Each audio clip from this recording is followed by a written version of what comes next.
Didn't the affair lead to double murder? The Commonwealth's Attorney's Office has secured an indictment against Brendan Banfield for the murder of his wife Christine and the murder of Mr. Ryan. Prosecutors allege the defendant planned to run away with the family's au pair, so he killed his wife and another man. Use him, I'm gonna kill her, I'm gonna kill her. It's a case of sex, lies, and threatened deception. The au pair affair murder trial.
moving her in as a expert in blood spatter?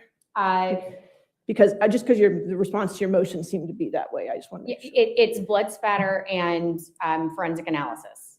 What do you mean by forensic analysis? I think that's where Mr. Carroll and I are a little confused. Okay, I'm sorry, I didn't realize the court had any confusion after our last motion. I thought we were clear that she's going to testify to the matter that was produced in her report. Mr. Carroll has had a copy of that. It is blood spatter analysis. Right. Right, and Blood how spatter, yes. that appears on the crime scene. Okay, so that's all. Yes. I mean, there was a part of her report that talked about firearm reconstruction. We are not shooting. going into that at all. I think that was the main concern of Mr. Carroll. That was part of the concerns, Judge, and when they basically, Thank you. sorry, the wanderer. That's okay. That was part of the concerns, Judge, but when they withdrew their report or they committed to not presenting Right. the report, then we didn't really enter into some of the other aspects. Some of the other aspects that I would want to address are there are some leaps made in that report regarding the bloodstain pattern analysis, and there's some areas where evidence is Right. linked, but I understand, but is that just a cross-examination thing, or is that qualifying her as an expert? If I will say this, if it's just blood spatter analysis, then I've looked over her credentials, and I think that aside from a couple of questions, I'm not going to have any objection to it, but I do need to ask a few questions. Okay, you understand you have to ask a few questions, but it doesn't seem like that's something we have to do outside the presence of the jury if they're not going into shooting construction, reconstruction. I don't know, I'm asking you, because it just seems like it's more of you're going to object to some of the questions she might be asked or Yes. something along the lines, but not to her expertise in blood spatter. Blood spatter, I don't have an objection to her expertise. All right. And just to clarify, so we're using the correct language, it is bloodstain pattern analysis. if That's that is fine. objectionable. Blood stain pattern analysis. You don't have objection to that, No correct? objection, no. I believe that's. All right, I think we can do that in front of the jury then, just to save a little time. After I read your response to the motion, I just want to make sure we're on the same page. We're on the same page. Okay, excellent. So any other preliminary matters before the jury comes out? No, Your Honor. No, ma'am. Okay, let's get the jury.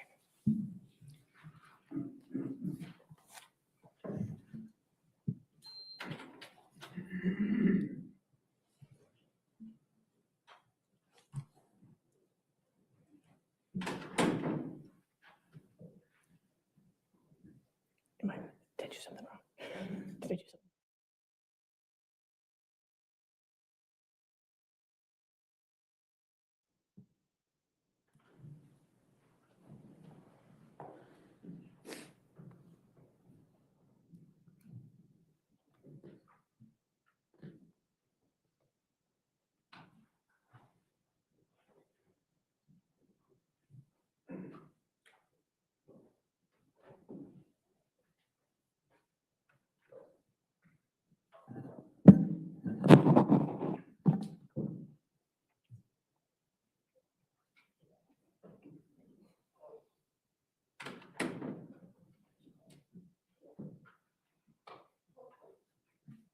All right.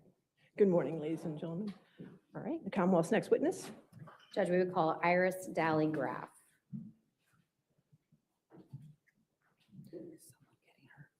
Is somebody going to get this group? I lost my witness right here. You don't have your runner. I don't. All right.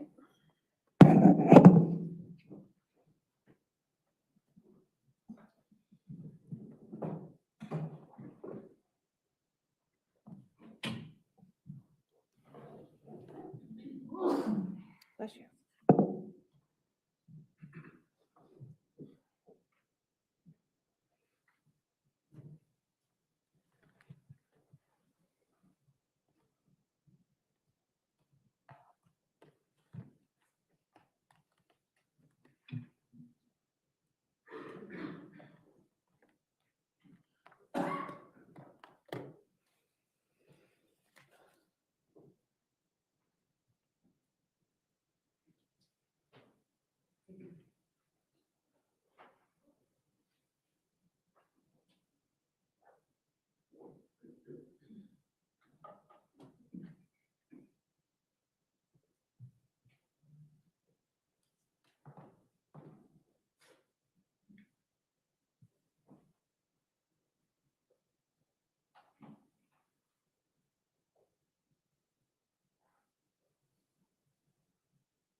Stand right here, face down, quick, raise your right hand. You swear or affirm to testify truthfully in this case under penalty of law. I do.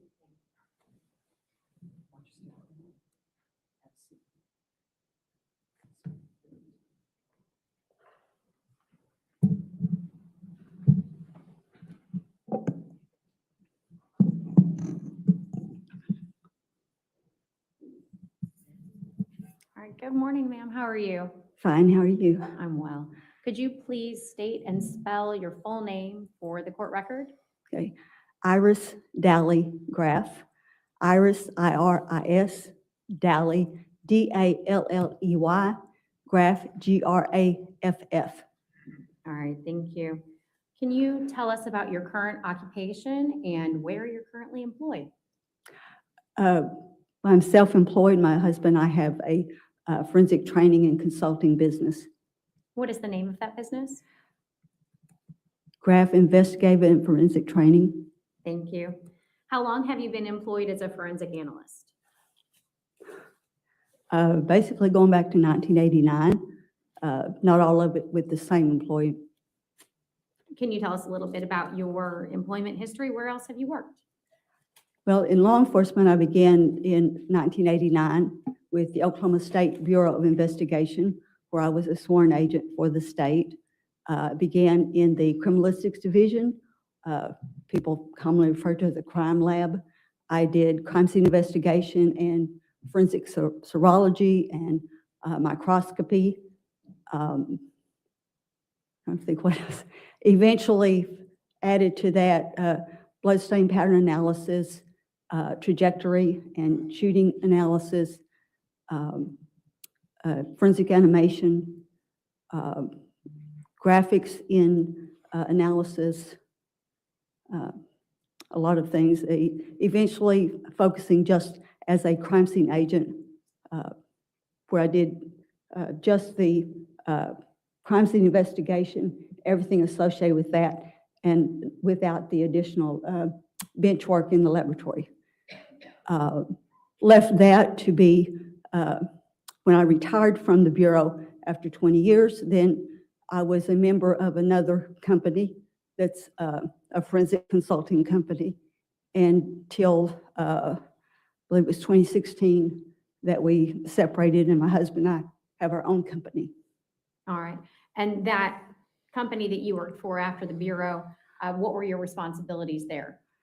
Well, in that company, I was one of the founding members of that company, and we did primarily analysis of crime scene information, especially bloodstain pattern analysis and shooting analysis, those kinds of things. All right. Who were your clients in working for that company?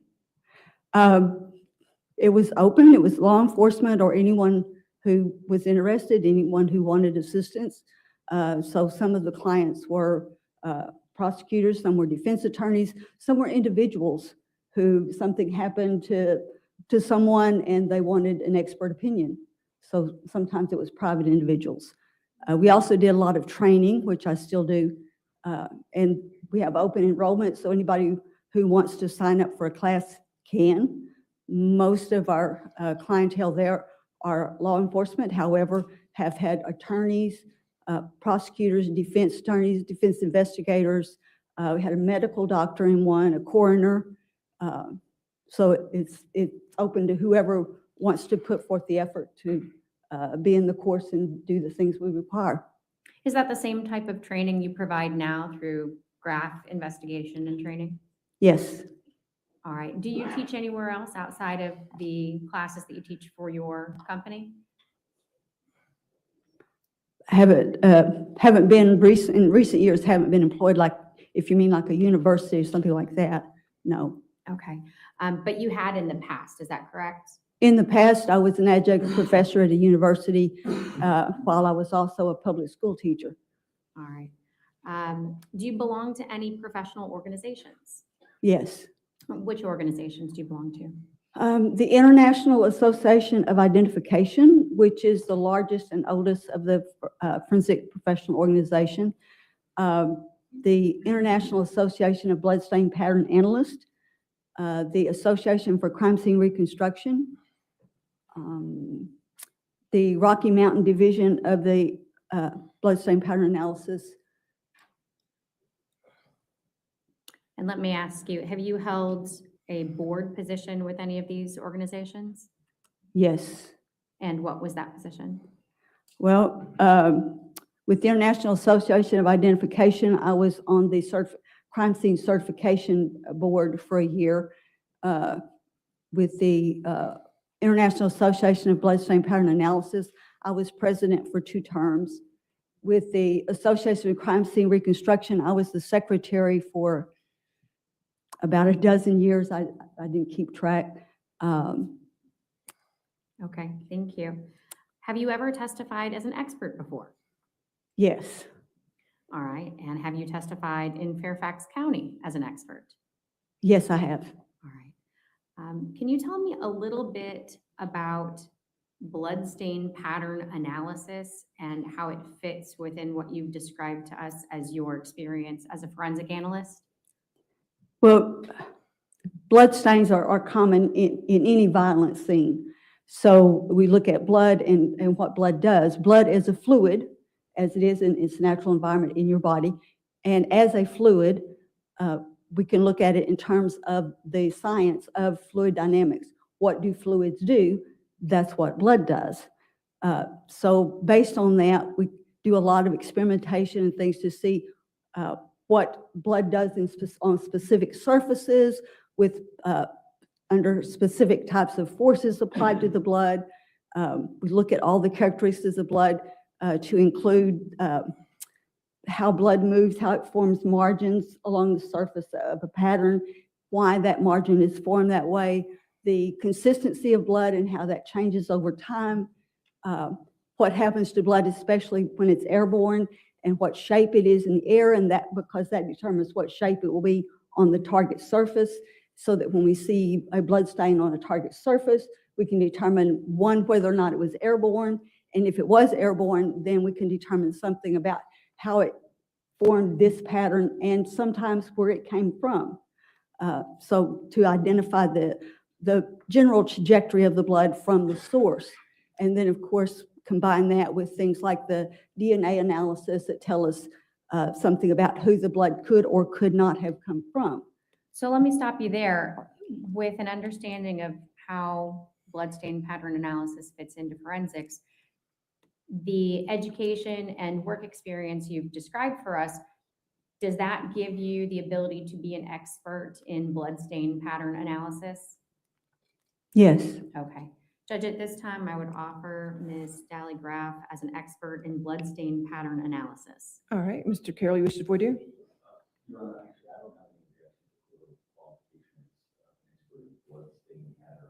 I'm sorry. It's just the jury has trouble hearing you. I apologize, Judge.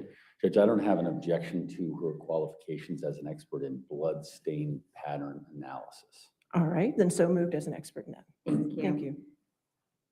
All right, so back to a little bit more about blood stains. Can you explain to us the different types of blood staining that we might see present at a crime scene?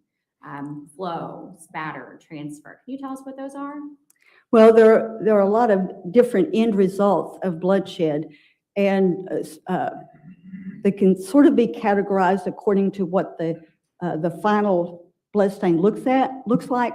But in doing the analysis, I look at all the characteristics of the stain and then see which mechanisms can be excluded. So, for example, as I've already referred to, if blood is airborne, the stains that will be created from that are going to be circular or elliptical. That's because blood in flight actually breaks into spheres as it leaves the source. Well, a sphere is circular, so if it hits a surface, that stain will be either circular or elliptical, depending on the angle. Then we look at a lot of others. By the way, that is called spatter, if it's circular and elliptical, and there are various things that will cause that. Another type is contact stains. That is, blood on one surface comes in contact with another surface. We call that a transfer because blood is transferred from one object to the other. And then depending on things like the volume of blood and the texture of the surfaces that come in contact with each other, the shape of the object, then the transfer may be actually a pattern that reflects the original surface.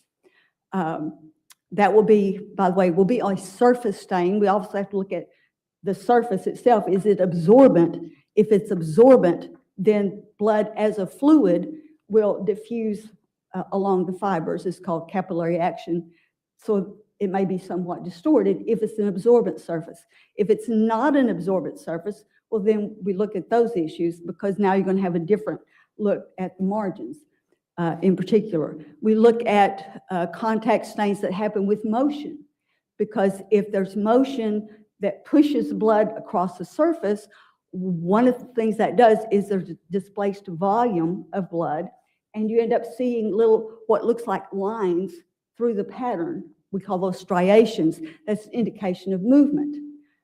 We can look at the overall pattern and see whether or not blood was on the surface and then that blood got moved, that something pushed the blood, or that blood is on some other surface that comes in contact with motion, in which case we call that a swipe. That is that some of the blood then will be transferred as it's in motion. Again, there will be striations because that's what shows us motion. And then that will have a displacement of volume, so the volume is not consistent all the way across there. Depending on the surface, there may be a really feathering at one end or the other, but you also have some places where the liquid blood forms a margin. And so you can see those are a little bit smoother edges, but across the pattern, sometimes you can tell generally the surface, what the surface was that, that pushed it onto the transferred surface. Flow is simply blood that's on a surface and it's under gravity. So if a blood drop or a volume of blood is on a non-absorbent surface, then gravity will cause that blood to go downward, whichever way down is. So that if it's on contours, it'll follow the contours, but always going down if it's flow. It will have generally parallel margins, generally a consistent volume of blood across from margin to margin until it gets to a stopping place, basically.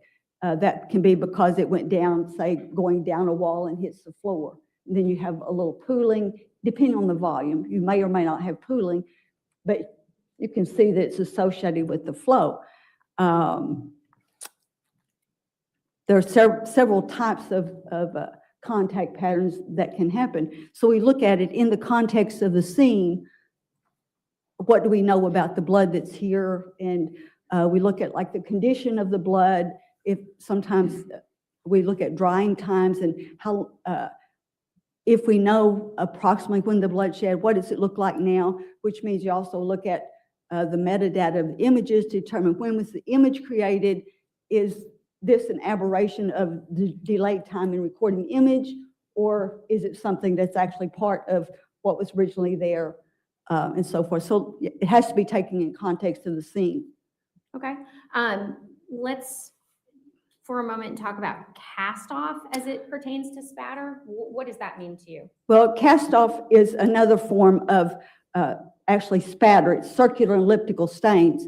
Again, blood in flight will break up into spheres as it travels through the air. And if it comes off of a surface of some moving object, which is where the term cast off comes from, that some object with blood on it moves, blood comes off in a column, and because of the motion, you see it landing on the surface as a linear distribution.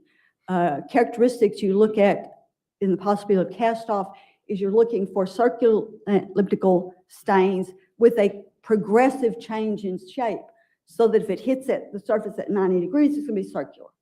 If it hits at an angle, then it's going to be more elliptical. So if blood comes off of something that's moving, then you'll see this progressive change from circular to elliptical in some type of a linear distribution. So it can be a straight line or it can be a curved line, but clearly a line. So that would be a way that you look at to identify cast off. Okay. Did you have the opportunity to review photographs, video, and objects from the scene of the crime that was created when Christine Banfield and Joseph Ryan were killed? I did look at documentation specifically in the bedroom and items collected from that bedroom. Okay. In your analysis, did you have the opportunity to look at the autopsy of Christine Banfield? Yes, I did. Okay. And did you make any observations of the 8 knife wounds that she sustained, the 2 cutting wounds, and the 6 stab wounds? Your Honor, I'd object to the observations from the ME's report. All right, if you want to approach, let's do it. Sure.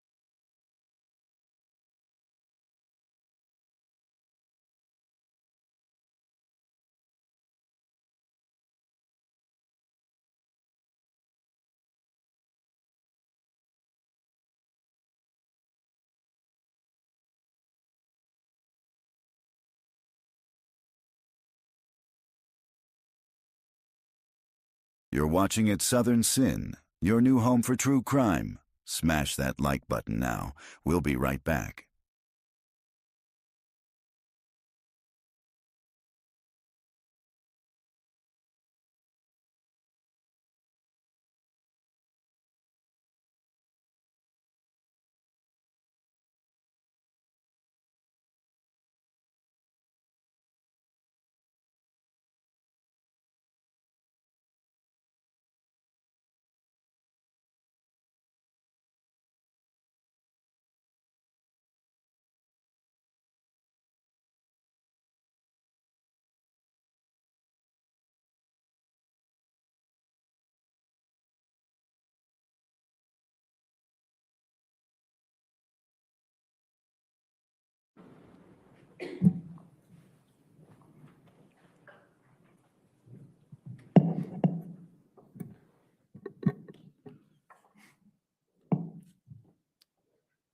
And Judge, I am going to ask the question a different way if it has the same objection.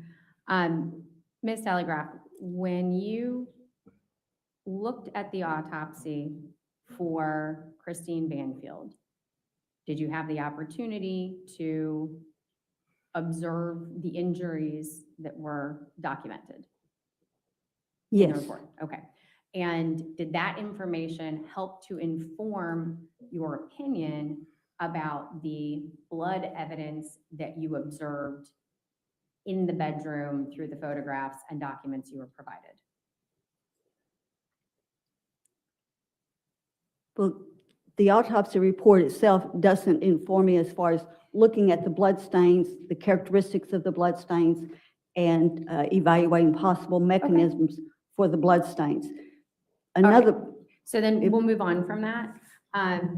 Talking about Joseph Ryan, in review of the autopsy of Joseph Ryan, as well as the photographs from the scene and the officer's body-worn camera videos, did you make any observations of the location of the blood on Joseph Ryan's face?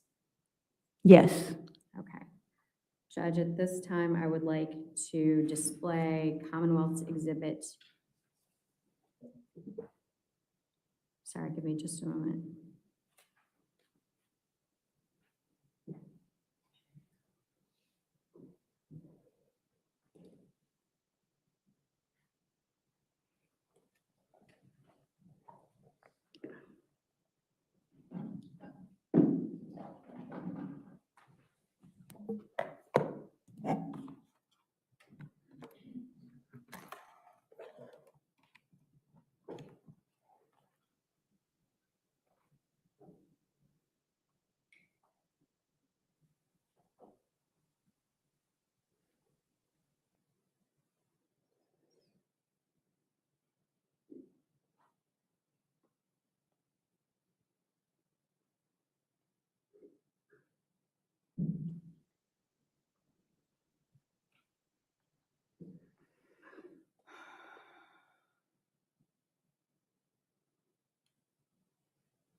Your Honor, if I can have a moment,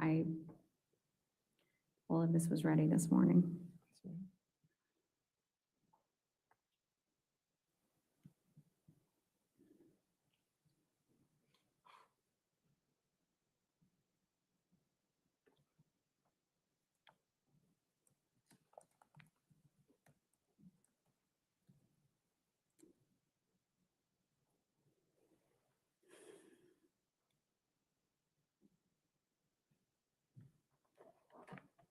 Do you have the connection for the HDMI to my computer?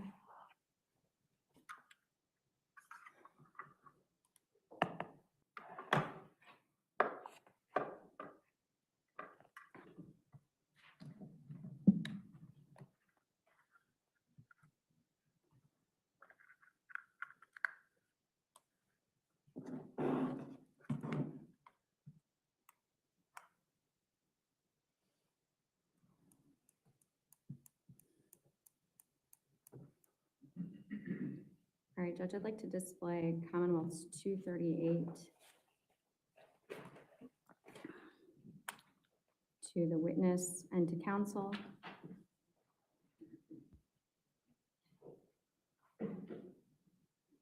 And this would be admitted, this would be offered under seal. All right, any objection to 230? It disappeared. I know it disappeared because I have to, All I right. have to be creative here for just a moment. Any objection to 238? Under seal? Yes, that's fine.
Subscribe to at Southernson and hit the bell for when we go live.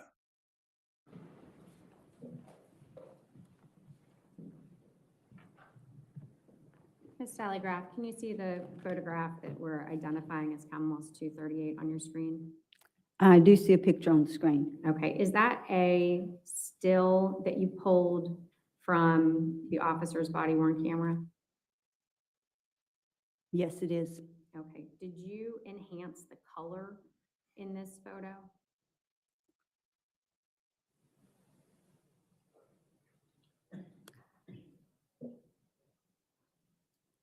I may have shifted the histogram to make things more visible.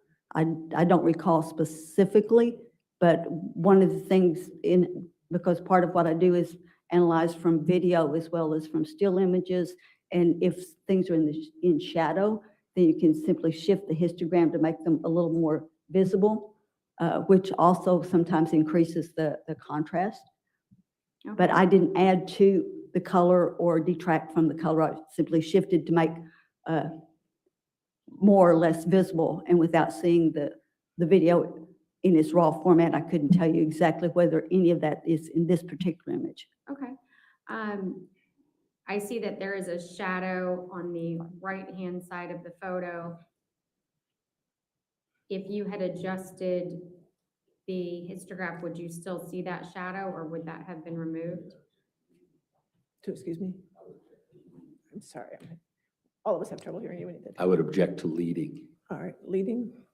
Judge, I asked if she had adjusted, would the shadow be removed? It's a yes or no question. It doesn't suggest its answer. The yes or no question would be leading, correct? Not if it doesn't suggest the answer. All right, I'll overrule the objection. Go ahead. You can answer it, ma'am. Okay. Do you have an ask again? Yeah, because I'm not sure what I've heard was a yes or no. Sure. The shadow that we see to the right in this photograph, if you had adjusted the histograph, if I'm saying that correctly, would you still see the shadow? In adjusting the histogram, some of the shadow, not necessarily all of it, is removed so that if there was a shadow, say, across the face, then it may be shifted just enough to reveal that without actually taking out all of the shadow. Okay, but you did not change the color. Did you change the color of the blood in this photo? I didn't. Okay. Did you change the color of Mr. Ryan's skin in this photo? No. Did you change the positioning of his body in this photo No. or any of the objects around his body? No. Okay. Your Honor, at this time, I'd offer the photo as evidence. Any objection? If you want to approach, again, I need you to use.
Judge, if we can terminate the display.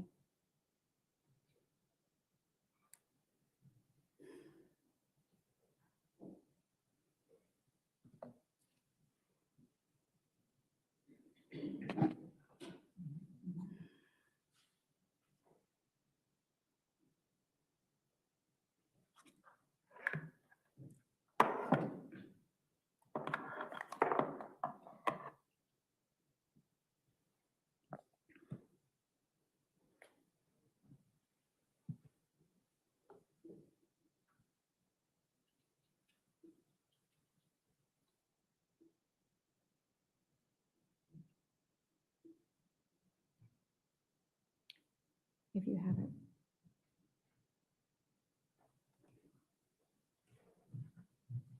I'm just going to move on, but I need to use it later. No, I know, like, can you get the actual frame? Thank you. All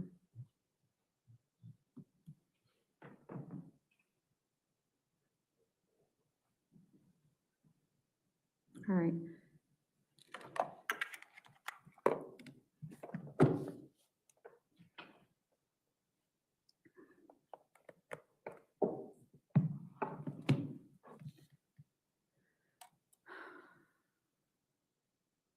Judge, if I can have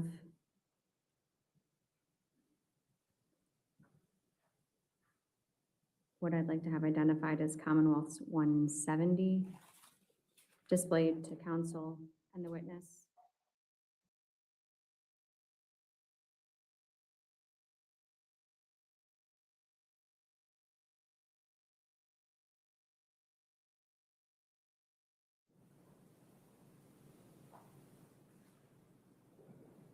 All right, so let's look at your figure 16. Embedded is the original photograph and then a photograph that you have made markings on. Is that correct? Yes. Okay, do you recognize that photograph? Yes. Okay. Judge, at this time, I would offer into evidence as Commonwealth's 170 under seal this item. Any objection to this? Yes, Your Honor. I'm happy to Yeah, if you want to approach, that's fine. approach.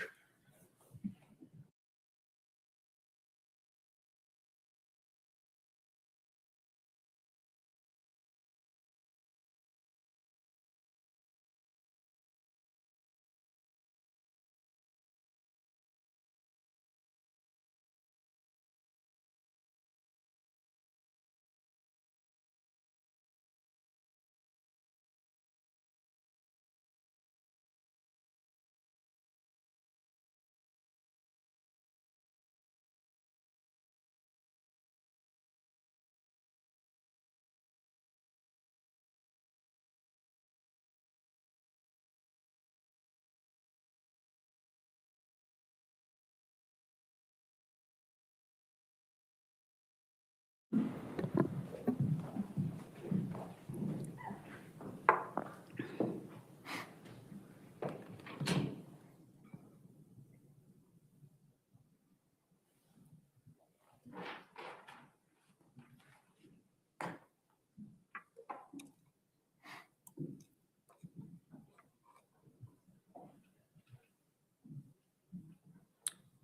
right, Judge, I'd like to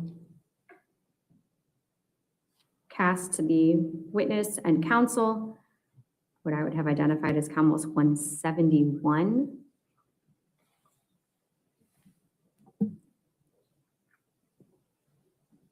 Ms. Dallygraf, do you recognize this photo? Yes, Okay. Is this the photo that you received from crime scene, specifically Fairfax County detectives, to perform your analysis? this is one of the photographs that was included. Okay. I'm going to zoom in and take you over to the lower right-hand corner of the photograph. Are you able to see Mr. Ryan's face in the corner of the photograph? Yes, Okay. Judge, at this time, the Commonwealth would offer, it's Commonwealth 171, the original crime scene photograph, and we would offer that under seal. Any objection to 171? All right, 171 under seal. Okay. So can you tell when this picture was taken relative to other pictures that you looked at in yes, terms of the progression of events? yes. Okay, and when was this picture taken? What's your legal objection? Foundation. All right. Judge, I asked if she could tell when, relative to the other pictures she has received, this photo was taken. I'd like to believe her answer is not going to be a time and date. It's going to be, again, relative to what else was occurring at the crime scene to explain the location that we see here. I'm going to sustain the objection. Next Okay, question. that's fine. What do you see on Mr. Ryan's hand I'm sorry, on Mr. Ryan's. in this photograph? What do you see on Mr. Ryan's hand? Yes, the right hand is bagged. Okay, and if I zoom back out, what is he laying on as best you can tell?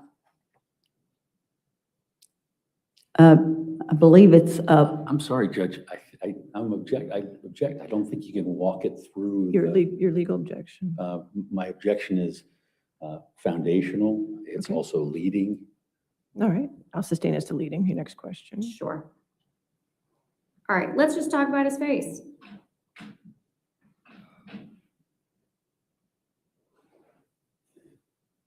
What did you observe about Mr. Ryan's face and the blood on it?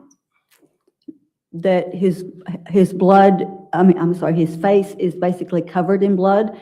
In this particular image, I'm looking especially at under the chin because the overall solid, if you will, blood pattern ends at the chin. Objection, Your Honor.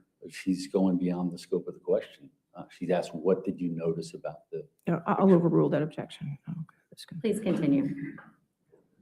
So I see, in addition to the solid covering of blood over the face, that on the chin and down towards the neck, there are flows, multiple flows, and they are not all in the same direction. In particular, I see a flow coming from the heavier stain up on the face, going under the chin and toward from the left side towards the right side, and down kind of towards the right shoulder. And that would indicate a direction or an orientation at the time the flow occurred, because flows always go downward. I see some that are coming from the right side. If you go over to kind of in front of. Non-responsive to the question. Judge, she's describing her observations of the blood flows. There are several. She's working her way through those Overruled. observations. Overruled, good. Please continue. So I see a flow that's coming down from the face that appears relative to the body, pretty much vertical, that is going from just in front of the right ear, basically, and then coming down towards the neck, more to the center of the neck. so that that would have been upright at one point. So those are two different directions, but there are multiple flows. And just as a point that only liquid blood flows, dry blood doesn't move. So at the time the blood was wet, that indicates that that portion of the head was in different positions. But each of those separately has to have occurred when that surface was more upright, that is, so that the blood flows down. So the direction of the flow was downward at the time the flow occurred. Did you make any markings on your figure 16 that highlighted your observations?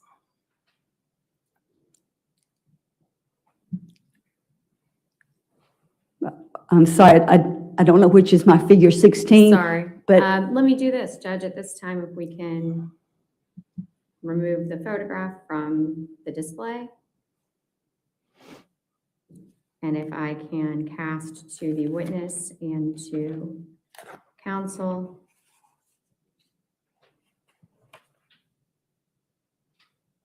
Just one moment.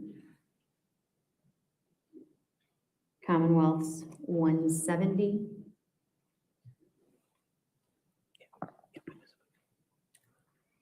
Do you recognize this photo? Yes. Is this your figure 16? Yes. And are the green markings those that you made to reference the things that you've just spoken about? Yes, I added the green arrows showing directionality of some of the flows. All right, Judge, at this time, the Commonwealth would offer into evidence as Commonwealth's 170 under seal, figure 16. All right, I'll sustain the objection. All right.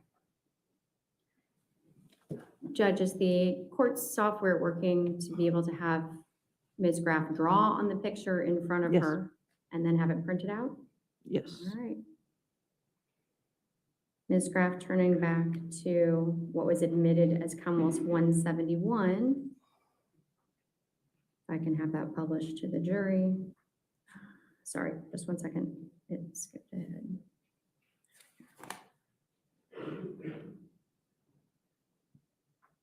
Can you mark with your finger on the screen in front of you the location of the blood flow and the directionality that you just discussed?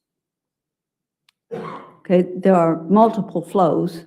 So just to demonstrate, if this works.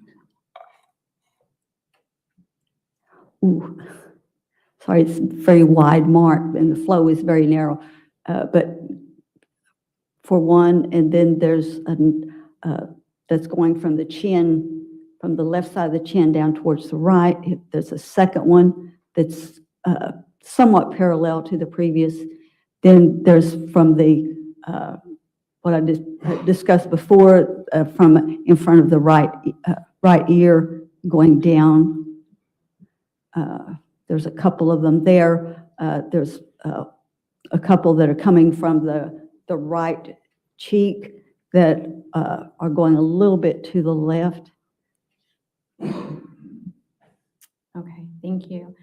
Judge, I would like to offer the marked photo into evidence as Commonwealth's 170. What, I already have a 170. You want to make 172? Oh, wait, because you had showed a different picture for 170 with the marks already there. Correct. So can we do that as 170A? 178? Okay. Thank you. You have to hit the print there. It's printing. Sorry, Judge, there is not a print button. It's printing. I'm sorry? It's printing. Okay. Should be below you. Yep. But I would let you know nothing is happening. Okay. It takes a couple minutes. So you can go on to your next question. Okay.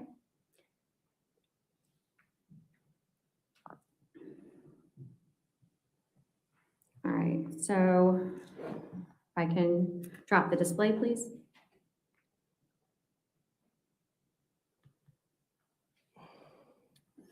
Kelly, were you able to isolate? Yeah. And there's no objection to 170A, is that correct? Just email it to me. All right, 170A. No objection. Okay, thank you.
Yeah, it's still not, it's blinking, but nothing's.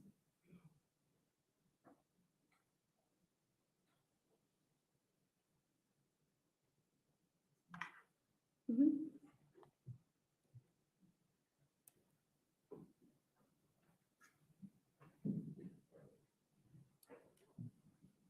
Kelly, is it in the shared drive?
Which folder?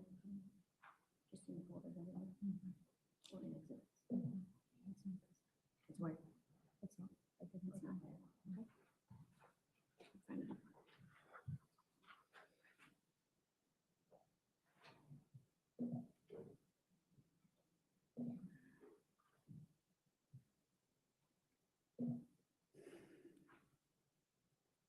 Thank you for subscribing to At Southern Sin. Keep our algorithm high by hitting the like button now and use hashtag Sinners in the chat to win a free membership.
Judge, between the printer and the issue with this additional photo, I might request for 5 minutes All to, right, well, we can go ahead and take our morning recess early. Is Thank that what you. you'd like to do? Yes, Okay. please. Let's go ahead and take a 15-minute recess so she can Thank get the you. pictures taken care of. Just don't talk to anybody about the case and don't do any outside research, okay?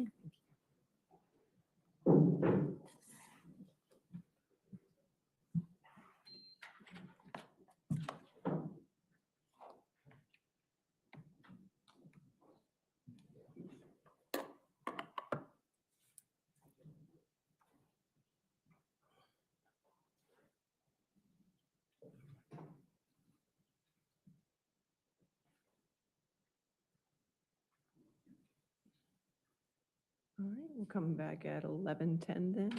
Yes, ma'am. Ma'am, since you are you're testifying now, please don't discuss your testimony with anybody to include the prosecutors at this point, okay? Do you understand? You said to include prosecutors? Right, you can't talk to anybody about your testimony now because you're in the middle of your testimony. Okay. Okay, thank you. All right. All rise, please.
Court is on a short break.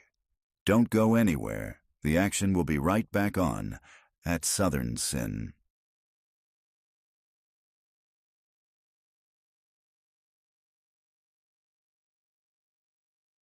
I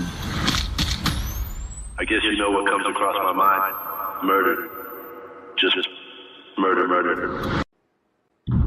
A lot of ladies think he's attractive. Very nice, very well spoken. This is what I do with women, you know? I use my charm, use my good looks. I'm like a lion. You're the prey, I can sense it. I stand here today to announce the indictment of Wade Wilson for the murders of Christine Melton and Diane Ruiz. Both of them had been strangled. The last person that they encountered was Mr. Wade Wilson. He said he got back in the car and ran her over until she looked like spaghetti. I choked her out so she couldn't breathe anymore. I was on a rampage at this point. He's still pulling the strings from a jail cell. He's got an army of wives. That's all he's ever wanted. To advocate for someone because you think he's handsome. A rage overcomes me. Just kill, kill, kill. When I get that way, I become the devil. I'm gonna be honest with you, son. Everybody in your state thinks you're a monster. True crime just got darker. Catch the full episode on the link above. Subscribe to At Southern Sin today and hit the notification bell for more live original episodes Wednesdays at 8 p.m.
Okay, that's fine.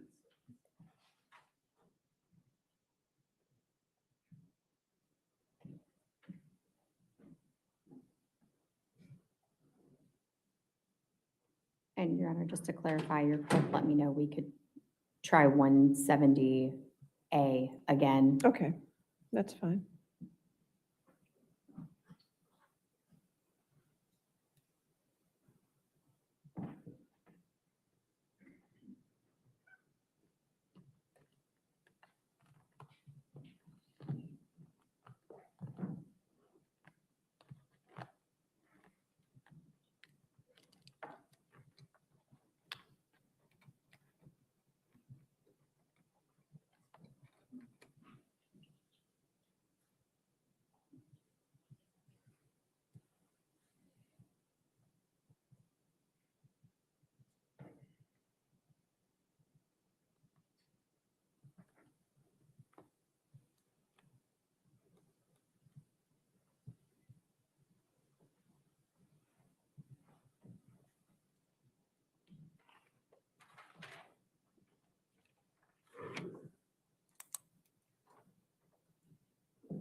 All right, your next question then? All right, thank you.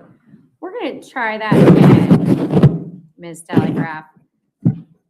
Your Honor, this is Commonwealth's admitted under seal 170.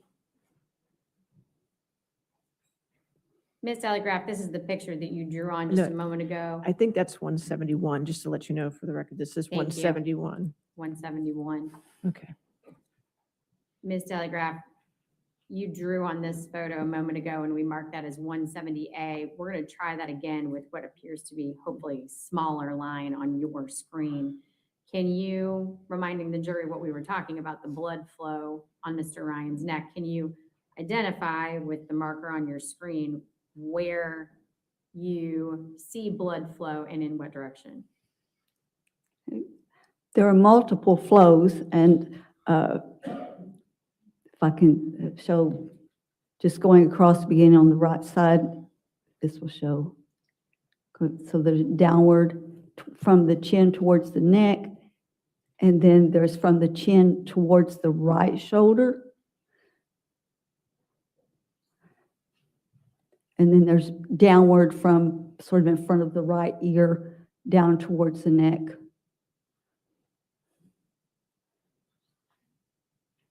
All right, thank you. And what did the different direction of the flows indicate to you? That there were different positions while the blood was wet and flowing. Thank you.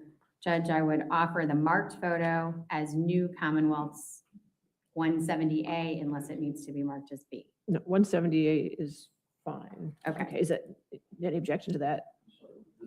178, it's going to replace the other 170A. Right, 170A, 170A. All right. Thank you. And if the clerk could print, I'll pass it up. Thank you. All right. If we can drop the screen.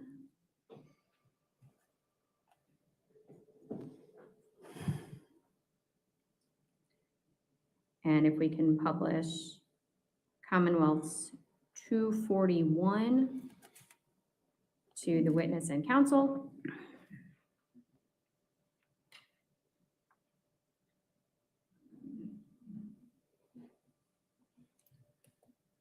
All right, Ms. Dallygraph, do you recognize this clip from body worn? Yes. Okay. Judge, at this time, I would offer into evidence as Commonwealth's 241 under seal. Any objection?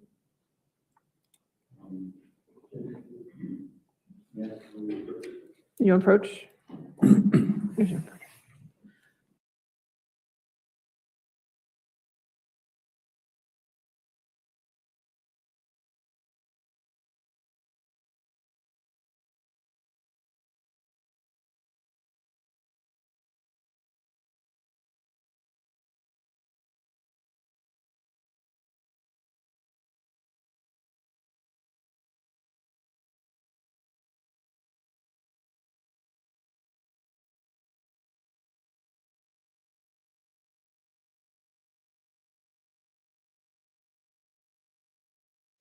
All right, 241 is an evidence under seal.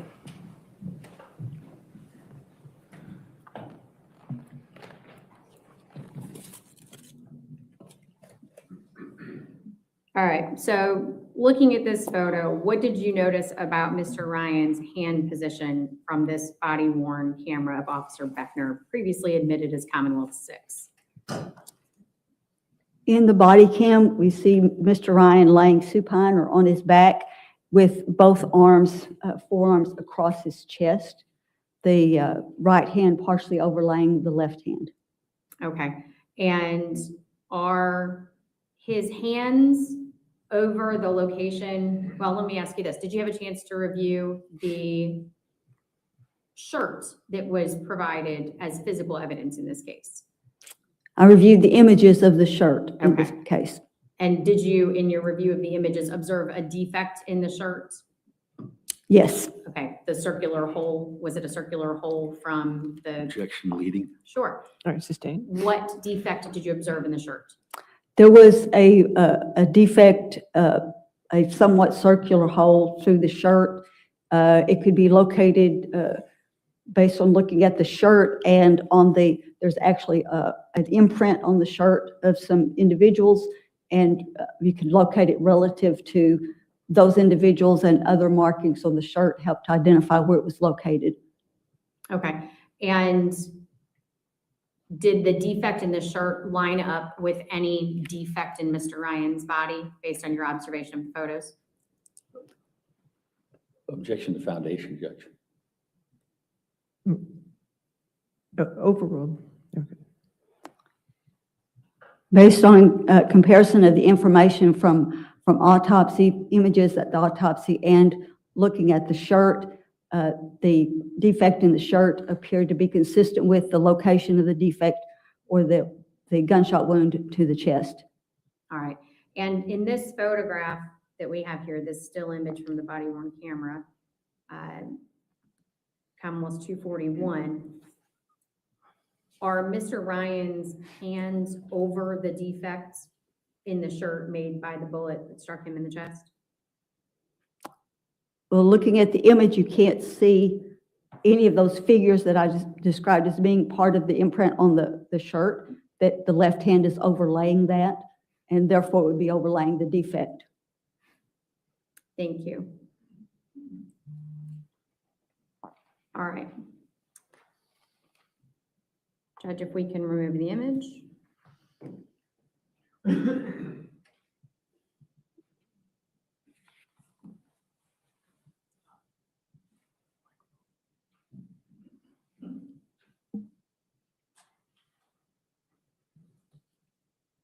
Ms. Dallygraph, I'm going to ask if the court could please display to the witness and to counsel Commonwealth's 172.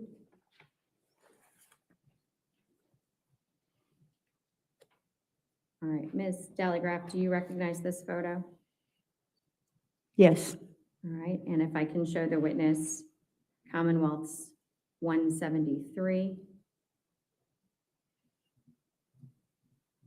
Do you recognize this photo? Yes. And going back to 172, Judge, the Commonwealth would offer this into evidence under seal. Any objection to 172? 172 under seal? And I would ask that be published to the jury.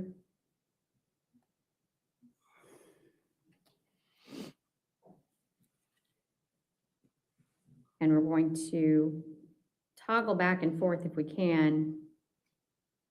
I'd offer at this time, Judge, Commonwealth's 173. It need not be sealed. All right, 173, any objection? All right, 173 in evidence. And I'd ask that be published to the jury. In the gallery. All right, so resting on this photo,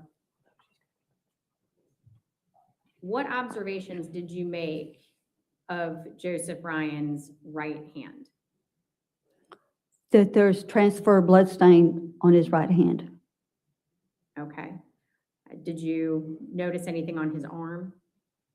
There's also some transfer on his arm, just below the wrist. And if I can ask you about the palm, what about this contact transfer bloodstain pattern on the right palm did you observe? The transfer is across the inside of the palm, which would be consistent with the palm being exposed at the time or the hand being open. Okay.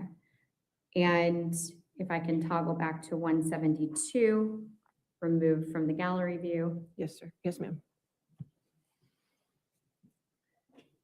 Tell me what you noticed about the transfer pattern on the outside of the right hand. And I'm sorry, this is the left hand. This is the right hand. What did you notice about the transfer pattern on the outside of the right hand?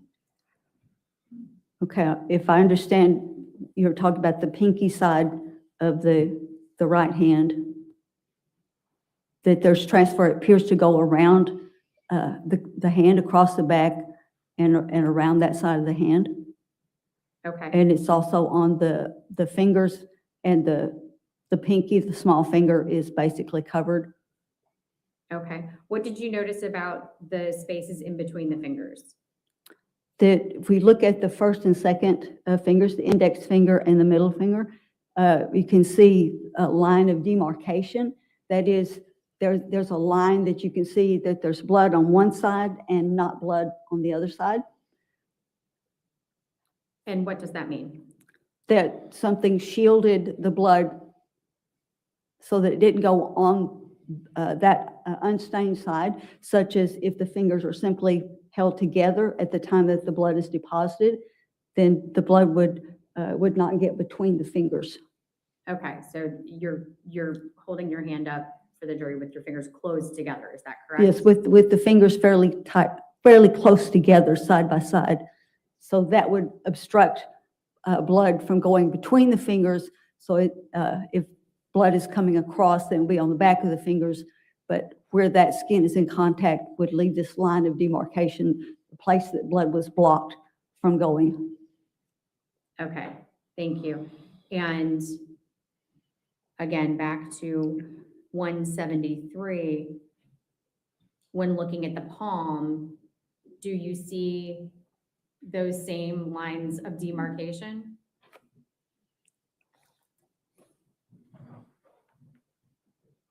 It's helpful to zoom in. The same lines of demarcation are not visible in this photograph. All right, and how did you describe the blood transfer to this part of the hand? It's a transfer, something wet with blood. Sorry, Your Honor. What's your objection? I don't think that she's previously described it, and may we approach? Yes.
Okay, so Ms.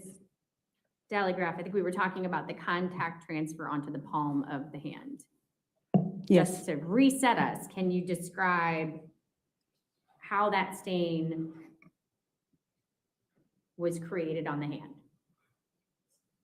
Some surface wet with blood was in contact with the hand, so that blood transferred from the wet, bloody surface to the hand.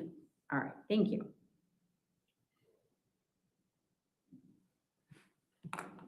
And Judge, if we can remove the display.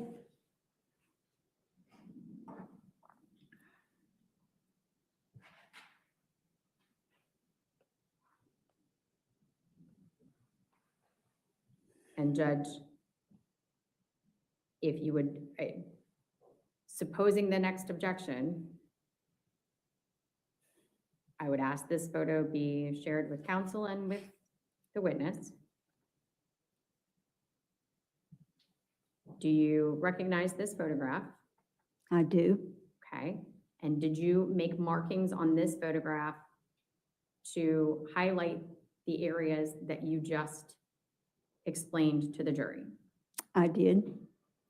So Judge, rather than having her draw again on the photograph, I would offer this photo as Commonwealth's 174. Any objection? Yes, Judge, I do have an objection to the markings. No, I'll sustain the objection. All right, then we'll go back to Commonwealth's 172. If you could, mark on your screen where you observed the voids on Mr. Ryan's fingers. Okay. The lines of demarcation and the portion that's not bloodstained be where there was a blockage between the fingers.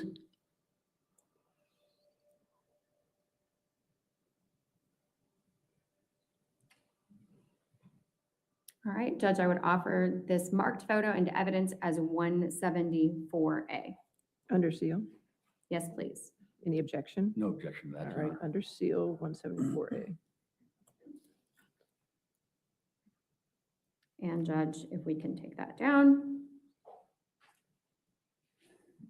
Commonwealth's 173. Previously admitted, if we can have that published. Ms. Dallygraph, on this photograph, can you indicate where you see transfer of blood stain on the arm? On the wrist? On the right arm.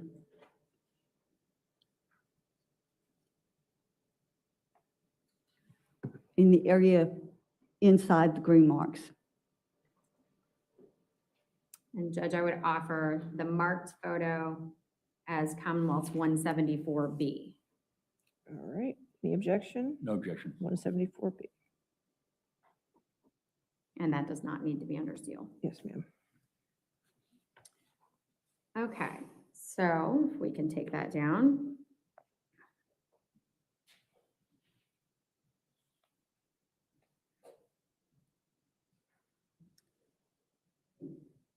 And Judge, I'd ask that Commonwealth's 175 be shared with the witness and with counsel. Ma'am, do you recognize this photo? Yes. All right, and is this Joe Ryan's left hand? Yes. Okay, what observations did you make of the blood stains on his left hand? That he has primarily transfer across the back of his left hand with some volume so that there's associated flow. All right. Did you make note of a line of demarcation? Yes. Okay, and where is that? Do you wish to offer this in evidence? I'm sorry, yes, Your Honor, I apologize. I'd offer an evidence, Commonwealth's 175. Any objection to 175? No objection. All right, 175 in evidence. All right, and if that can be published. All right. All right, so you know what, before you mark, let's talk about the rest of the hand so we can see it clearly. What other observations did you make of the blood stains on Mr. Ryan's left hand? Well, there's also transfer on his left thumb and sort of laterally, just below the left wrist. And also note that there's some volume to include what appears to be blood clots on the transfer. Okay. And can you now mark on Commonwealth's 175 the line of demarcation and the transfer that you just mentioned? Transfer across the left back of the left hand from the green line towards the fingers would be areas of transfer. Flow towards from that area towards the wrist. Then another transfer just below the left wrist. Transfer on the left thumb. Another small transfer on the outside of the left thumb. Okay. Were you, in your review of the photographs in this case, able to determine if anything lined up with the void on Mr. Ryan's hand? Judge, I'm going to object. I think that just the question itself goes to what we've talked about. I'll sustain the objection. That's fine. Next question. So tell us, much as you did with the right hand, how did this blood come to be on Mr. Ryan's left hand? Some object wet with blood was in contact with the back of his left hand. All right, thank you.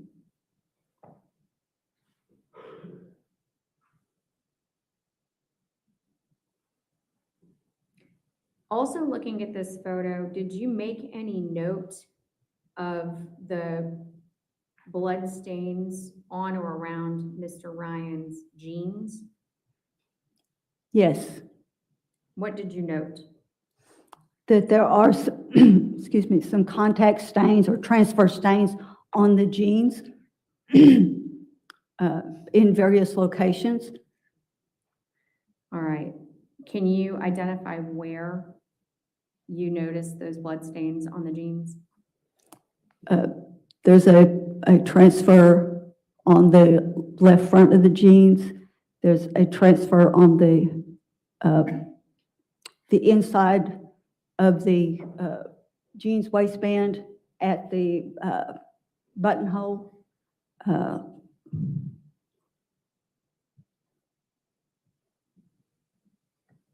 Thank you.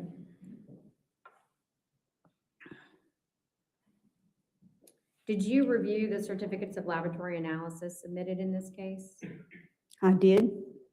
And whose DNA profile was present in the swabs of the blood from Joe Ryan's hands? I believe there was a DNA profile from both Christine Banfield and Joseph Ryan. All right. Judge, at this time, Commonwealth would offer Commonwealth's 175A as the marked item. All right, any objection? No objection. All right, 175A.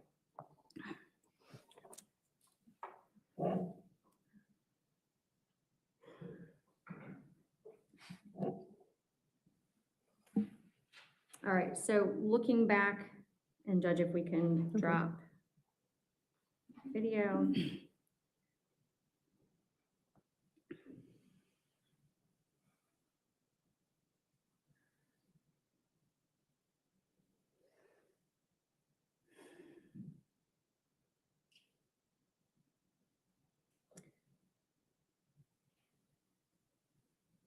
Did you have the opportunity to fully review Officer Beckner's body-worn camera?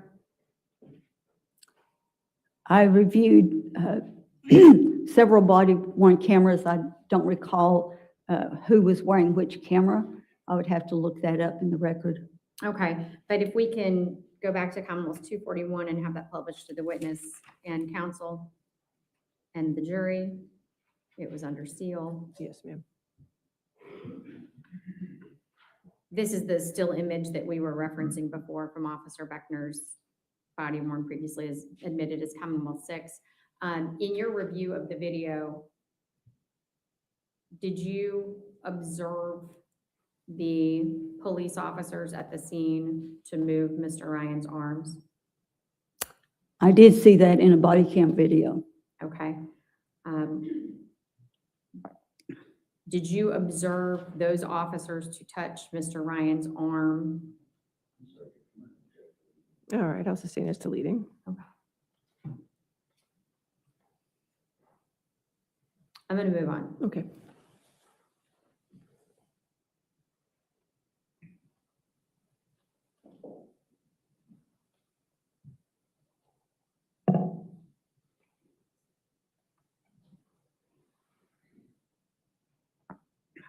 All right, so looking at previously admitted Commonwealth's 123.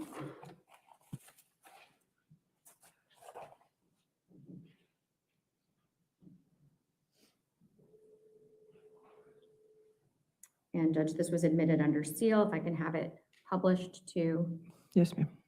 the jury, the witness, and Mr. Carroll, and counsel on the left.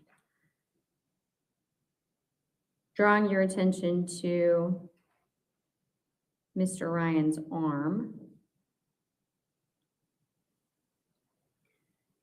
Did you make any observations of the blood patterns on his left forearm? Yes. Okay, what did you observe? I observed what appears to be small blood droplets on his arm in a somewhat linear distribution.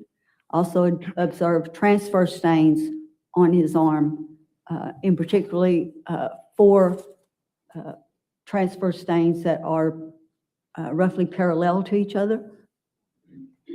All right, so let's talk about them one at a time. Let's talk about the blood drops that you observed. Can you circle or highlight those items on your screen?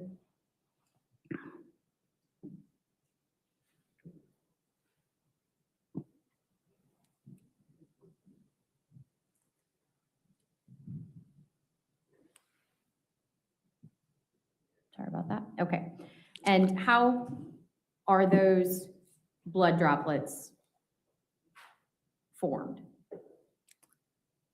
These would be blood drops falling from somewhere above. Again, blood drops falling or under gravity takes them down, and when they're circular, would mean that the blood is dropping straight down. So if it makes a circular stain, that surface was fairly horizontal at the time that the blood drops were deposited. Okay. If the blood had been coming at him from an angle, what shape would they have taken?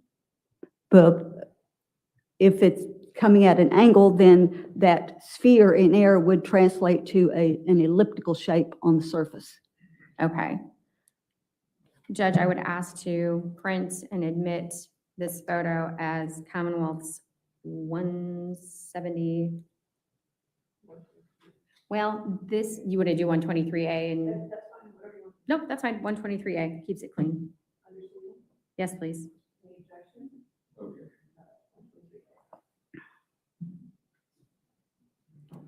And if we could clear the markings, I can do it if you want, or I don't know if you, okay. All right. You spoke of a transfer pattern on the arm. Where do you see that transfer pattern?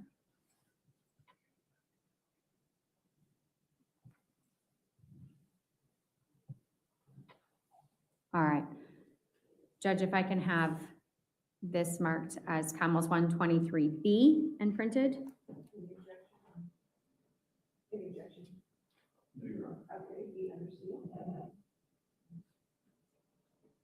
Thank you. All right, and then I'm going to take you to a different angle. If I can remove the display, please.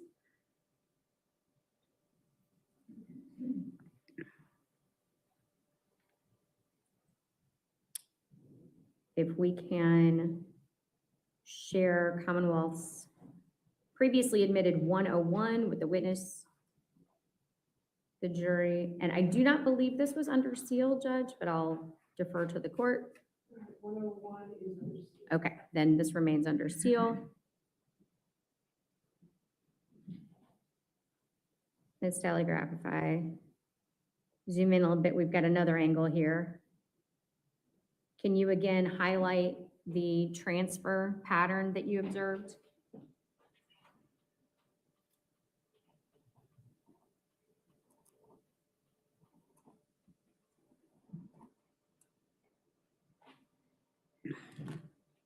Okay, thank you. And I would offer that marked photo as Commonwealth's 101A under seal.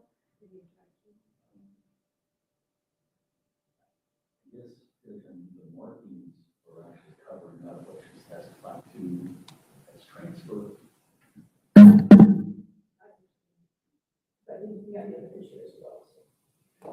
Okay, I just want to make sure there's no other connotation given to the way that was drawn. In having a circle would probably be a. I understand that's what she did.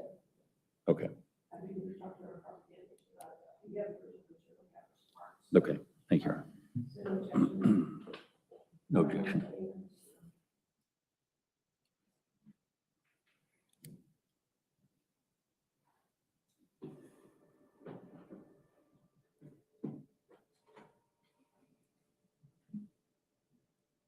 Are you able to tell us whether or not the transfer pattern was made at the same time as the drip marks?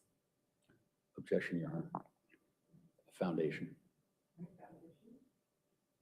Based on your training and experience, are you able to discern anything about the markings in this photograph that would enable you to gauge whether or not they occurred at the same time?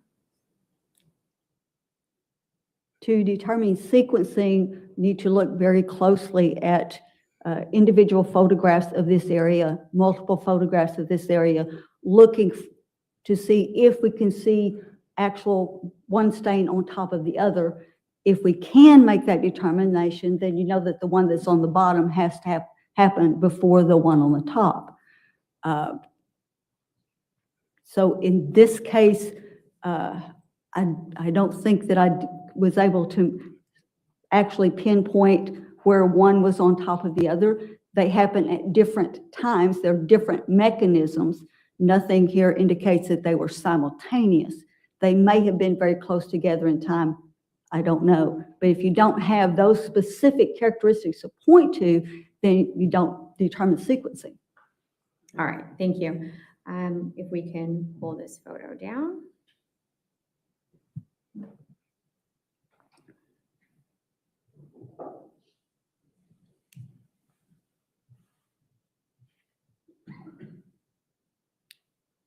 Judge, I'd like to have 181 displayed to the witness and counsel. Do you recognize this photograph? Yes. Judge, I would offer 181 under seal. Any objection? No objection, Your Honor. All right, 181 under seal. And I apologize, we're bouncing all around in the numbers. All right. Ms. Telegraph, I've zoomed in, and I'd like to have this published now to the jury. This is another view of those same transfer stains, is that correct? Yes. Okay. What can you tell me about what is happening on the interior of the arm at the base of those stains? There is a flow pattern on the interior of the arm. It extends from the transfer pattern, what would be up the arm, that is towards the elbow, and then terminates in one stain. All right.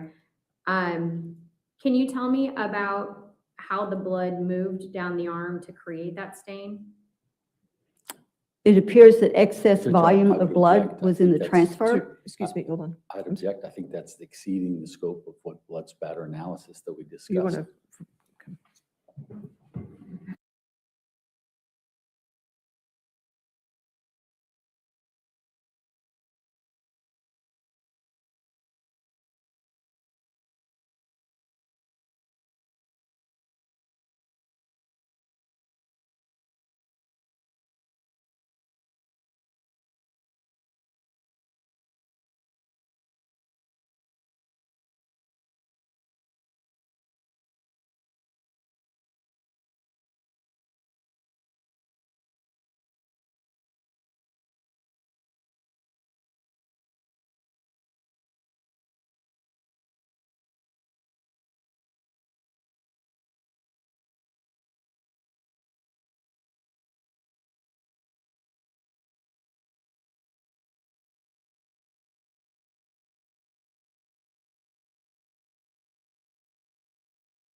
Okay, let's try again. The blood that you see from the transfer, how does that come to be or to connect to the blood that we see on the interior of the forearm? That excess volume in the transfer was flowing what would have been downward at the time in sort of toward the inner aspect of the forearm. And when a liquid drop meets a liquid drop, they merge, and then they all flow together. And this only goes a short distance, so you can see where it terminates on the inside of the arm. What would have limited its distance? Well, a limited volume for one. It's probably no more than just a really small volume from each of those transfers, just enough that it's fluid enough to flow, and as they merge together, then continue together in one flow. The blood loses energy, partly because it's leaving volume behind. There may have been more resistance on the surface at this point. The change in position, that it flows here and now you change position, so it stops because it's no longer downward. All right, and that takes me to my next question. Tell me what you would be able to say about the position of the arm when the blood was flowing based on gravity.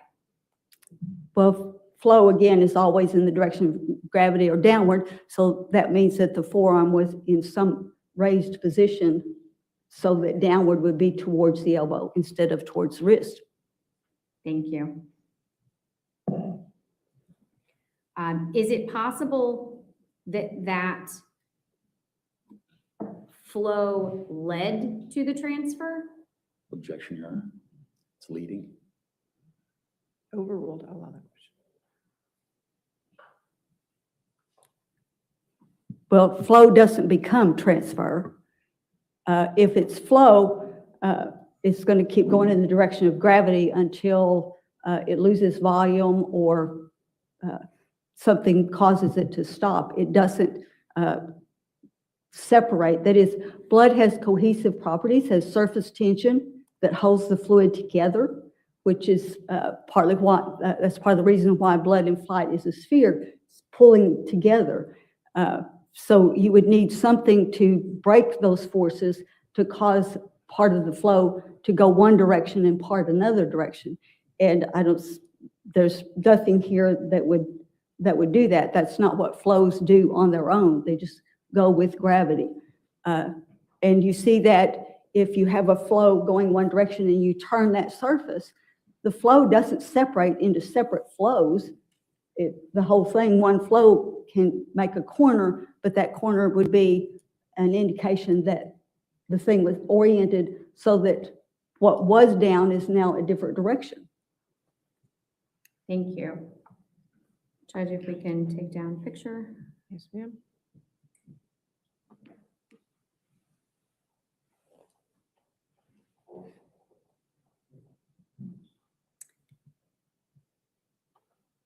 I can have you take a look at Commonwealth's previously admitted 100, which was admitted under seal. Do you recognize this photo? Yes. Okay. Judge, it this time I would have it published to the jury. It is.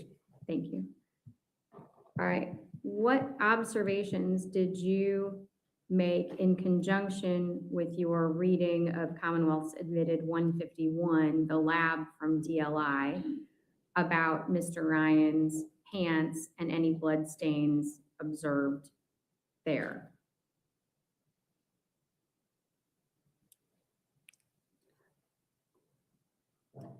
My recollection of the analysis was that both profiles, DNA profiles from Christine Banfield and DNA profiles from Joseph Ryan, were found in stains on the jeans. All right. Let's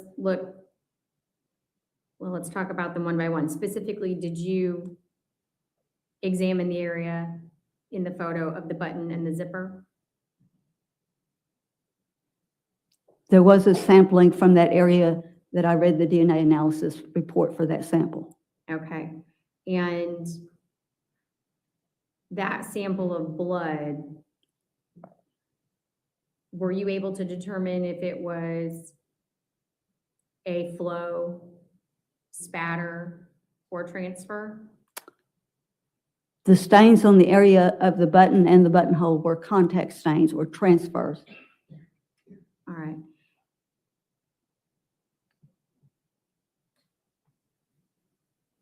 Looking at, if I may advance to Commonwealth's previously admitted 101.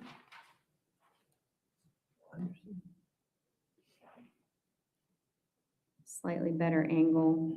Did you make observations of other bloodstain patterns now on the leg of the jeans? Yes. All right, tell me about your observations on his right leg pant, right pant leg. Well, there are several bloodstain patterns or blood stains on the right leg. In particular, there's a stain pattern of somewhat parallel transfers that are finger-like in shape. And can you mark on 101 where you've made that observation or which transfers you're referencing?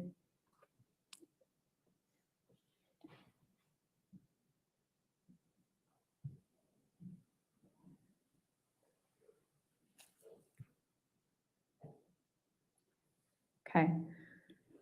And in your review of what was previously admitted as Commonwealth's 168, the certificate of laboratory analysis from Bodie, was there a mixture of DNA found in that blood?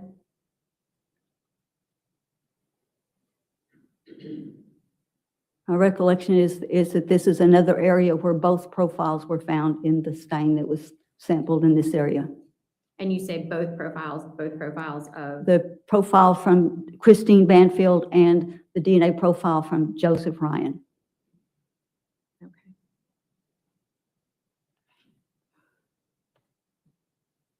And again, could these stains be cast off or spatter?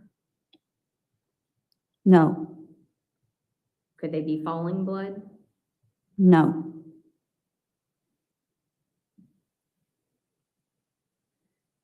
I'm going to move on to. Did you want that in evidence? Yes, please.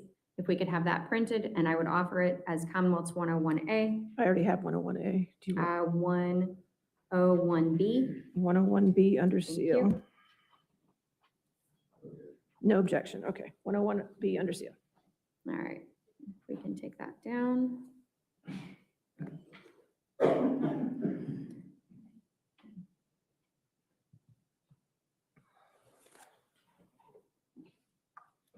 And if I can have Commonwealth's 222 shared with the witness and with counsel.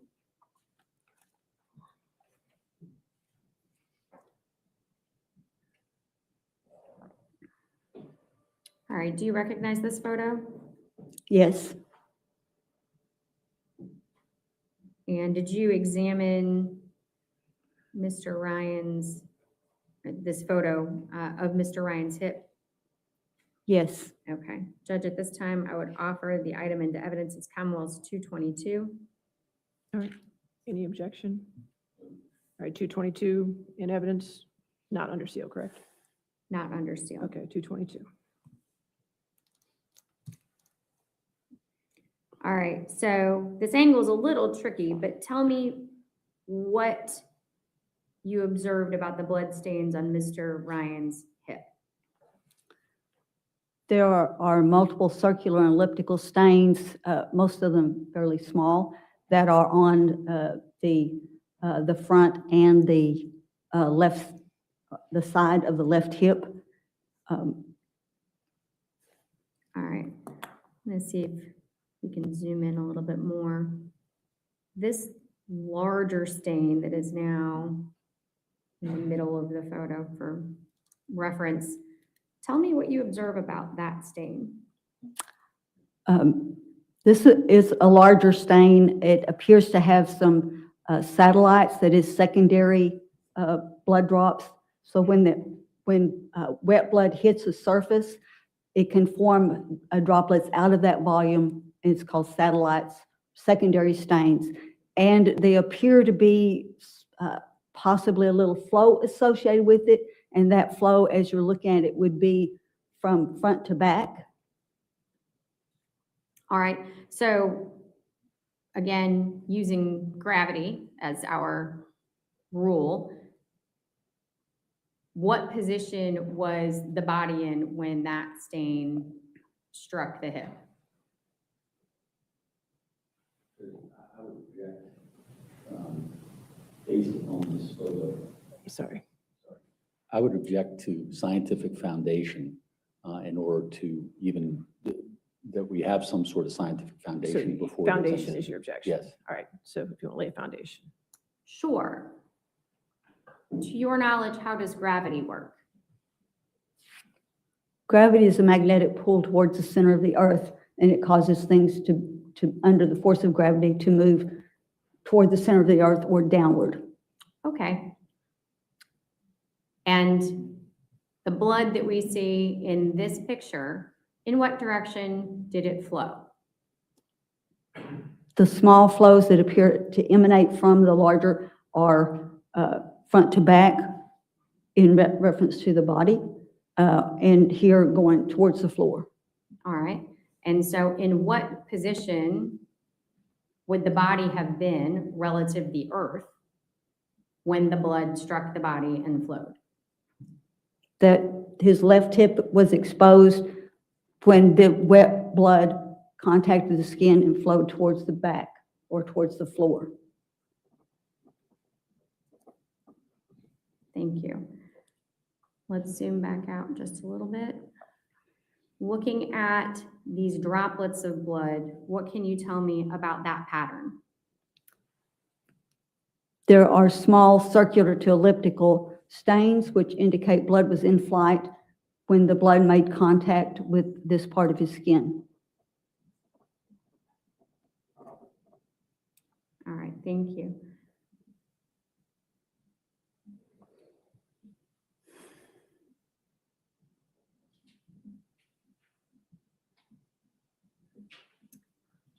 So let's move on then to what was previously admitted as Commonwealth 133.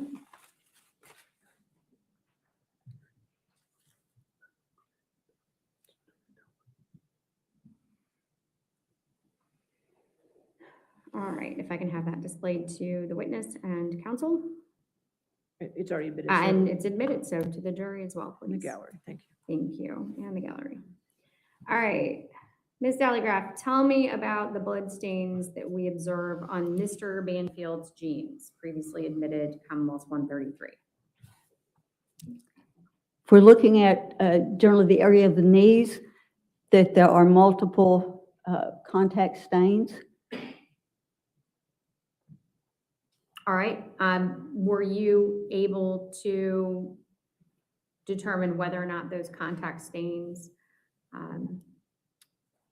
strike that, let me rephrase.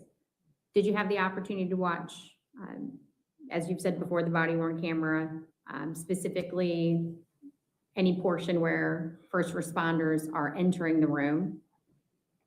Yes. Okay, and did you observe Mr. Banfield's position on that body-worn camera when first responders entered the room? When first officers entered the bedroom, yes. Okay. Was his position consistent with the transfer patterns that you see on the knees of the jeans? In the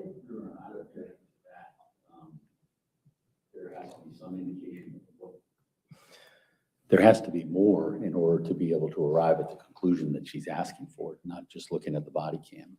You want to approach for a second?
All right, so at the knees, we have transfer stains, is that correct? Yes. Okay. Zooming in, tell me about these stains on the left of our screen that appear different. Yes, there's linear distributions of circular and elliptical stains. This would be on the jeans above the knee, going up to pretty much the top of the jeans. Okay, and again, remind us how elliptical stains come to be. Elliptical stains occur when the sphere of blood traveling through the air comes in contact with the surface at an angle so that the circular shape of the sphere translates into an elliptical shape on the surface. Thank you.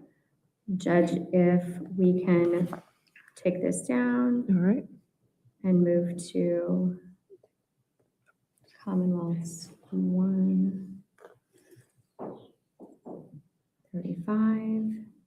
If I can have this published, this is Commonwealth's previously admitted 135. All right. Is this a close-up on those stains? This is a close-up of some of those stains. Some of, that's fair. All right. And if I can have the court's indulgence, pull this down for just 1 second. Yes, ma'am.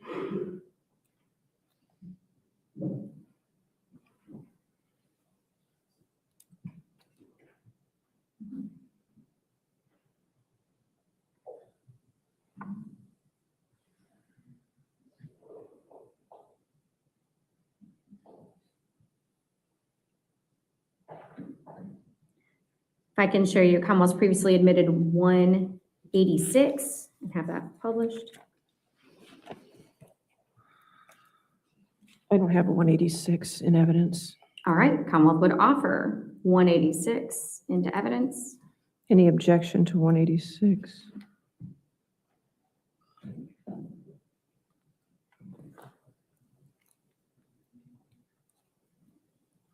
No, you're. All right, 186 in evidence. All right, so here we have the same genes in a manner that Detective Leach photographed them to allow us to see the blood more closely. Is that correct? Yes. Okay, so if you can describe your opinion or share with us your opinion about the blood spatter that we see on the left. There are linear distributions of small circular elliptical stains. They're actually from about the knee to the crotch, and just bracketed to show that general area. All right. And are those stains cast off? These stains could be cast off. They're consistent with cast off. We see some progressive change in shape looking across some of the lines. So cast off cannot be excluded as a mechanism to produce these stains. Thank you.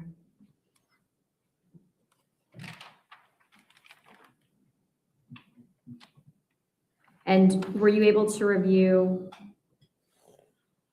the certificate of laboratory analysis that was admitted in this case, identifying the DNA contribution to those stains? Yes. And do you recall whose DNA was found to be in those stains? The DNA profile of Christine Banfield was found in this area. Thank you.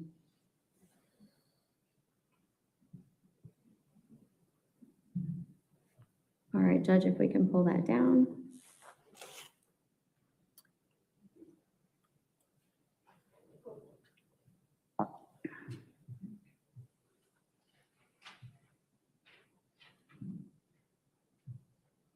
Judge, at this time, I would offer into evidence is Commonwealth's 187. Any objection to 187? No objection. All right, 187 in evidence. All right. Ms. Dallygraph, from 187, were you able to make any observations about Mr. Banfield's shoes? Yes. And I'm going to ask council to take a look, if we can pull this down. We can display Commonwealth's 188 to counsel and the witness. Is this a photograph that you pulled from Commonwealth's 187 to highlight the blood stains that you analyzed? Yes, this actually shows parts of two different photographs, but I took out the background to focus on just the shoes and the stains on the shoes. All right, Judge, at this time, the Commonwealth would offer as Commonwealth's 188. Any this objection? photograph, No objection. 188 in evidence. and we'd ask that it be published to That's the fine. jury in the gallery. All right, tell me about the staining that you observed on Mr. Banfield's shoes. Well, on the right shoe, where you see the one closest is the right shoe, and then the one where you're looking down at the toe area of the right shoe, there are circular stains, particularly up close to where the shoelace loops. You can see a circular stain moving out into the toe, a circular stain. On the side of the right shoe, there's a larger stain that can't be determined. It could be just a contact with something wet with blood, or it could be merging where if it's blood falling there on the side, then as it traveled in the fabric actually made one larger stain. So the mechanism cannot be determined. The left shoe appears to be a transfer from some area of wet blood. Is the blood stain or the blood stains on the right shoe, is that consistent with transfer, or could it be consistent with transfer? Well, there are in particular two that are very circular. So when I do the analysis, I look at all of the pictures, all of the images in context to see if I could identify if this is transfer, then there should be a circular area somewhere of that approximate size and shape to see if I can exclude transfer, because this does appear to be a somewhat absorbent surface. I didn't find anything, so it appears more that it falling blood, because falling blood will make a circular stain. Thank you. And did you make any observations from your review of the body-worn camera of Mr. Banfield's hands following the entry of law enforcement into the room? Yes. What did you notice about his hands? Both hands were blood covered. All right. I can show you what has been previously admitted as Commonwealth's 112 and 113. We'll start with 112. All right. So in your review of the bloodstains found on the carpet, did you make any observations regarding these stains found between the bed and the basket? Yes. Okay, and what were your observations? Well, there are multiple blood stains between the bed and the basket. Some of those appear to be saturation, where a lot of blood absorbed into the surface. Some appear to be simply transfer. There's something that was very wet with blood is in contact with the surface. Others are much smaller stains. They appear to be circular to elliptical in shape.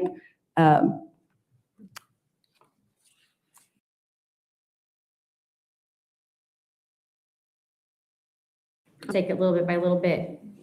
Identifying this stain here at the bottom of the photo, irregular in shape, what type of stain is that? It appears to be both transfer and saturation. Okay. Were you able to identify anything that might have matched with the shape and pattern of that stain to have created the transfer? I could not determine what transferred that particular pattern. Okay, were there any objects that you observed in any of the photos nearby that were also saturated with blood? Yes. Okay, what did you observe? Well, in particular, there was bedding that was over this area when officers first arrived, and some of that had a fairly heavy amount or large areas of saturation within that bedding that was sort of crumpled or on the floor above this area.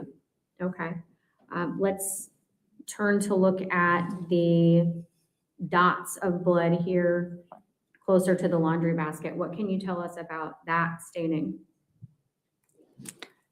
That from this image, there no particular dispersion or irregular dispersion, but there are very small blood stains in the area, especially as you're approaching up to the laundry basket. Okay, and from your review of the certificates of analysis, was Joseph Ryan's DNA present in that tested area? Yes. Okay.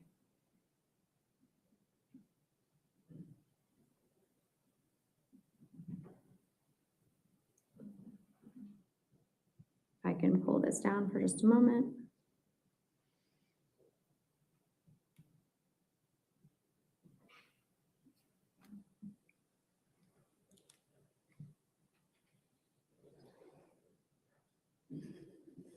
I'm going to ask Commonwealth 191 be shared with counsel and the witness. Do you recognize this photo? Yes. Okay. And the yellow circles on the photo, how did they come to be? I put the circles on the photo. Okay. Judge, at this time, the Commonwealth would offer this into evidence as Commonwealth 191. I'd object to the markings, Judge. All right, I'll sustain the objection. All right. If I can have this pulled down, please.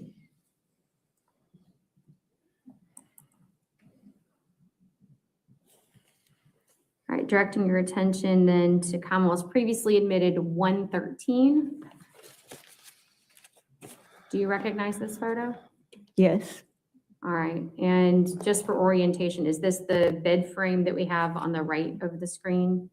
Yes, that would be the sideboard of the bed frame. Okay.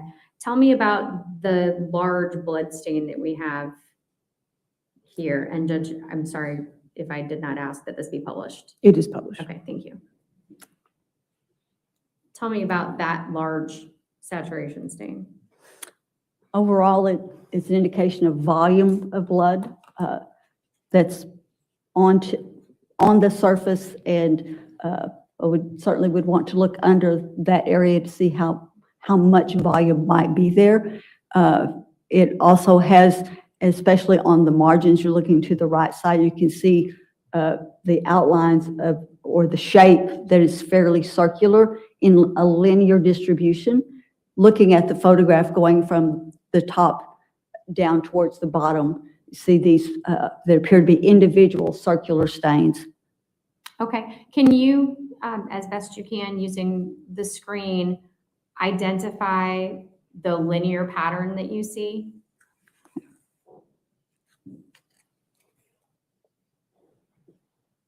Okay, and can you draw perhaps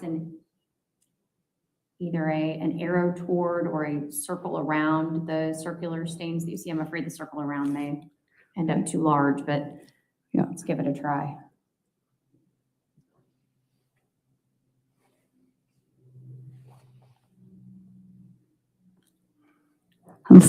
So the width of the line makes it I know, thank you. kind of obliterate the circle underneath.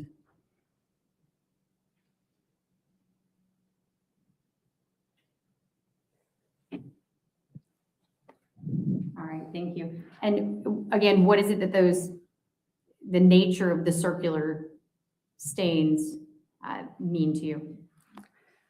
Taken together with the volume, that this appears to be where a volume of blood was projected, blood drops traveling through the air, And some of those droplets fell from that trajectory down to the surface of the, in this case, the carpet.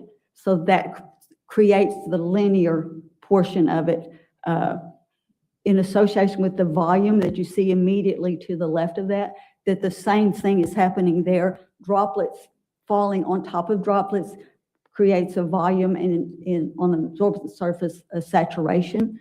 All of that is consistent with what's called a projected pattern, where a volume of blood pushed through the air, then the droplets fall, and they fall on top of each other, creating this larger overall pattern. Thank you. If we can pull this down, please. You don't want to print that? Oh, yes, I'm sorry. You have to put it back.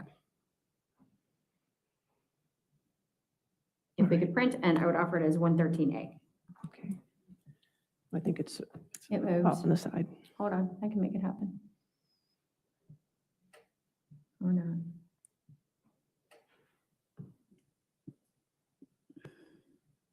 Okay. Okay. And any objection to 113A? No. 113A evidence. All right. Are we good? Okay, just wait. You're fine. Okay, thank you.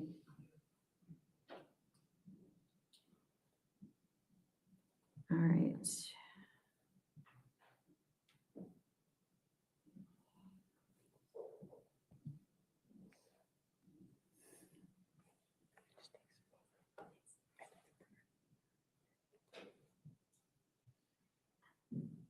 All right, if I can share Commonwealth's previously admitted 111.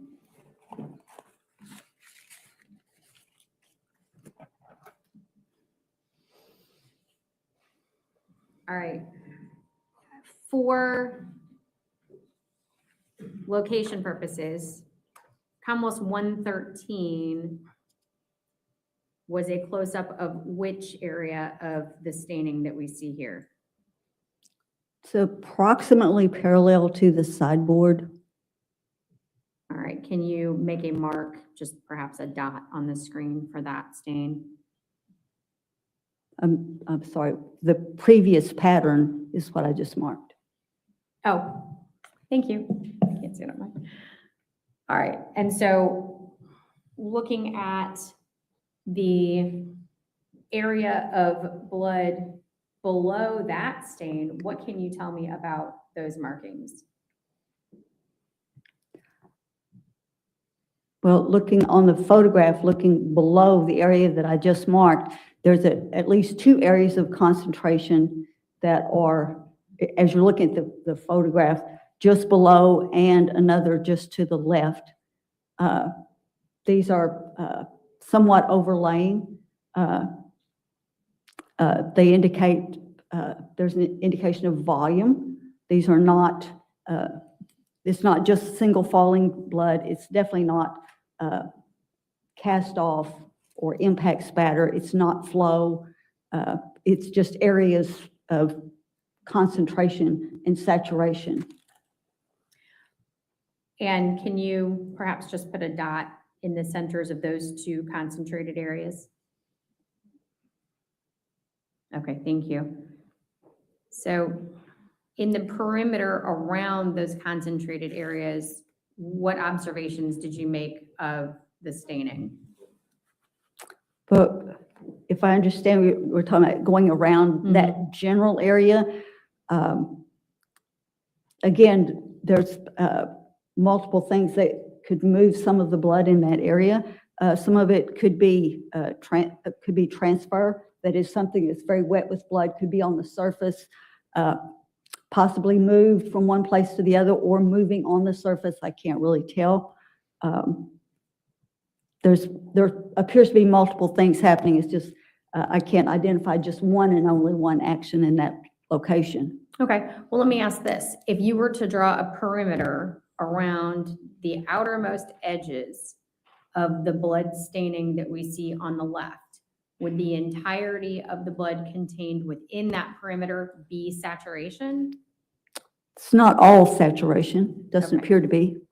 What else does it appear to be? Well, again, some of it could be transfer, like something very bloody either being moved in different location or moved on the carpet, either one. So it's not an even distribution through that whole area. Okay. And looking at the blood stain now to the right of the photograph, what can you tell us about that stain? That there is saturation there. There is some transfer there. There is what might be some spatter up as you're looking at the general area. There's some smaller stains, at least up just above and slightly to the right of center of the larger bloodstain area in front of that chest of drawers. Thank you. And Judge, if I can have this printed and offered into evidence as 111A. Any objection? 111A.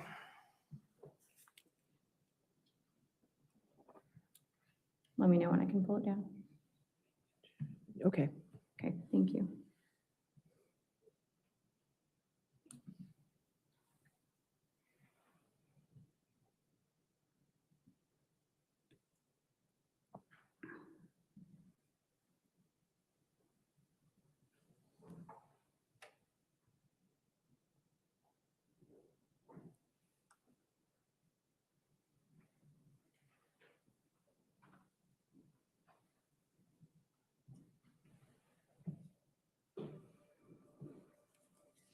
All right, Judge, if I can offer, well, if I can ask first that Commonwealth 219 be shared with the witness and with counsel.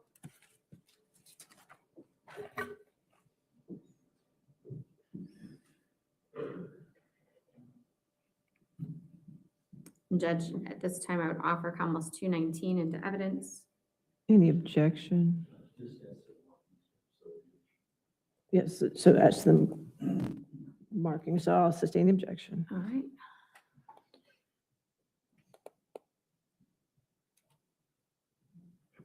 Might be under seal. Even though it's not admitted.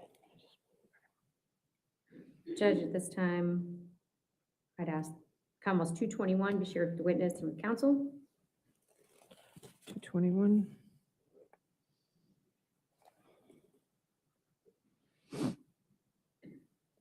All right, Ms. Dallygraph, do you recognize this photo? Yes. All right. This time, Commonwealth would offer 221 into evidence under seal. Any objection? All right, 221 in evidence under seal.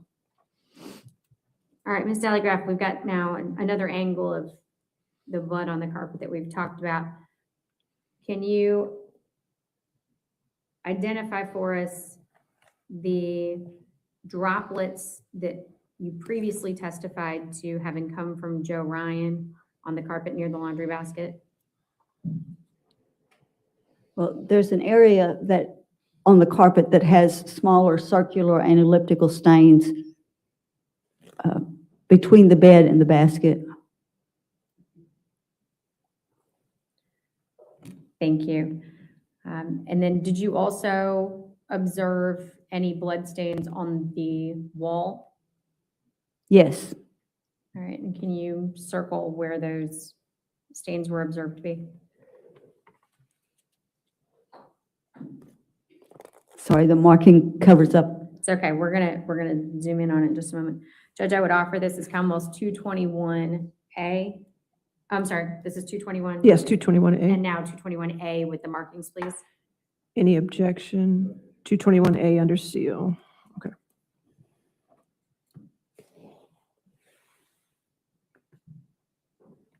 Let me know when I can pull it down. Thank you. Yes, you're fine.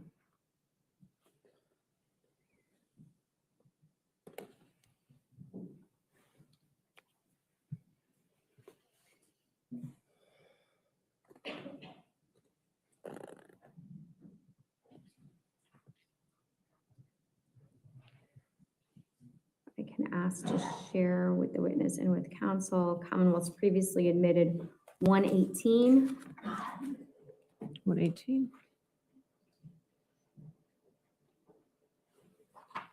And that can be shared with the jury in the gallery as well. Yes. Ms. Graff, do you see here now a closer picture of the blood on the wall? Yes. All right. tell me about that blood stain and what observations you made.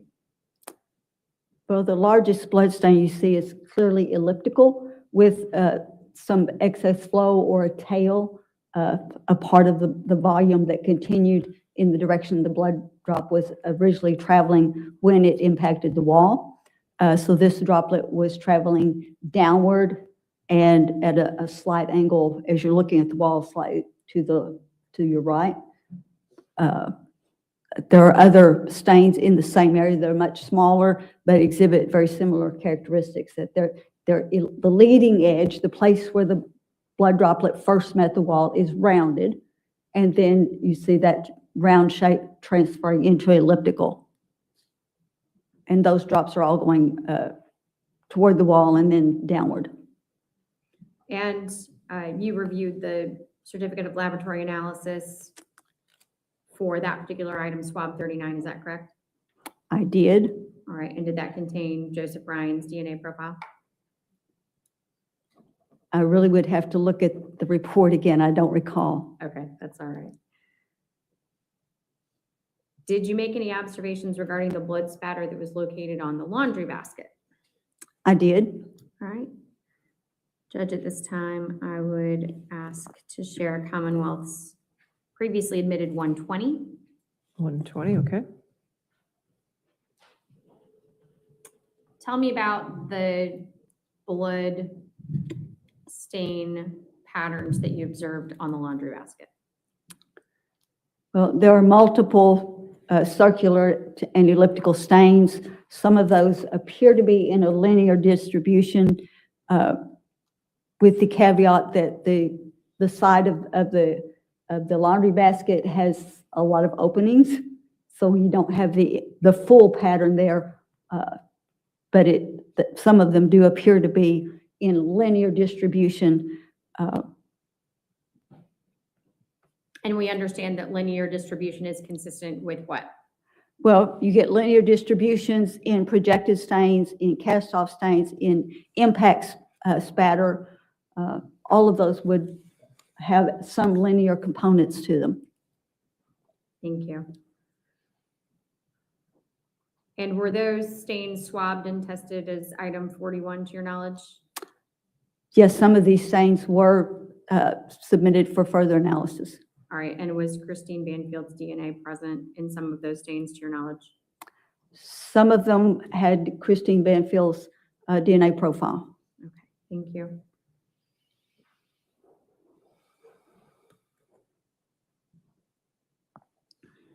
All right, Judge, if we can pull this down.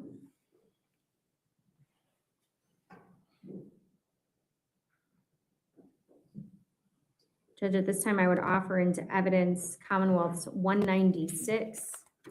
Any objection to 196? Is that a no? Okay, no objection. 196 in evidence, and thank you. Judge, I'd ask that be published. All right, Ms. Dallygraf, do you recognize this picture of Mr. Ryan's backpack? This is an examination picture of the backpack that was under or partially under Mr. Ryan's left leg. All right, so this is after it has been opened and spread out, is that correct? Yes, this will be an examination where everything has been removed, photographed separately, and now looking at just the backpack alone. Okay, so start us off with the thing that seems to confuse almost everyone. The circle that we see in the middle of the backpack, is that something you drew? No. Okay, to your knowledge, is that stitching on the backpack? I can't tell from this photograph. I'd have to see a close-up. Oh, yes, I can see the stitches. Okay, there we go. All right, so tell me about the blood stains that you observed on this object. Multiple circular and elliptical stains. All right, and what pattern of travel are those stains consistent with?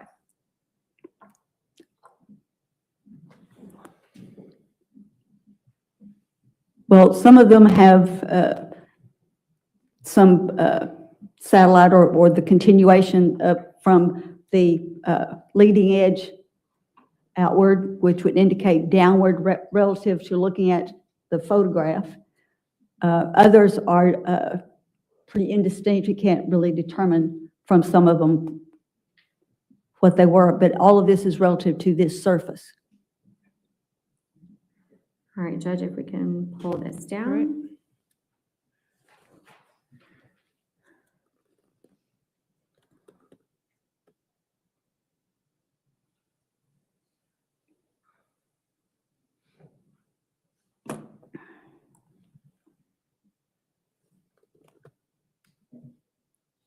All right, and Judge, if I can share what was previously admitted as Commonwealth's 124.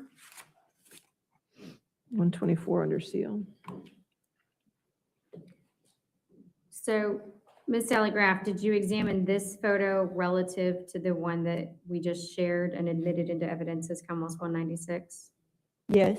All right, so tell me what observations you made of the staining on the backpack as it appears in this picture relative to 196. Well, I look at it in the context of the scene, how it was originally photographed before it was moved by officers in the scene, and to identify the patterns or the shapes of the stains that we could see in the examination photograph compared to what is visible here, to see if we can see the entire pattern or the portion of the pattern, to determine if the blood is deposited while it's in the orientation, location, everything that we see in this image, just by comparing those stains during examination quality and the in-scene context. Okay, and what did your examination reveal regarding the location of these stains and the location of the items in the bag? Well, one of the largest of the stains that we saw in the previous photograph, you can see a portion of it going into a fold as you're looking down at the lining as it was laying there when they first photographed it in place. Okay, and is that consistent with the location of the objects in the bag as we see them photographed here?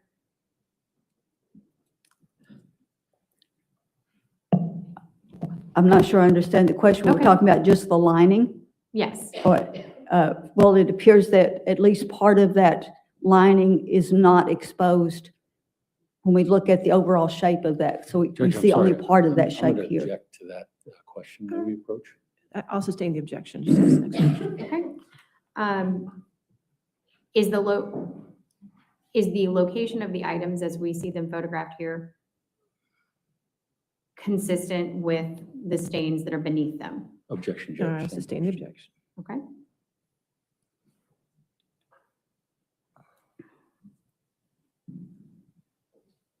Was there staining on the items as they are photographed here that created a pattern with the staining on the lining of the bag as evidenced in 196? Judge, I'd object. I don't know. Well, actually, I'll see if she can answer. I'll overrule the objection.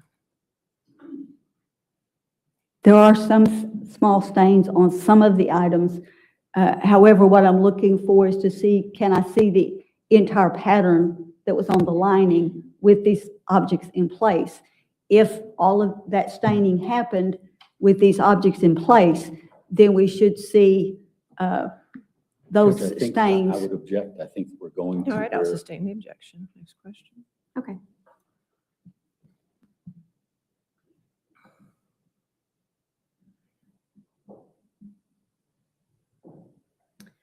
Based on your review of the certificates of analysis, was Mr. Ryan's DNA observed in the stains to the liner of the backpack? My recollection is those were the DNA profile of Joseph Ryan.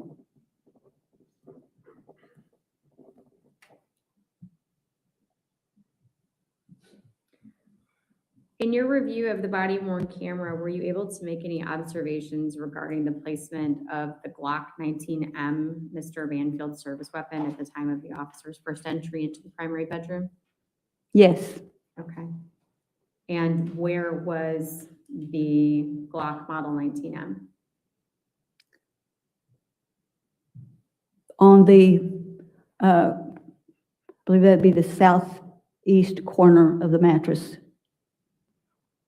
All right, and did you make any observations of the blood pattern in the area of the weapon? On the weapon itself, on the pistol, there was what appeared to be contact all along that entire side of the gun.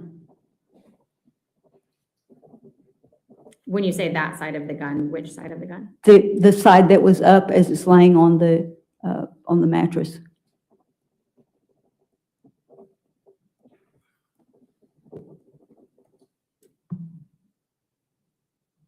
Okay.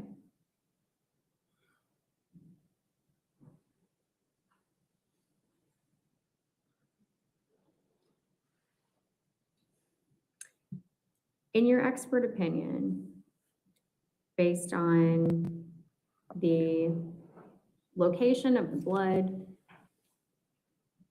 on Mr. Ryan's hand, the location of the blood on his pants, the location of the blood stains on his hip, and your review of all of the evidence in this case, including the autopsy reports,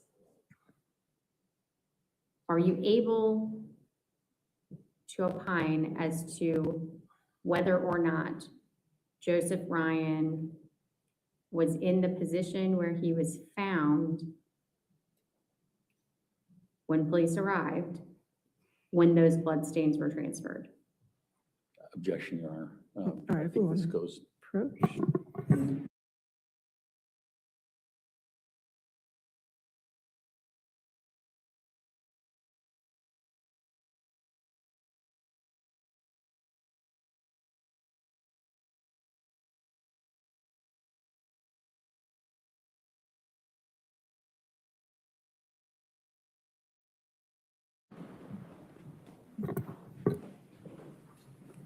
I do not have any further questions. Thank you so much. I appreciate your patience. All right, cross-examination. Judge, would it be appropriate to go now, or? Well, how long I know is we your? didn't have a break for the. I don't. Well, how long is your cross-examination? I anticipated probably being at least as much, if not Okay. more. All right, ladies and gentlemen, let's go ahead and take our lunch break now. So we'll come back then at 1:45 to give you an hour. Okay. So again, do not discuss the case and don't do any outside research. Okay. We'll see you at 1:45.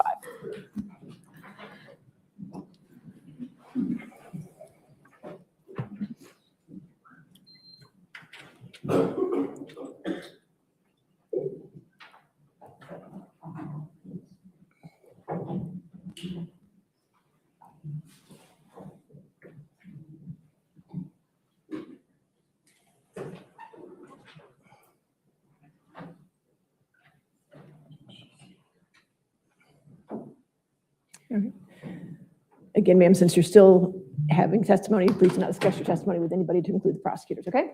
All right, thank you. See you at 1:45. All right.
I guess you know what comes across my mind. Murder.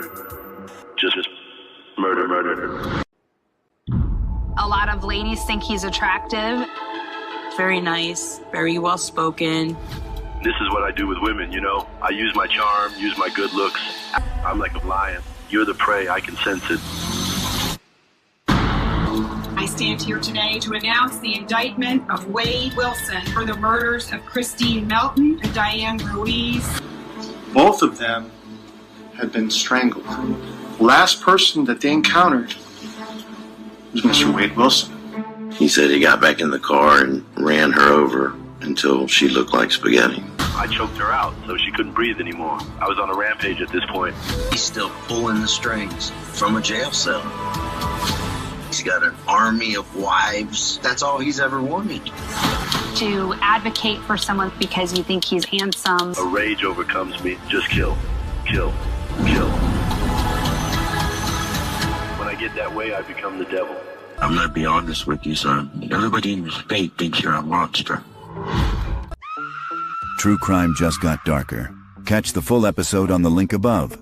Subscribe to At Southern Sin today and hit the notification bell for more live original episodes Wednesdays at 8 p.m.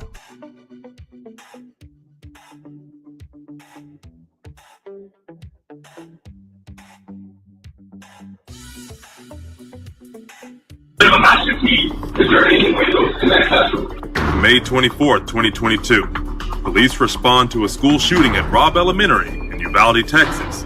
Video released of the response garnered outrage when police took 77 minutes to kill the gunman. Mr. Ramos, can you hear me? Please put your gun down, sir. Please don't hurt anyone else. The shooter entered Robb Elementary at 11:33 a.m. 3 minutes later, 11 law enforcement officers arrived inside. Officers at several points delayed gaining access to the room by clearing other classrooms and negotiating with the shooter. After 50 minutes, a team begins to move towards the classroom. A little over 20 minutes later, rapid gunfire, and the gunman is killed.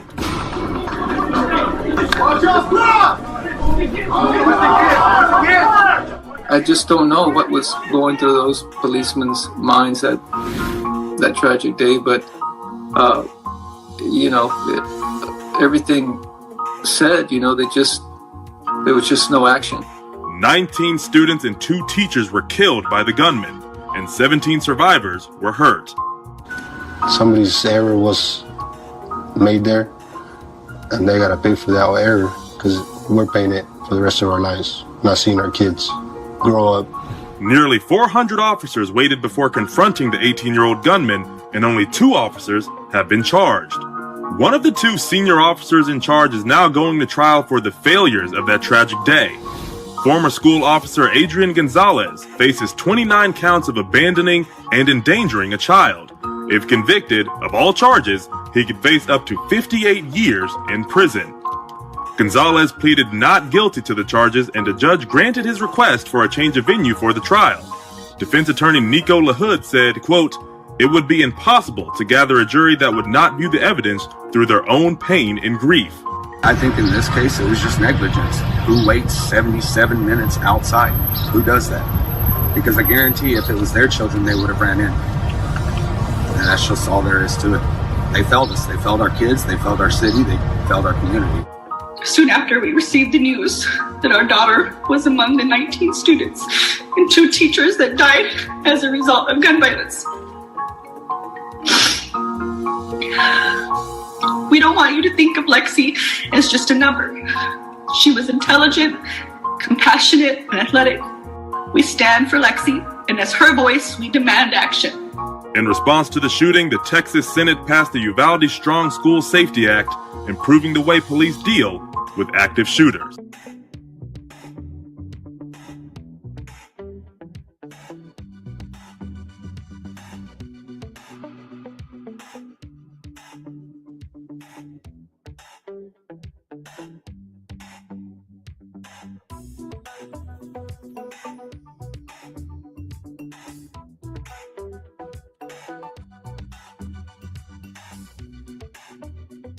Didn't the affair lead to double murder? The Commonwealth's Attorney's Office has secured an indictment against Brendan Banfield for the murder of his wife Christine and the murder of Mr. Ryan. Prosecutors allege the defendant planned to run away with the family's au pair, so he killed his wife and another man. Use him, I'm gonna kill her, I'm gonna kill her. It's a case of sex, lies, and threatened deception. The au pair affair murder trial.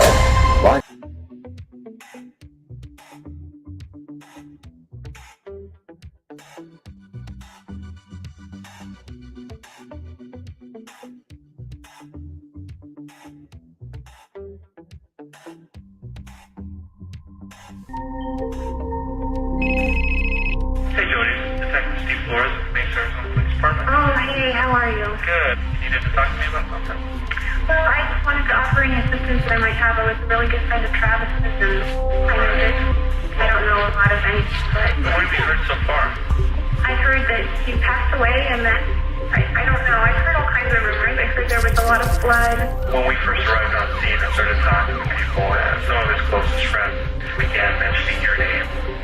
You know, hey, you need to call her because she probably knows what happened to him, or she possibly had something to do with it. Looking for a good binge? The Jodi Arias murder trial is back. Relive the stunning testimony, explicit evidence, courtroom meltdowns, and the circus that surrounded the case. From sexual obsession to betrayal, this is the true crime case that captivated the world. If you think you know the story, watch it unfold again, raw and uninterrupted. The Jodi Arias trial, re-airing only on Southern Sin. True crime just got darker. Catch the full episode on the link above.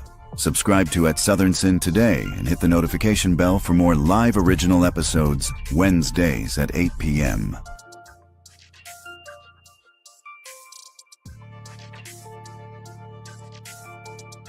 Every trial has a story the jury never hears, where the truth lives outside the courtroom. Join our host Dara Kennedy and the sharpest legal minds in the business for a new riveting show, Reasonable Doubt, What the Jury Doesn't Hear. No grandstanding, no spin, just the arguments that could change everything. Tonight, one question dominates the Rob Reiner murder case. What made powerhouse attorney Alan Jackson walk away? And can a public defender really carry a death penalty case? Emotions explode in the Uvalde school shooting trial against Officer Adrian Gonzalez. And shocking questions surface in the Y&W double homicide retrial. Was there witness tampering? All of it is breaking on at Southern Sin.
Didn't the affair lead to double murder? The Commonwealth's Attorney's Office has secured an indictment against Brendan Banfield for the murder of his wife Christine and the murder of Mr. Ryan. Prosecutors allege the defendant planned to run away with the family's au pair, so he killed his wife and another man.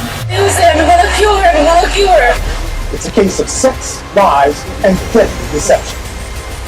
The au pair affair murder trial.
All right, cross-examination. Thank you, Your Honor. Your Honor, can we publish this to the attorneys? All I see is a white screen. Is it on your laptop? Yes. Hold on a minute, we just have to switch it over. Yeah. Okay. Thank you. Just to the witness and the attorneys? The witness and the attorneys, yes. Okay. Thank you. And this, for the record, what exhibit number is this? Judge, if we It's not, can, oh, you don't, it's not in evidence yet? Okay. it's not an evidence. All right, thank you. I can identify it, however. Sure, okay. Your Honor, if we could identify this as defense exhibit number 80. 80? 80. Okay. We'll identify I think it. that's a little out of line, but it's. That's fine. Good afternoon, Ms. Groff. I'm John Carroll. I represent Mr. Banfield in this case. Good If there are any afternoon. questions that I ask you and you don't understand them, please ask for me to repeat them. Sure. Okay. Ma'am, can you see the first slide there at your station? Excuse me? Did you see something on the screen? Yes, I do. Okay. And what have you seen that before? Yes. Okay. What were you in terms of your ability to see that? Was that in pictures? This object or Yes. this one image or what's contained in the image? This object and this image. The object I saw in multiple images, including the body cams, videos, and I see it in this still image. Okay, and you recognize that? Yes. Now, did you work with Detective Leach from the Fairfax County Police on this case? I worked with him in the sense that I received, I believe, reports that he wrote, documentation of what type of analysis was done or submitted various items for, and had a conversation about a particular testing that he did. Okay, and the particular testing, was that the testing that we just talked about in your cross-examination with the, what you said was a linear drip stain on the pants of Joe Ryan? No. Which stain was it? It had to do with some socks that may or may not have been bloodstained, and that was the focus of our conversation. Okay, and so how many conversations did you have with Detective Leach during this process?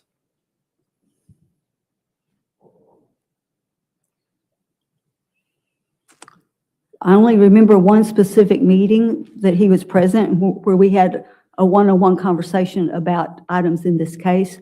Okay.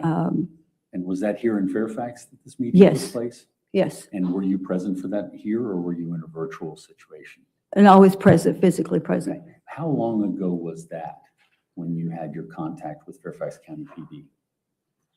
When I talked to Detective Leach about this case, Yes. I don't remember the date. It's been some time ago. Okay. Do you remember the date that you were previously here in Fairfax? I remember what I was doing. I'd have to look up our calendar to see what date that was. Did it coincide with another case that you were working for the Fairfax Commonwealth Attorney's Office? No, it's not another case. Okay. We were here doing some training. Okay. And training here in Fairfax? In this area. I think it was Alexandria, maybe. I remember the physical facility. I don't remember the name of the location, but it was in this area. Now, going back to this image, were you aware of, and I'll show you the next image, were you aware of Detective Leach asking for analysis for DNA on this juncture that's showing on the knife? I was aware that some analysis was done. I did not talk to Detective Leach about specifically where or how the sample was collected. I think I may have looked at the results of the analysis, Okay. but I did not focus on this particular object. And is it fair to say in your review of this that you looked at all of the results of the analysis that were produced in these cases, or in this case? I don't know if I received copies of all the analysis that was done. Everything I received, I reviewed. Okay. And in this situation, and Your Honor, I can Sort of mark it. Well, what I was thinking I might do, Judge, is if we mark it A and then 80A? Okay, this can be 80A, that's and fine. then 80B and going forward through. Okay. Okay, I'm and I'll okay. identify it. All right, so this is 80A, the one Yes. that's on the screen right now? Okay, thank you. Ma'am, just to refresh your recollection, does that look like the analysis that you looked at? Yes. Best evidence. It's not the full document. The document's been admitted in evidence. All right. Well, she needs to review the full document. Okay. We have it available. Ma'am, to your recollection, whose DNA was, without referring to that, whose DNA was identified on that portion of the knife? Again, it wasn't part of my analysis. I don't recall exactly where it was.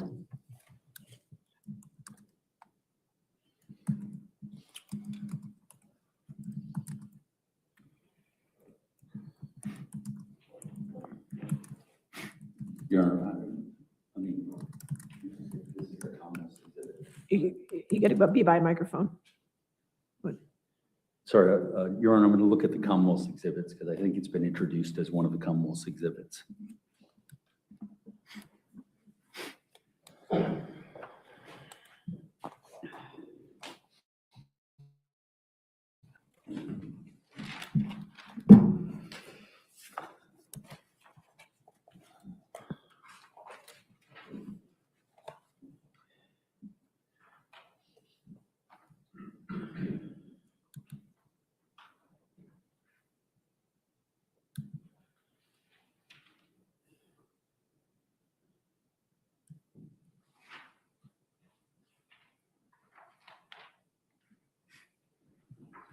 Aaron, if we could pull up Commonwealth's exhibit number 160.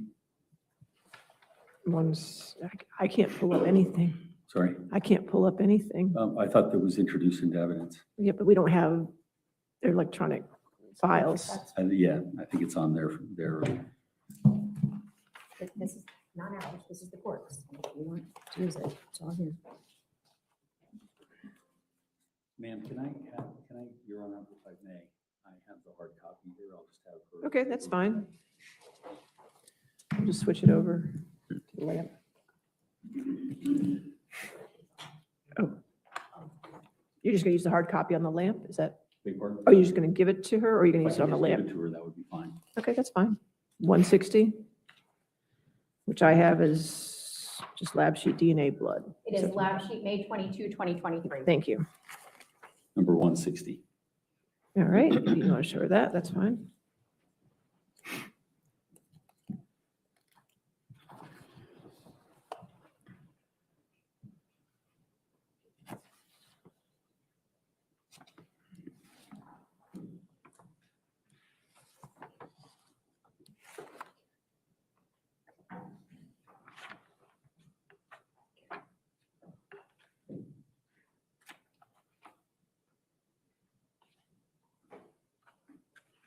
Ma'am, have you had enough to look at that?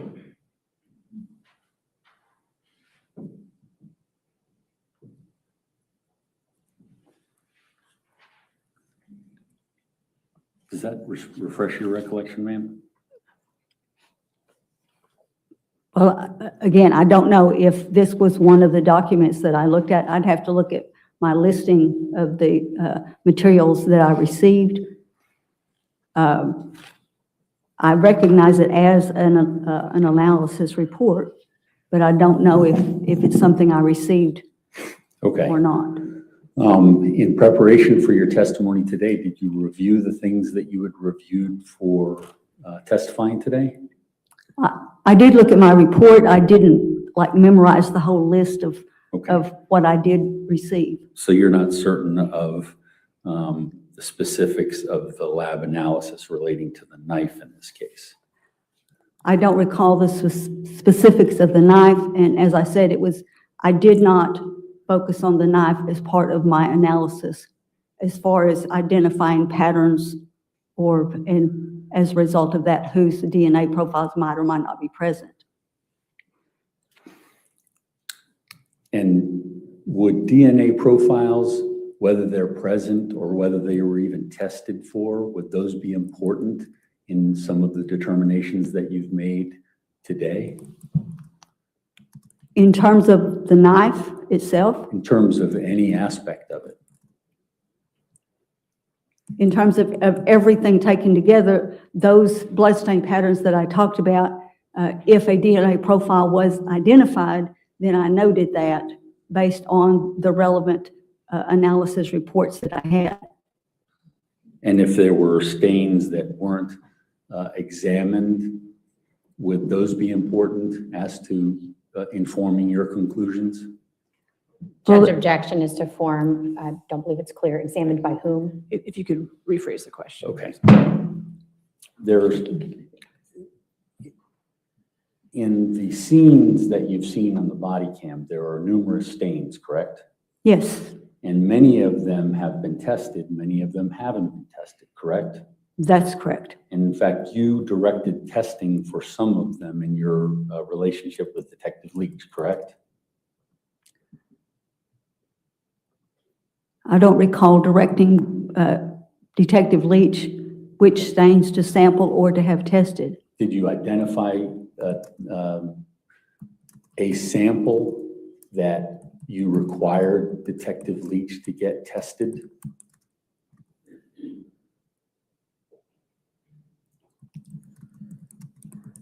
Not that I recall. My analysis was based on the documentation, not a personal examination of the physical objects.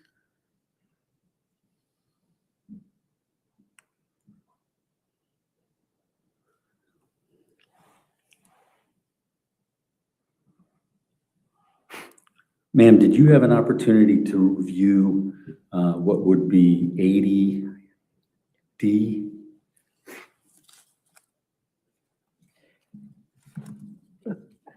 you see that picture? I see the picture, yes. Do you recognize that picture? Yes. Have you reviewed that as part of this case in your examination? Yes. Okay. In this instance,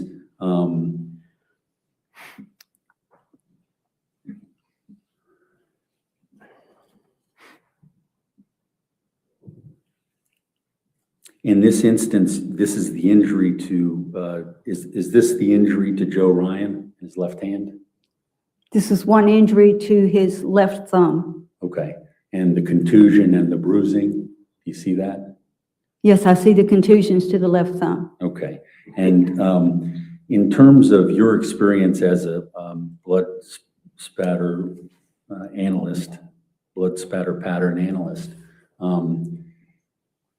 is it fair to say there's a greater likelihood of injury to the person who's stabbing than someone who's, or to the person, there's greater likelihood of injury to the person who has the knife and is stabbing versus others involved in the scene?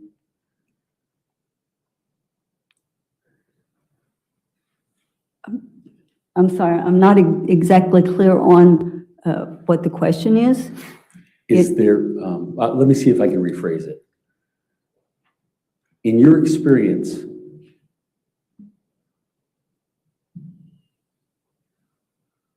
is there a greater likelihood of a stabber having an injury as a result of that knife? I can't really say greater likelihood. Okay. Have you experienced that?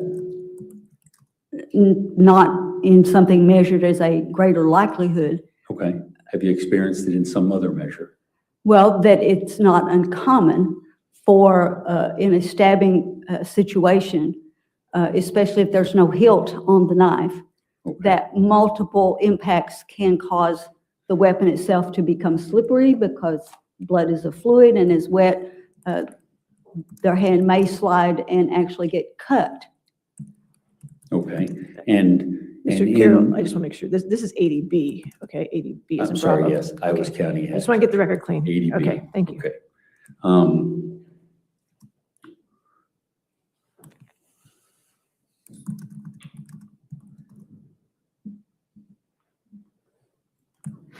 Would you agree that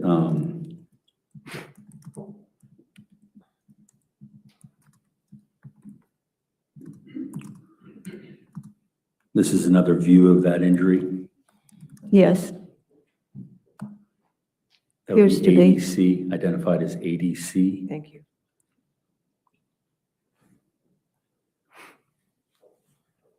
Ma'am, do you see this, the slide that's before you?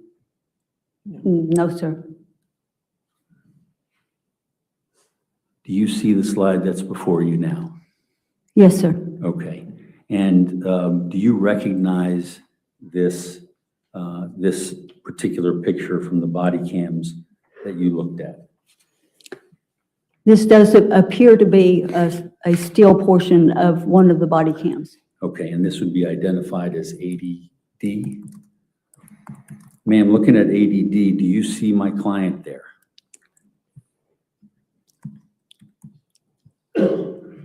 Well, I recognize that the person, there is a person kneeling on the floor, and in looking at all the videos of the first officers, that that person was later identified as Brendan Banfield. Okay, and in that picture, can you see his hands?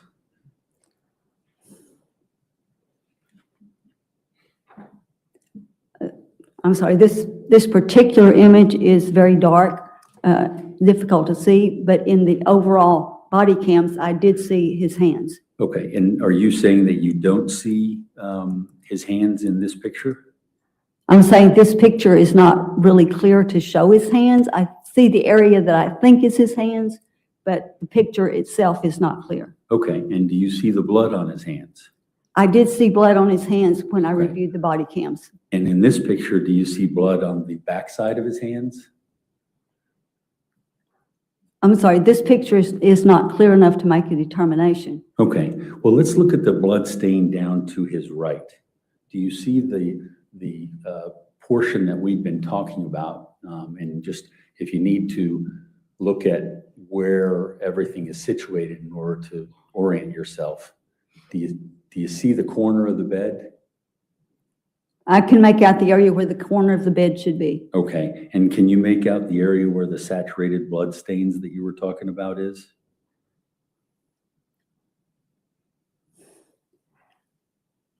I can see what appears to be. Again, the picture quality is very poor. Okay. But from reviewing all the body cams, I do know that there was saturation areas on the carpet. Okay, so just talking about this picture right here, this comes from when you reviewed the body cam, correct? I reviewed all the body cam footage that was given to me for review. And this footage is from the first body cam responder, isn't that correct? Objection, Judge. I think it calls for speculation. She's indicated she has reviewed all of the body cam, but there has been no indication as to which body cam this came from. If she can answer it. The body cams of the first two officers going into the bedroom had the most information about location of persons and objects before being moved by the officers or being directed to be moved by the officers. Okay, and in this picture, which would be 80D again, you can see the stained spot that you were talking about with the ladies and gentlemen of the jury earlier, correct? Again, the quality of this picture is very poor, but I do know where there were saturations on the carpet based on all of my review of materials in this case. Can you see the end of the bed?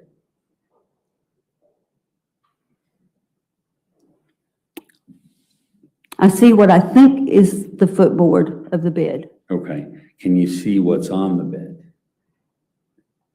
In this picture, you just see that it's a dark object.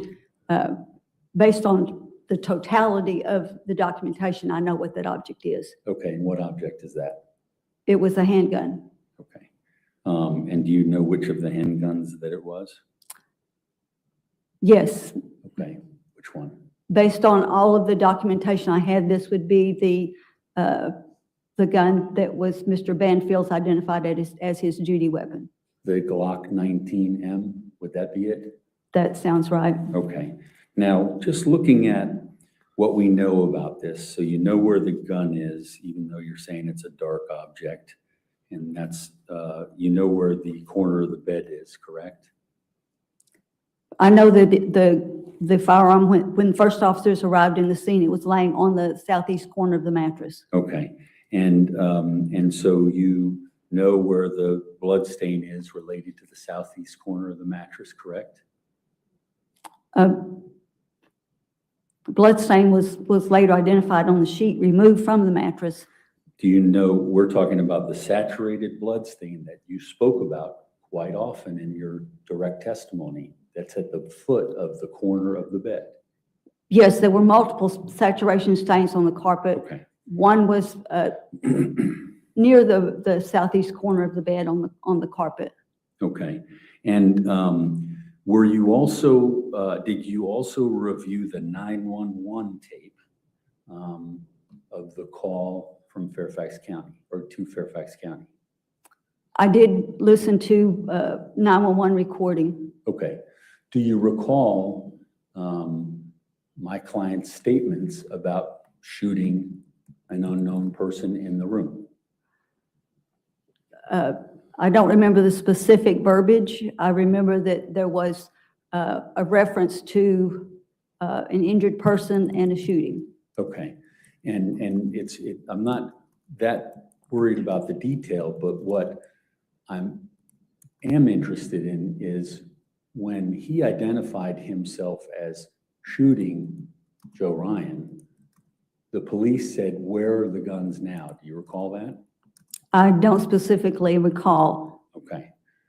Do you recall them telling whomever is on the 911 tape, make sure the guns are visible?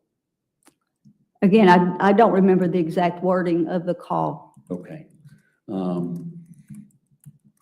And so you don't actually remember that from the 911 about the gun? I don't remember the specific words that were said. I do remember specifically reviewing that there was reference to an injured person in a shooting, that was the basis for officers going to the scene. Okay. And so would it be possible if that gun that's showing on the corner of the bed was put in the blood stain saturation that you've talked about today prior to making the 911 call? Well, I don't know prior to the 911 call. Those are things that I can't know. Okay. I will say that the blood stain all along that complete side of the gun, the exposed side as you're looking at it, that it did have what appeared to be transfer. And certainly if the gun had been laid in a saturation or in a blood pool, then that would be a scenario that could not be excluded as how the blood stains came to be on that side of the gun. Okay. And if that was left in the position that's in for purposes of the first responders, would that be something that could be tested to determine what the DNA was on that gun itself? If the gun itself, as it's laying there, someone could swab it and submit that swab for analysis. Do you know if that ever happened? That I don't know. Okay. You never received any records of an analysis of what was on the gun? I don't recall getting analysis of any swabbing of the gun itself. Okay.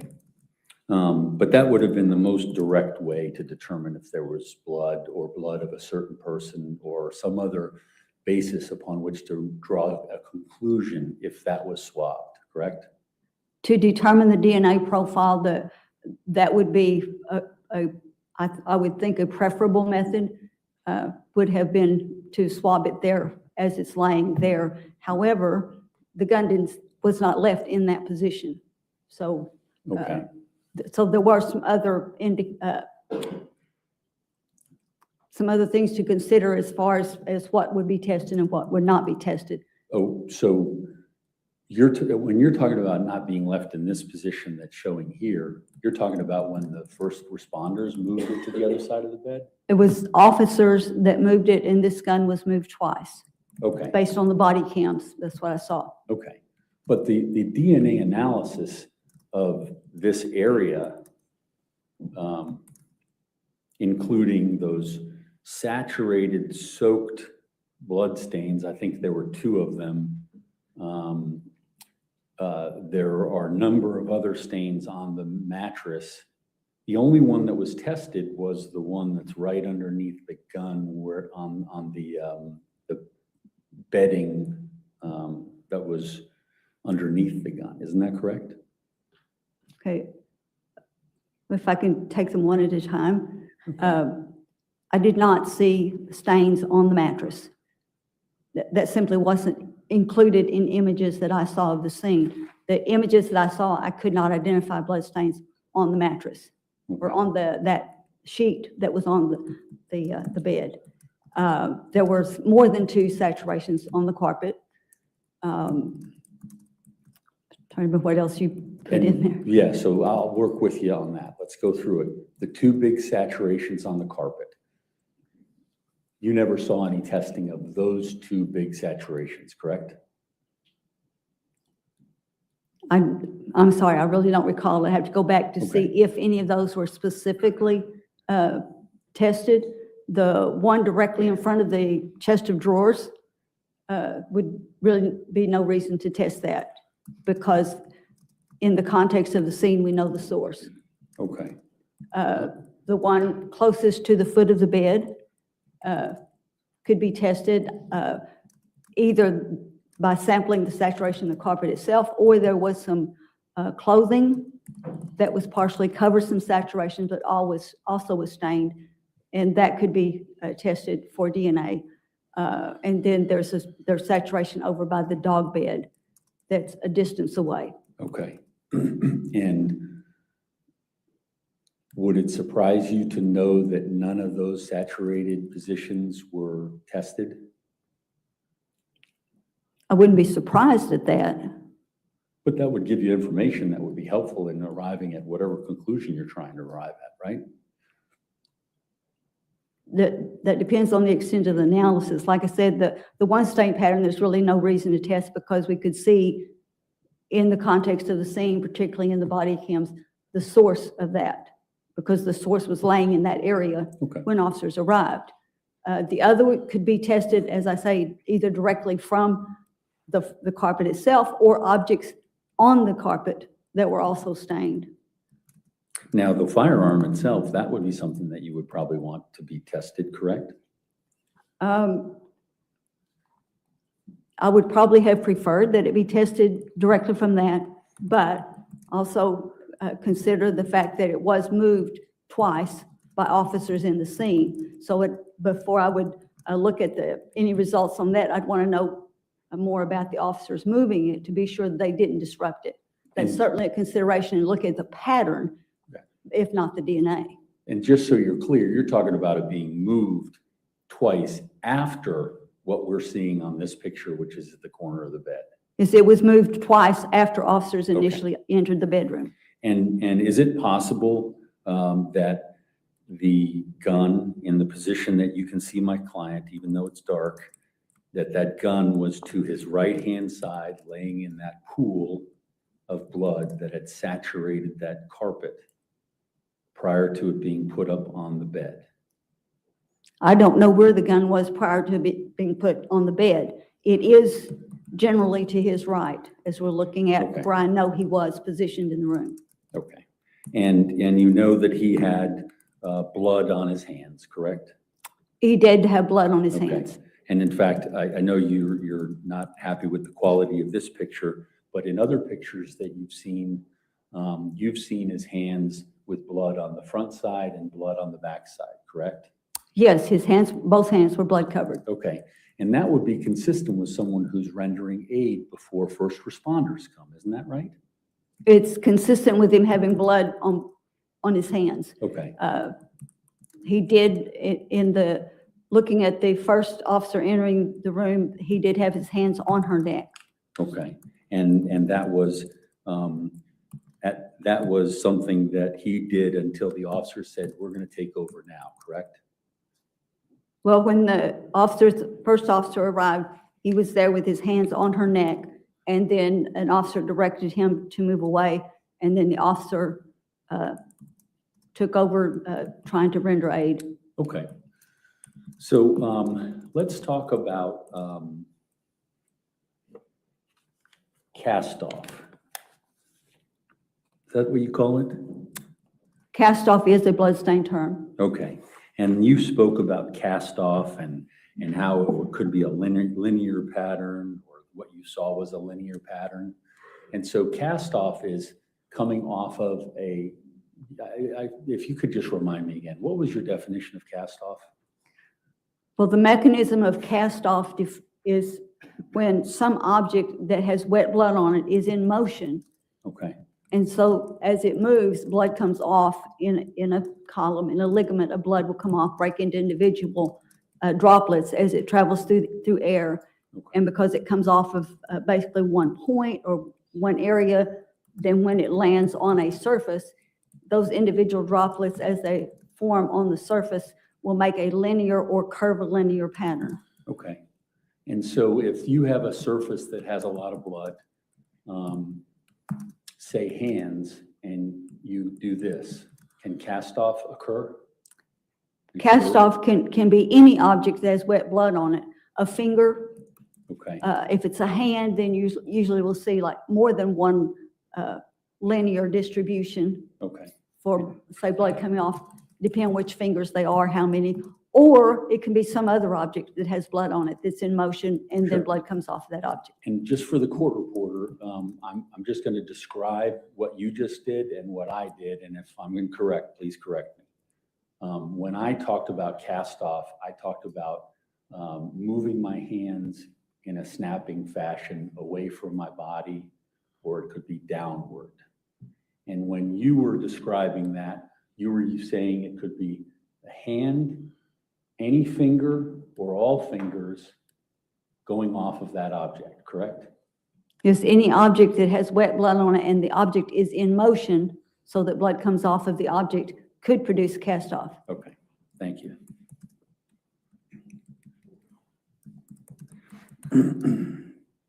Now, and I guess with cast off, what I think you've identified as droplets in a linear type pattern is the words you were saying to direct examination. That individual stains in the pattern oriented to each other will be in a linear or curvilinear pattern. Okay, in a linear pattern, I'm just assuming what, I guess that's, you're talking about straight or likely straight. Well, I say it could be linear or curvilinear. So a part of the pattern could be very straight. You could have a part where the whole line curves a bit, so it's curvilinear. But you can still, looking at it, see how they're related to each other. Okay, and unless you actually see whatever it is that's holding that blood, you can't be certain of that, correct? You cannot generally look at a cast-off pattern by itself to determine what the object was, other than looking at the individual stains. This came off of it's a low volume or very small surface area versus something that has a large surface area. Okay. Now,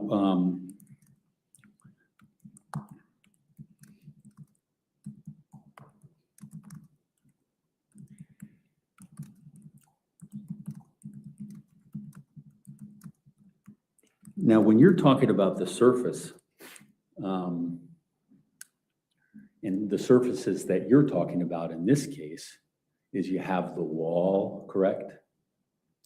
I'm sorry, the surface area I was just referring to was the surface bearing the blood. I understand, and I'm just moving on to surfaces that could create what you ultimately interpret.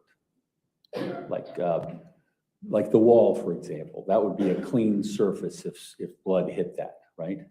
Judge, objection to the mischaracterization of the answer. Her answer was about what type of object could create cast off. Right, and he's moving on now. Yeah, I'm moving on. This is a new. Understood, Okay. but to then use the word create, what she's talking about, I think. Overruled. Okay. So just so I'm clear, I don't want to confuse. We're talking about surfaces. So like a surface like this, or a surface like this, or a surface of skin. Okay, so that would be like a tabletop, clothing, fabric, and skin. So I haven't asked the question yet. Okay. Depending on what surface you're talking about, would it be easier to identify whether it's a linear pattern or even whether it's a drop pattern? Excuse me if I'm not using the right term. When you're talking about like a wall or a flat surface like this versus clothing and say denim, like what we have in this case, or a forearm, what we have in this case, there'd be different. Judge, objection to the compound question. Overruled, he hasn't asked the question yet. I haven't asked the question yet, yeah. Would there be different things that you would consider based upon the surface that you're analyzing in coming at your conclusions? Well, in looking at bloodstains, all of them, you should consider the target surface, that is the surface receiving the blood, and how it might alter a bloodstain. And again, it goes back to things like the volume of blood in the cast-off. Even something that is might be absorbent like denim. If it's a very small volume, then it may not be enough blood to really be disrupted when it strikes that surface. It really depends on several factors. Okay. I think there was another portion to your question, but I've forgotten now. Well, I think the actual question was in making your conclusions as to some of the things that you've said today, whether it's a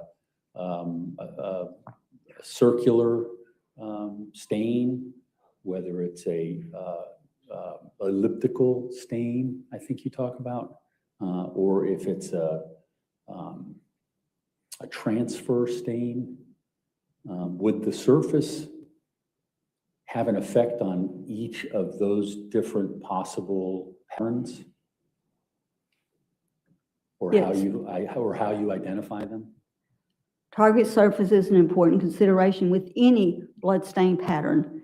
How will this particular surface affect the blood as it's transferring from a fluid to a drying stain on the surface? So surface is important.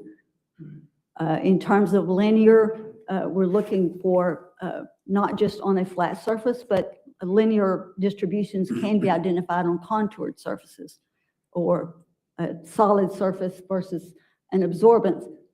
In the context of the scene, you may or may not be able to make that determination. Now, you referenced a DLI report in your direct testimony. It said it was a private lab that the Commonwealth hired to do an examination. Do you remember that one? Yes, I remember some of the reports were DLI. Okay, well, there was only one, and the one was relating to the DNA that was being sought inside Joe's zipper in his button of his pants. You remember that? I don't recall it being inside the zipper. It was identified to me that some sample in the area of the button or in that area was in fact sampled, and that they did find DNA profiles. Okay, and did you read that report? I think I did. Okay, isn't it true that the request for the analysis was actually not blood stains? The request for the analysis was around the blood stains for contact or touch DNA. You remember that? I don't recall anything in it that says specifically how it was sampled. Okay, so, but what my question is you spoke about transfer stains to the Commonwealth when they asked the question. You spoke about inside the zipper where the button connects, all those sorts of things. And you spoke about blood transfer stains, didn't you? I said on the back side of the buttonhole that I could see in the image transfer stains. Okay. I did not say what DNA was present in those transfer stains, just that there was a report in that area, and I think it was the button side as opposed to the buttonhole side. But my question is, did you realize that the request for DNA was not for any blood stains? It was for touch DNA around that area that was described. Judge, objection, facts not in evidence. Overruled if she could answer. Did you realize that? As I said, I wasn't a party to sampling. I don't know exactly how the sampling was done. Okay. Well, I guess my question then is, how did it just automatically talk about transfers in that area when that wasn't part of any sort of scientific testing done by the Commonwealth of Virginia or their hired DNA person? Judge, I'm sorry, I have to object. He is mischaracterizing what is in the certificate of laboratory analysis. Objection, Ms. Ames. Facts not in evidence. Overruled. I testified that I saw stains, particularly on the backside of the buttonhole. Okay. And looking at those stains, identified that as transfer stains. And despite the fact that the DNA lab didn't deal with stains at all, was that something that you dealt with the Commonwealth in preparation? that why you talked about stains? I identified the stains because I looked at the picture and I saw the stains and I said what I saw. That is a separate issue from any testing that may have been done for DNA in that area. Now, we looked at the hip stain that you identified previously, and you were testifying. It was on his Joe Ryan's hip. You testified that there were like fingers that were going down because you could conclude that the flow was going down toward the ground where the picture was, correct? No, I said there was a blood stain on his left hip, and there was a satellite, what appeared to be satellite with a little bit of flow from that, and that direction of those flows was towards the floor, or in terms of the body relative to his body was front to back. I did not say that that was a contact, and certainly did not say it was from fingers. Now, did you review any evidence that informed you as to what Joe Ryan's movement was before blood was on him? There's no way looking objectively at the evidence for me to determine what he was doing before there was any bloodshed. Okay. If the evidence was that after he was shot, he started getting up again, so we would have blood, and he was starting to get up from his position on the floor, would that be something that you would want to consider in making some sort of a conclusion for the ladies and gentlemen of the jury? Any statement about what he may or may not have done would not have any bearing on looking at the bloodstains and looking at what I could determine, any actions I could determine based on those bloodstain patterns.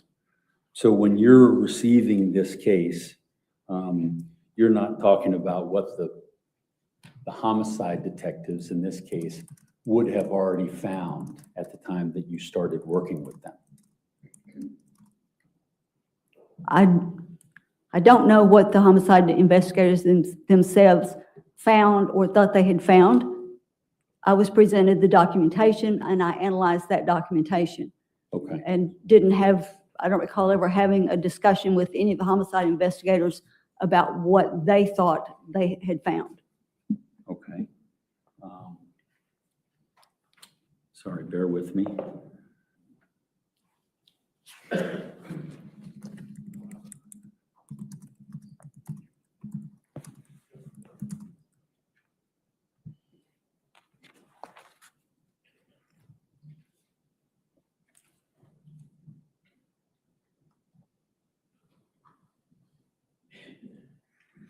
It says here that you were provided the chief medical examiner's reports, correct?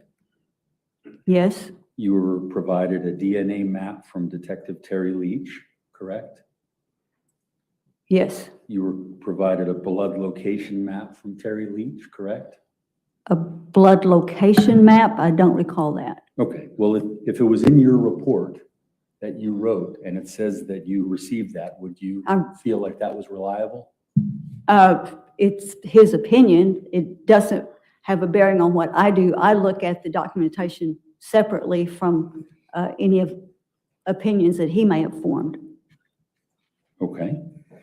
And so it looks as though you were provided 1, 2, 3, 4, 5.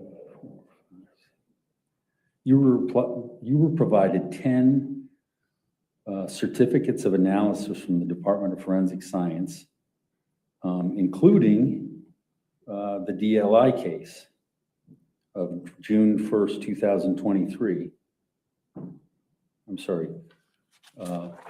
You were provided 15 certificates of analysis, including DLI, who was a private lab, and Bodie, who was a private lab. You received those, correct? Yes, I would have to refer to my report, but I listed everything I received. Okay. That doesn't mean everything I listed had a bearing on my analysis, simply that I had received it. Okay. And I'm actually reading from that portion of your report, so I'm not trying to trick you and do anything like that. It says you have images of Juliana Perez Magalhaes, 31 images. Okay. You have images of Brendan Banfield, 180 images. Does that sound right? There were a number of images. I don't recall the exact number. I have to refer to my report. I'll go through them quickly because I know you can't just in the moment. 137 images of Christine Banfield, 177 images of Joe Ryan. You have 1,326 scene images. You have evidence examination images, 1951. Evidence images, 308. X-rays of Christine Banfield and Joe Ryan, correct? You have, yeah, if you're reading the list, then yes, that would be correct. okay. You have 40 Axon body cams from the police department, 37 fleet cams, Axon interview cams. Now, that's what I'm asking about. The Axon interview cams, those would be interviews relating to this investigation and the evidence that was being compiled as they went on, right? There were some interview cams of interviews that, when they were done by some detective to some interviewee, and yes, I looked at those. Okay, and those interview cams, if they contain the factual predicate that I said to you sometime earlier, that Joe Ryan had gotten up from his position on the floor before he was shot by Juliana Perez Magalhaes, would that change your position with regard to what you've described on the hip, if he was in an upright position versus laying down as he was in the picture? No, the blood stain is what it is. I simply described what it is and what that tells me about this small portion of the scene. Any statements that anyone makes, I do not take as being factual. Okay. That's And subjective as opposed to objective evidence. Thank you. And so going along with what you said, the pictures of Joe Ryan laying on the bed and you, the dog bed where the saturation stain was, you recall it? There was a saturation on the dog bed, especially to his left and onto the carpet. Okay. And so you ended up drawing flow patterns that were going down his neck, correct?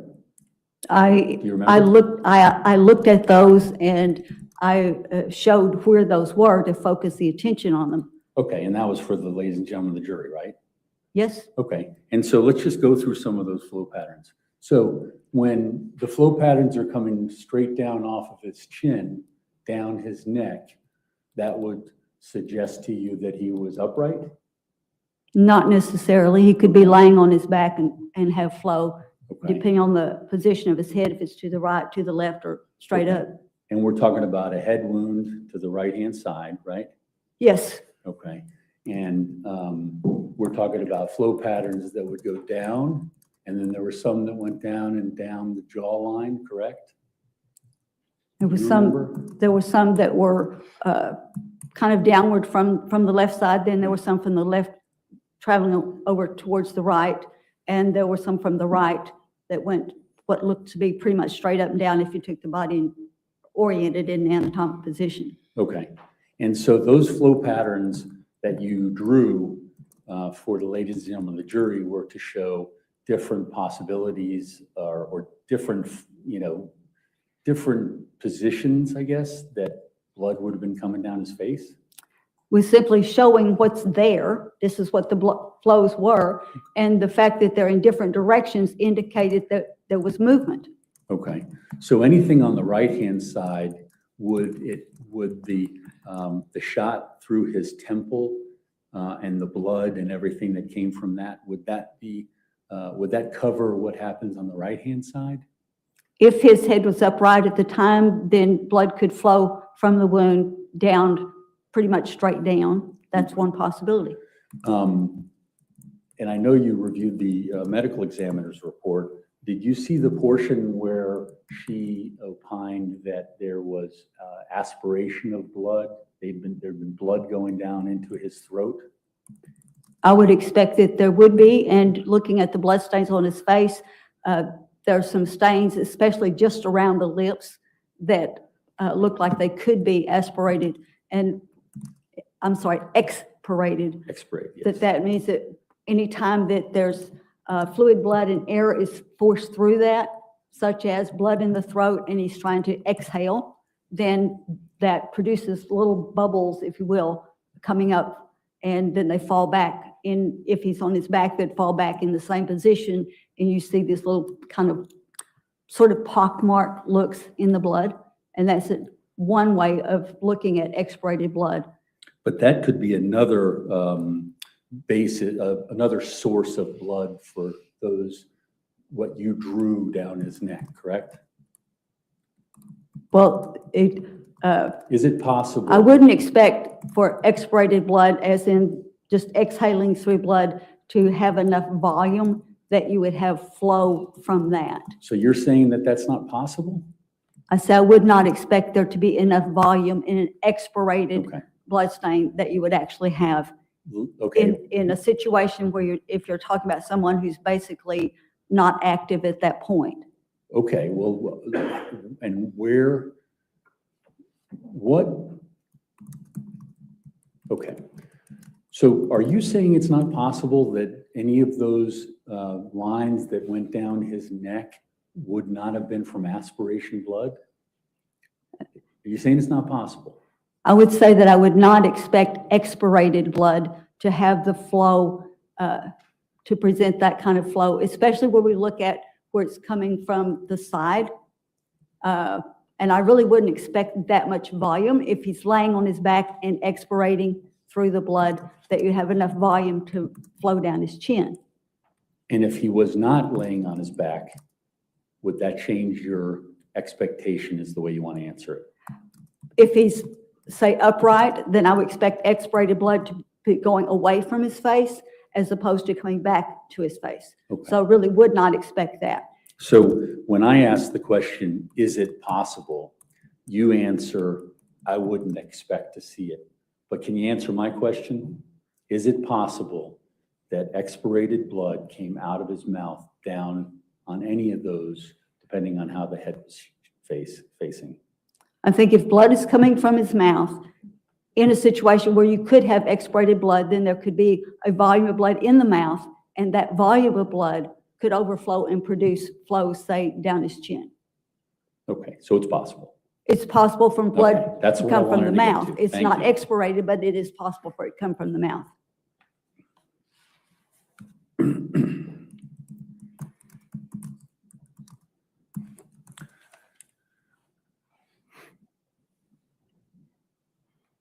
Your Honor, I'm going to X out of this. All right.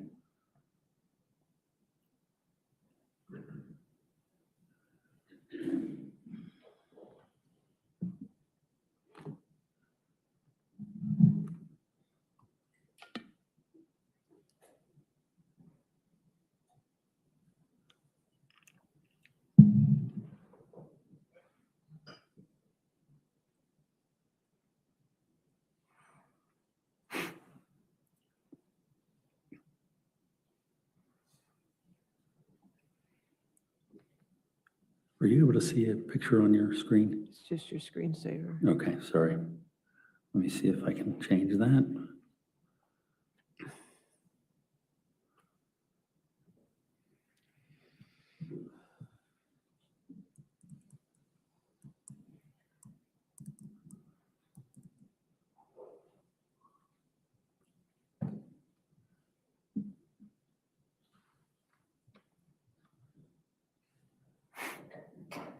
Ma'am, can you see those two pictures side by side? Yes. Okay, do you recognize those pictures? Yes. Okay.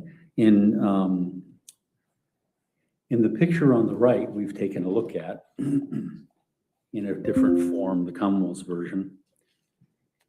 And in those droplets, you've described them as droplets of blood in a linear-like pattern. In a linear distribution. Linear distribution, thank you. And then, do you recognize the other picture? Yes. And that's also a portion of a picture that you've already looked at. Yes. Now, the one, I guess, droplet in the left picture, you've described as airborne, correct? Yes. But the droplets that you have on the right side, and Your Honor, I would identify this as Defense Exhibit 83. 83, you're not going alphabet anymore? This is a different, Okay, 83, okay. I think, because we were at 82. No, we were at 80, A, B, C, D, and E. Oh, I'm is sorry, where then we're this would be 81. stuck. This is 81, okay. No 80.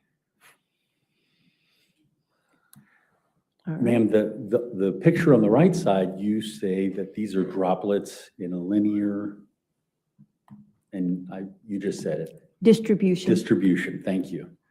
But the droplet that in the left one is airborne distribution, correct? Well, I'm sorry, the one on the left is not a distribution, it is a stain. Okay, so it's an airborne stain. All Correct. of those you're talking about are airborne, whether they're droplets on the, as we look at on the picture on the right or the picture on the left, airborne in that the droplet traveled through air, even if that travel is downward. So they're all airborne droplets. Those are, yes. Okay, and so there's no distinction between the droplet portions on either picture in your mind? Well, in terms of defining whether or not they're airborne, they're all airborne. That is, the droplets travel through air, even if that travel was straight down. Now, the other part of the picture on the right was, I think you had testified, actually, strike that. I'll just leave that as that.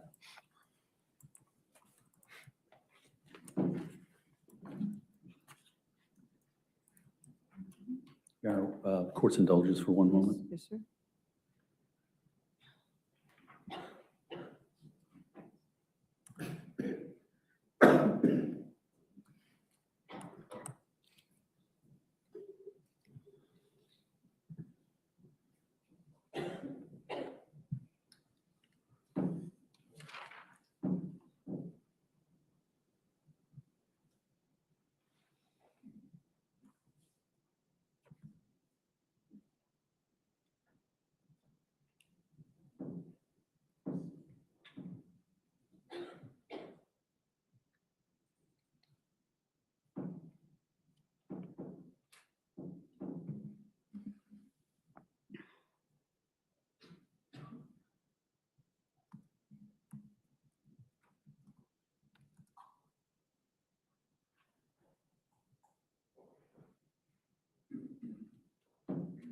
Thank you, Your Honor.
Your Honor, you can take that picture down.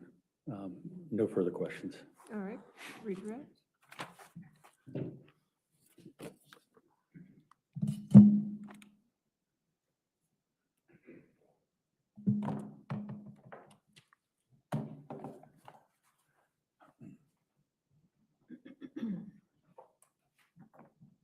George Penn.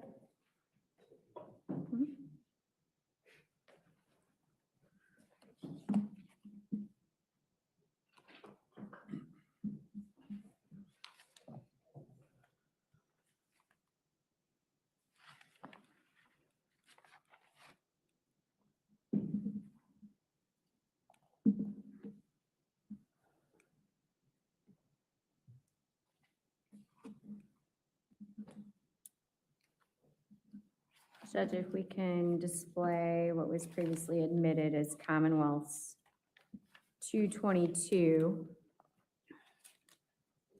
I believe under seal. 222 is not under seal. Judge, it probably, okay, that's fine. It was in or not under seal, 222. That's fine.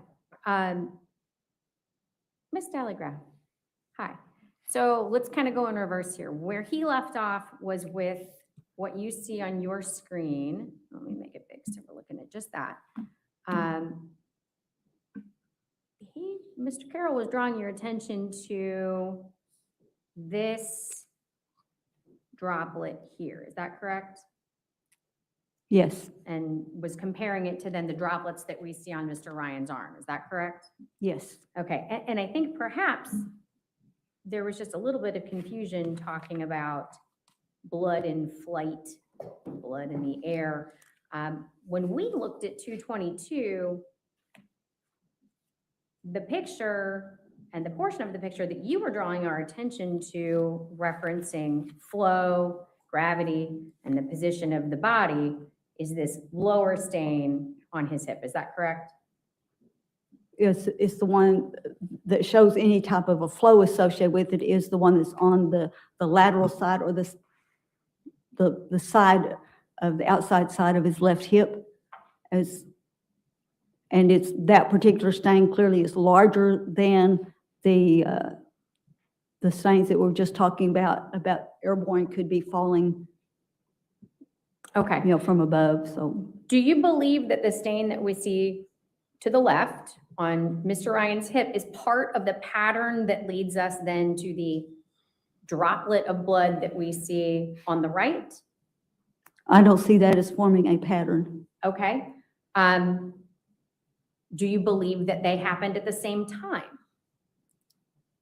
Well, a pattern, if I could define my Please. term, a pattern is a group of stains that are related to each other that happen from a single mechanism, a single incident. These are different mechanisms to produce this, and therefore it's not the same. Whether or not they're simultaneous in time is a different issue. Okay. So then let's talk about the mechanism. Were these droplets produced by the same mechanism? But depends on which droplets that you're talking Sorry, about. let me be clear. The droplets that we see to the right of our screen on his abdomen, were they produced by the same mechanism as the area of blood, the stain that we see on his hip with the flow lines coming from it down towards the floor? They don't appear to be the same mechanism. Okay, thank you. So back at the beginning, Mr. Carroll asked you about your report, and we started with the knife. Let me ask you, do you recall when did you produce your report to Fairfax County Police? I don't remember the date of the report. It's been some time ago. Do you have a copy of your report with you? No, I do not. Okay. Do you have any documents with you that would refresh your recollection? No, I do not. Did you leave it back here? I do have a digital copy back there. If you refreshed your recollection with the digital copy, would that enable you to answer the question about when the report was produced? Yes. Your Honor, if I may retrieve her digital that's fine. copy. Thank you.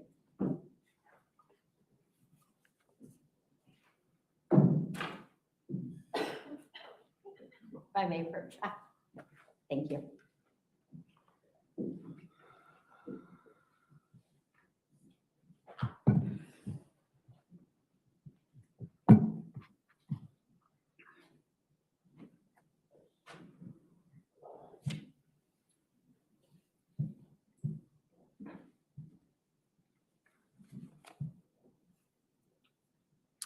All right. When did you produce your report for the Fairfax County Police Department? Report date August 21, 2024. All right, thank you. And you did not examine the knife. You said it was not part of your analysis. Is that correct? That's correct. Okay. Why not? Because in the body cam video, there were multiple places that showed where the knife was altered, if you will, by officers in the scene. That is, officers coming in, walking in the area where the knife was. You see the knife in one orientation, then another orientation. It gets flipped over, it gets pressed down. So based on that, anything that's on the knife could have been transferred from the floor to the knife. There's also bedding, fabric that's on the floor, part of which has saturations to it. So that could have transferred from that to the knife. So there were so many alterations that could be seen in the body cam that would confuse anything that we get from the knife. So we don't know if, say, the bloodstains on the knife were there before officers arrived, or if it happened as a consequence of the knife being moved as the officers are coming in and with their footwear, hitting it, pushing it, stepping on it, and so forth. All right. At the same time, Mr. Carroll asked you about swabbing the gun, and you indicated that you did not observe any samples taken from the gun. Is that correct? That's correct. I was not a party to the sampling itself. All right. But you did receive DNA results from testing performed on the sheet underneath where the gun was resting when police entered the room. Is that correct? If I may refer. Yes, it's fine.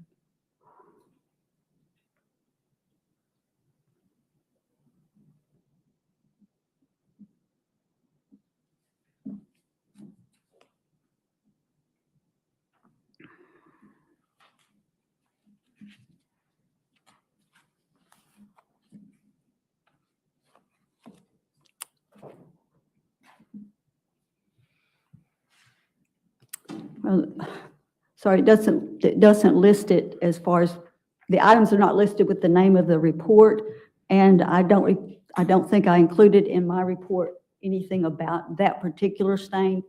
I didn't see the stain. I didn't see it in the body cam and the still images in the scene, and I don't recall getting pictures of the sheet itself where someone else looked at that. So that wouldn't be. I'm not going to analyze something I didn't actually look at. Sure, understood. But you did receive the certificate of laboratory analysis indicating that that sheet was tested. I remember being aware that there was testing based on a pattern that someone else saw in the evidence examination outside the scene. Okay, and that certificate of analysis was reflective of the results of testing the sheet from the gun's first position on body-worn camera. Is that correct? Well, again, I only know that from things I've heard said. I didn't see the pattern on the sheet, so I didn't make an analysis of pattern because I didn't have it to look at. If someone else did that, and which I was told that they did, and that they had submitted something for analysis, okay. All right. Mr. Carroll asked you, though, about would you have preferred to have the gun tested? You indicated sure, all things being equal.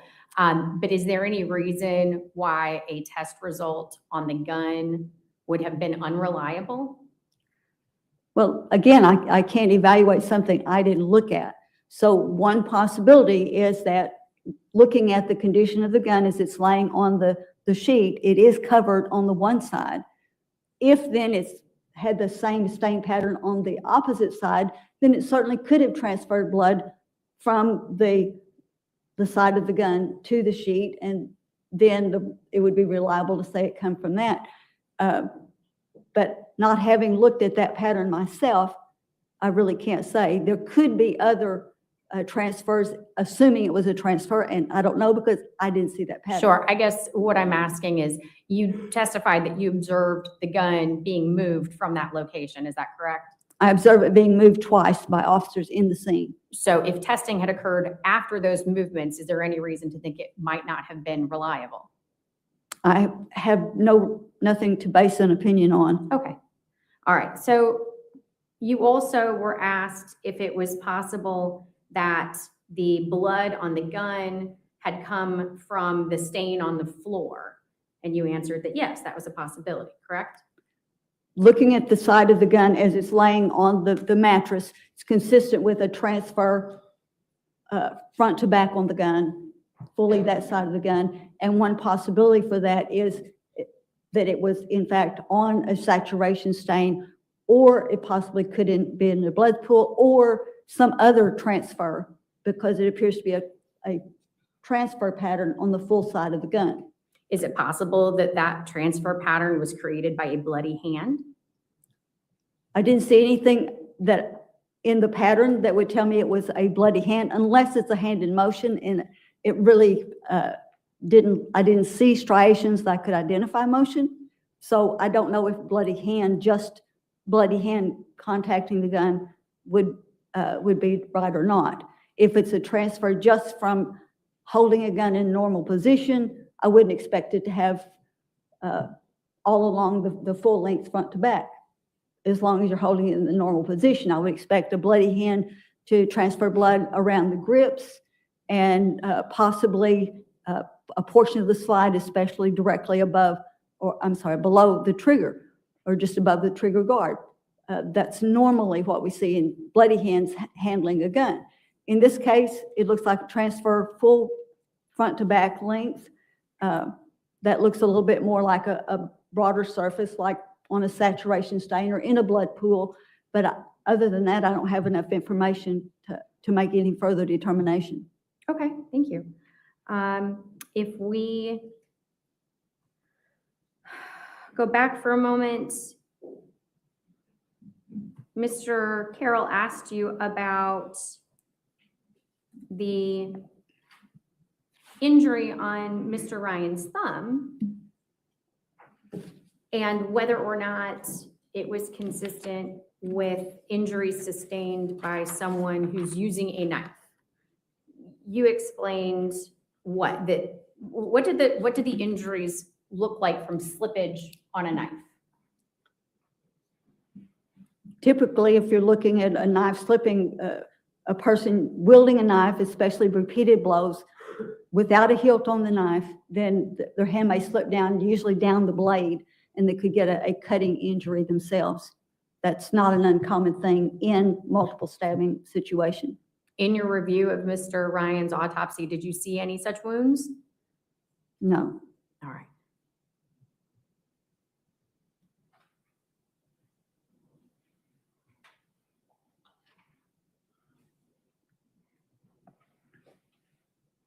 Mr. Carroll asked you about testing the blood saturation stains on the carpet in front of the dresser and the stain closest to the foot of the bed. You indicated that there was no reason to test the stain in front of the drawers because we know the source. Can you elaborate? Who was the source? Well, I would say the source would be Christine Banfield, because when officers come in, where you see that saturation in front of the chest of drawers is where her upper body was. And we could see that Mr. Banfield had his hands on her neck when the officers first came. They immediately have him move and take over trying to assist, and therefore knowing from the autopsy what type of wound that is and everything, then that it would be predictable that a saturation would be in that area. So when you see that, finding any other DNA profile in there would be difficult to explain in terms of the scene. Traces of someone else might be there, but the blood itself, we can see the source. Thank you.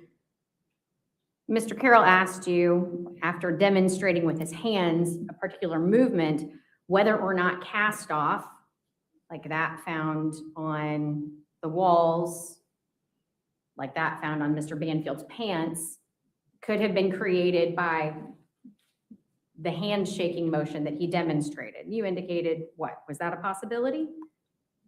Okay, one, I did not identify a cast off on the wall. There were some elliptical stains, just separate from anything else, so I can't really categorize that other than there's some elliptical stains.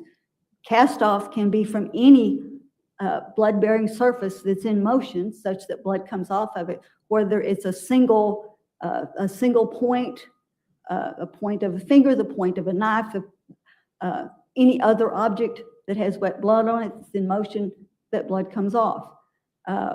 If it's flicking of the hands, and if they have bloody fingers, then I would expect to see probably multiple lines that would show that it came off of something of a continuous space. So lines from each one that's more than one point.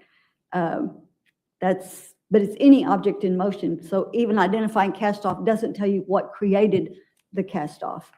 Sometimes in a scene context, it could be narrowed down to one object, but many times you have to say, okay, it could be this or it could be that. There could be multiple items. Judge, if we can pull down the photo for just a moment.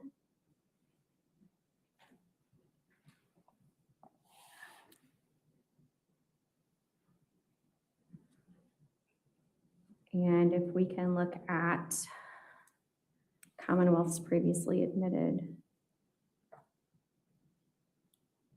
185.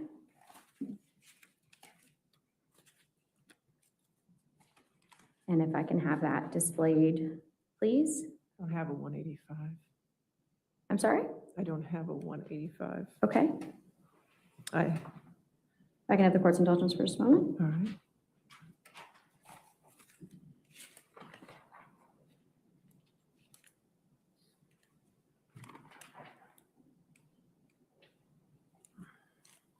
$186. I have a 186, yes. All right, thank you. Ms. Dallygraph, is this cast-off pattern consistent with someone's hands shaking away from their body? Well, it's consistent with, for one, it's not just one pattern. There are multiple lines there, and some object, blood-bearing object, in motion so that blood comes off. All right. Could that object have been a knife? I can't exclude a knife if there's a blood-bearing surface of the knife and the knife is in motion. That's one possibility.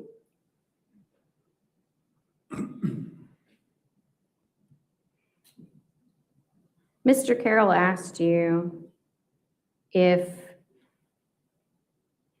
there had been evidence that after Mr. Ryan was shot, he had started to get up. Would that have had bearing on your analysis?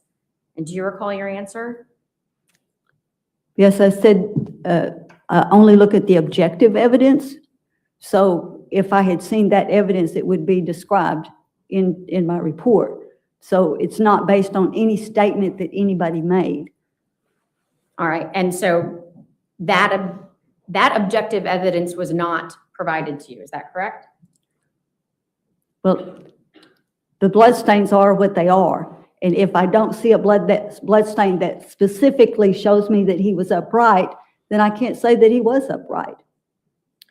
Based on your review of all of the evidence, could Mr. Ryan have gotten up after he was shot? Objection, Your Honor.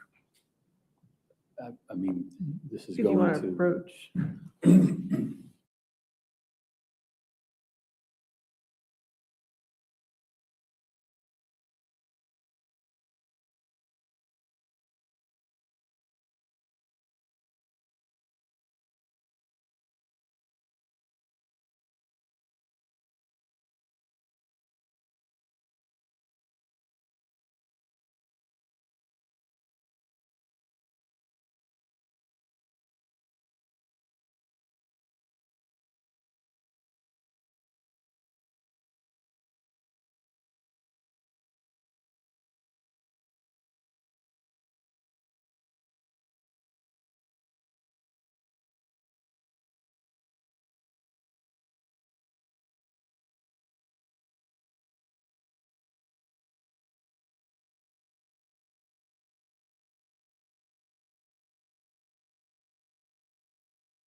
Let me ask the question again, just so you recall. Could Mr. Ryan have gotten up after he was shot? Which time? Either. It's entirely possible that he would be mobile after the first shot because that shot went behind his eyes and did not incapacitating. That is, it did not approach the brainstem. It did not take out the midbrain. It did not destroy the cerebellum. It did not sever the spinal cord. It did not shock the spinal cord. It's simply behind the eyes. So there is certainly an open possibility that he could move after that shot. How about the second shot? Well, after the shot to the chest, the evidence indicates that they recovered a bullet from the spine and that the spinal cord had a concussion at that point, and that wound path included perforations to the heart, to the pericardium, and so forth. But especially that it would have hit the spine, that he would not be able to get up from that.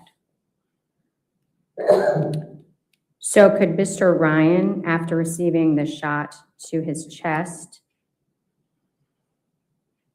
and Judge, I'd like to share Commonwealth's 241, previously admitted, under seal. Could he have put his hands in that position?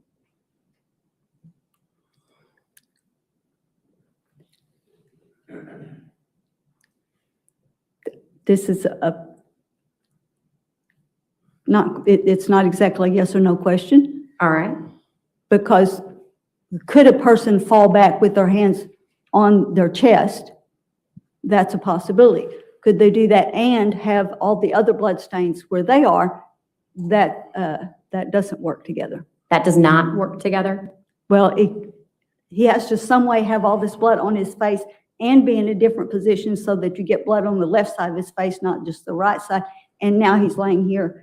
So the answer is I don't see how with both of those together. I mean, there's a sequencing issue then, especially if we determine that the head shot was in fact the first and then the chest shot. So can you explain? I'm sorry, you said there's a sequencing issue. What is that sequencing issue? Your Honor, I'm going to object. All right, I'll sustain the objection at this point. To understand your testimony, if he had fallen like that, his hands could be in that position. Is that correct? His hands by themselves could possibly, I can't say that I've ever seen one fall quite like this, but could possibly, if he already had his hands kind of in front of him, it could fall back and they just fall into that position. But knowing his injuries following the second gunshot wound, could he have intentionally placed his hands in that position? Once again, Judge, I'm going to object. I'll sustain the objection. All right, that's fine. I think we've gotten there. Thank you. No further questions. All right, is this witness subject to recall? Judge, just for the moment. All right, so since you're subject to recall, you cannot discuss your testimony with anybody, and you're still subject to the rule on witnesses, okay? All right, you can have a seat outside. Let's go ahead and take our afternoon break for 15 minutes. We'll come back at 3:30. Again, do not discuss the case with anybody and don't do any outside research, okay?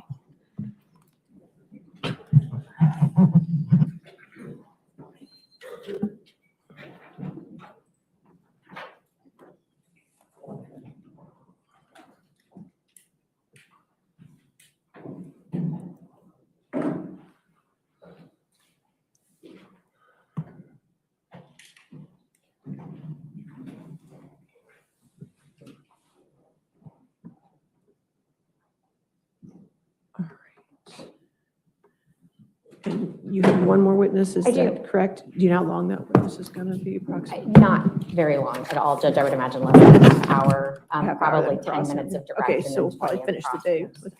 All right, okay, let's go ahead and we'll take a recess until 3:30. All rise.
I guess you know what comes across my mind. Murder. Just murder, murder. A lot of ladies think he's attractive. Very nice, very well spoken. This is what I do with women, you know? I use my charm, use my good looks. I'm like a lion. You're the prey, I can sense it. I stand here today to announce the indictment of Wade Wilson for the murders of Christine Melton and Diane Ruiz. Both of them had been strangled. The last person that they encountered was Mr. Wade Wilson. He said he got back in the car and ran her over until she looked like spaghetti. I choked her out so she couldn't breathe anymore. I was on a rampage at this point. He's still pulling the strings from a jail cell. He's got an army of wives. That's all he's ever wanted.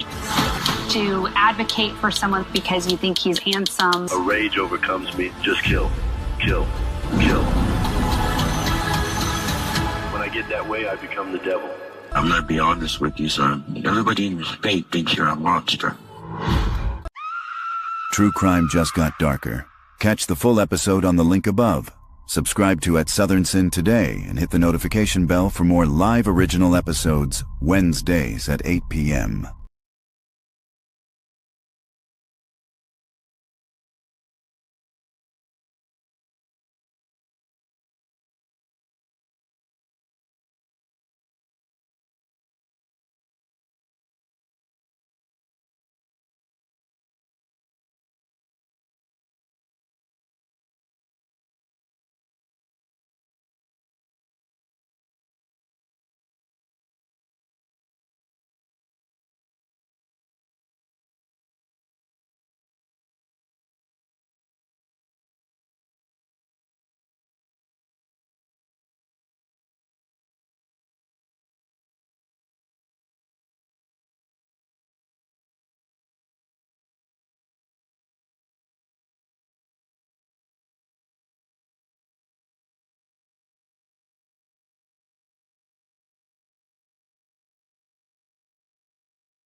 All right, are we ready for the jury then? Yes, ma'am. Yes. Hold on, Deputy Johnson. Either the microphone or, yeah, go. Well, you can, but there's no jury here. I guess when you went off the bench, Okay. was it, I've heard that you were going to have their last witness? Their last witness, and we'll see where we are at that point. Oh, okay. Yeah, I don't know. If it's only going to take a half hour, I assume you have a motion. Yeah. So we would do that outside I can let the jury go home early. We could do your motion. Okay. And then start tomorrow with your case. Does that sound sounds okay? good. That sounds good. I just Good. wanted to make sure because I think there were people here Okay. that I had ready in the event. Yeah, but I understand, but I think if it's we going let to, them go. if it's going to take till 4:15, I mean, might as well just excuse them. Yeah, at no, that that's point. fine. I just want to be certain. Okay, sure. No, I appreciate it. All right, thank you. All right, now.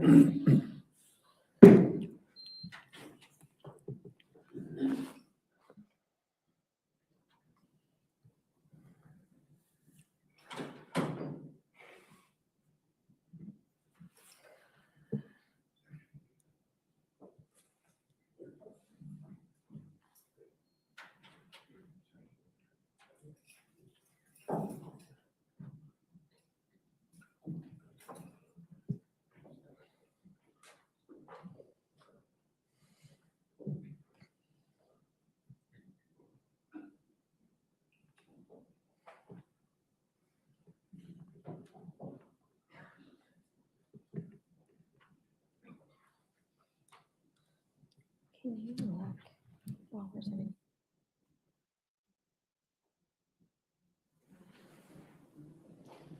All right, your next witness, Your Honor, we have called Gary Benson. Gary Benson.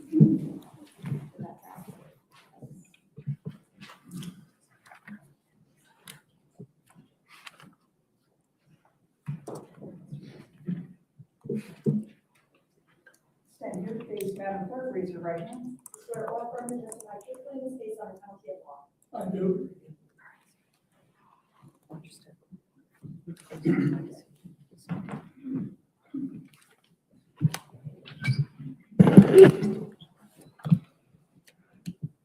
Good afternoon, sir. Could you please state your full name and spell it for the court record? Yes, Gary Benson. It's GaryBenson. Mr. Benson, are you the father of Christine Banfield? Yes, I am. Who was Christine Banfield married to? Brendan. Do you recall when they were married? Yes, they were married in June 12th of 2010. Okay. Did they have a daughter? Yes, her name is Valerie Ava. All right. And when was Valerie born? Do you recall that day?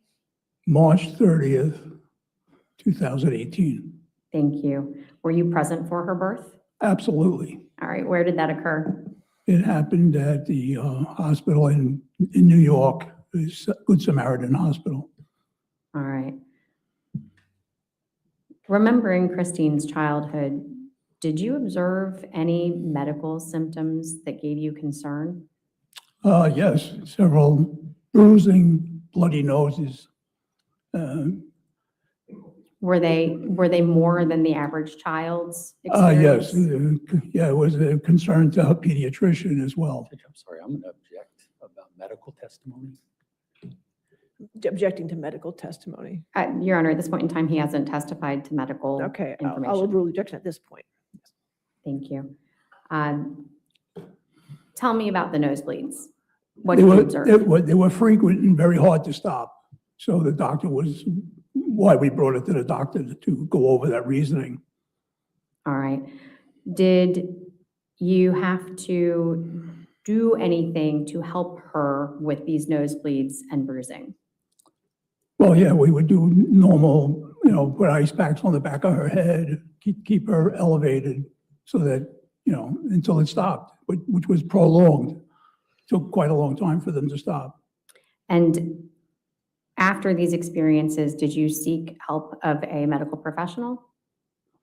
Yes, we took her back to the pediatrician who suggested that she be tested via. Without telling us what the pediatrician told you. Oh, you just asked me what I did. I I'm sorry. understand. So let me ask you Okay. that question. What did you do? We took her to the doctor.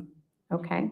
Did you take her to just one doctor? No, Okay. How many doctors did you take her to? my recollection too. All right. And after taking her to these doctors, did you form an understanding of why Christine bruised easily and her nosebleeds were difficult to stop? Yes. Okay. Judge, I'm going to object. That's informed by the medical professor. All right. We should have here if we're going to. Okay, I'll sustain the objection unless you have a different. Yeah, Judge, if the foundation. objection is hearsay, there's an exception. If the objection is foundation, we can go farther into how he formed his understanding. What's your exception to hearsay? Sure, Judge. If you want to approach. You can approach. please.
As a result of Christine's easy bruising and nosebleeds, did she need to take any precautions?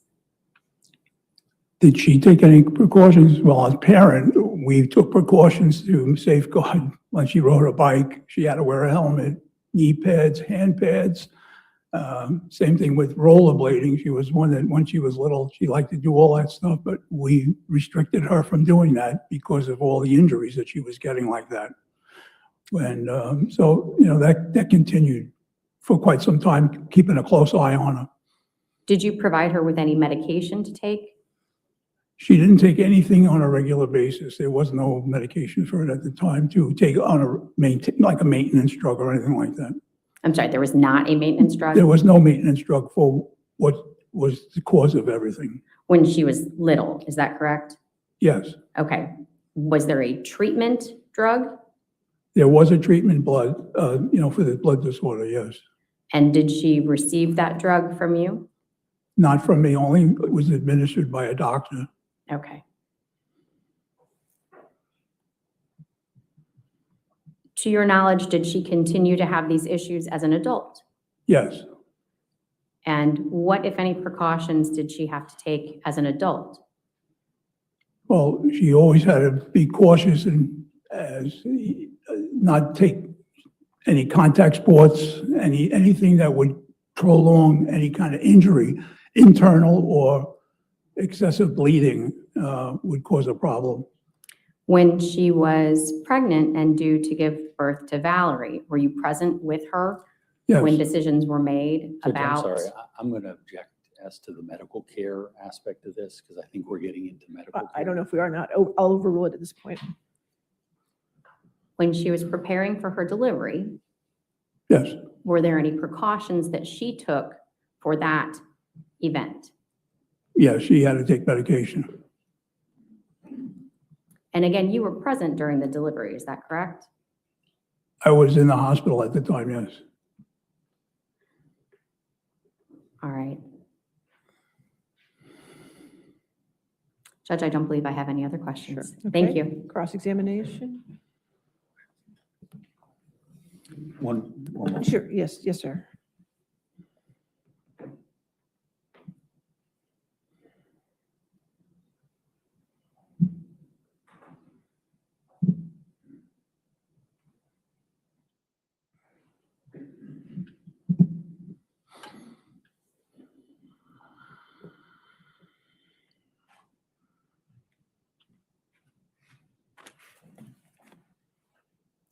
Mr. Benson.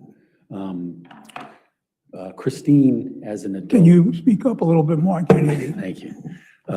Christine, as an adult, would play kickball and volleyball, correct? To my knowledge, she did play sports. Okay. Non-contact sports, yeah. Did she take any precautions like wearing helmets or anything like that, like when she was younger? And those When she sports? was younger, she did. I don't know what she did as an adult when she didn't live with us. Okay, so you weren't certain of her as an adult. How long had it been since she'd lived with you? When she graduated college, she moved out on her own. Okay, and so probably 15 years? Thereabouts. Okay, and during that time, were you aware of her like competing in obstacle course type things called a mud run?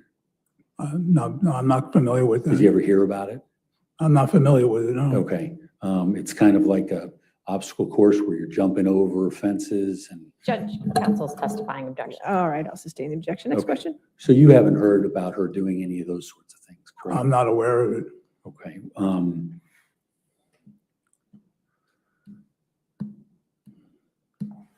Or one moment. Sure.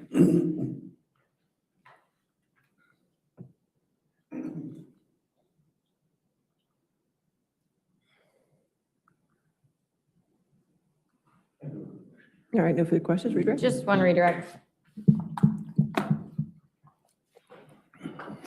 Mr. Benson, you were able to testify that precautions were taken at the time of Valerie's birth.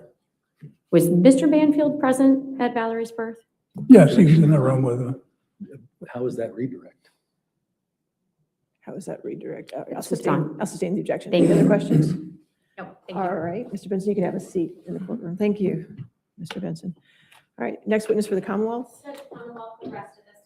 All right, the Commonwealth rests. Without asking Mr. Chrysler if I can take that back for just a second. Okay, yeah, I'm sorry, yes. Sorry.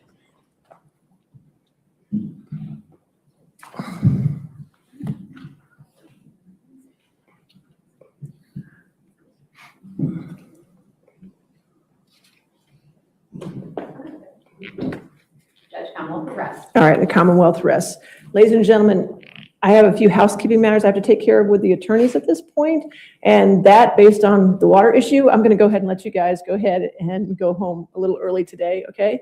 So please do not look at any of the media, do not discuss the case with anybody, don't do any outside research, and we'll see you early in the morning, okay? We'll continue on with the defendant's case, okay? Thank you.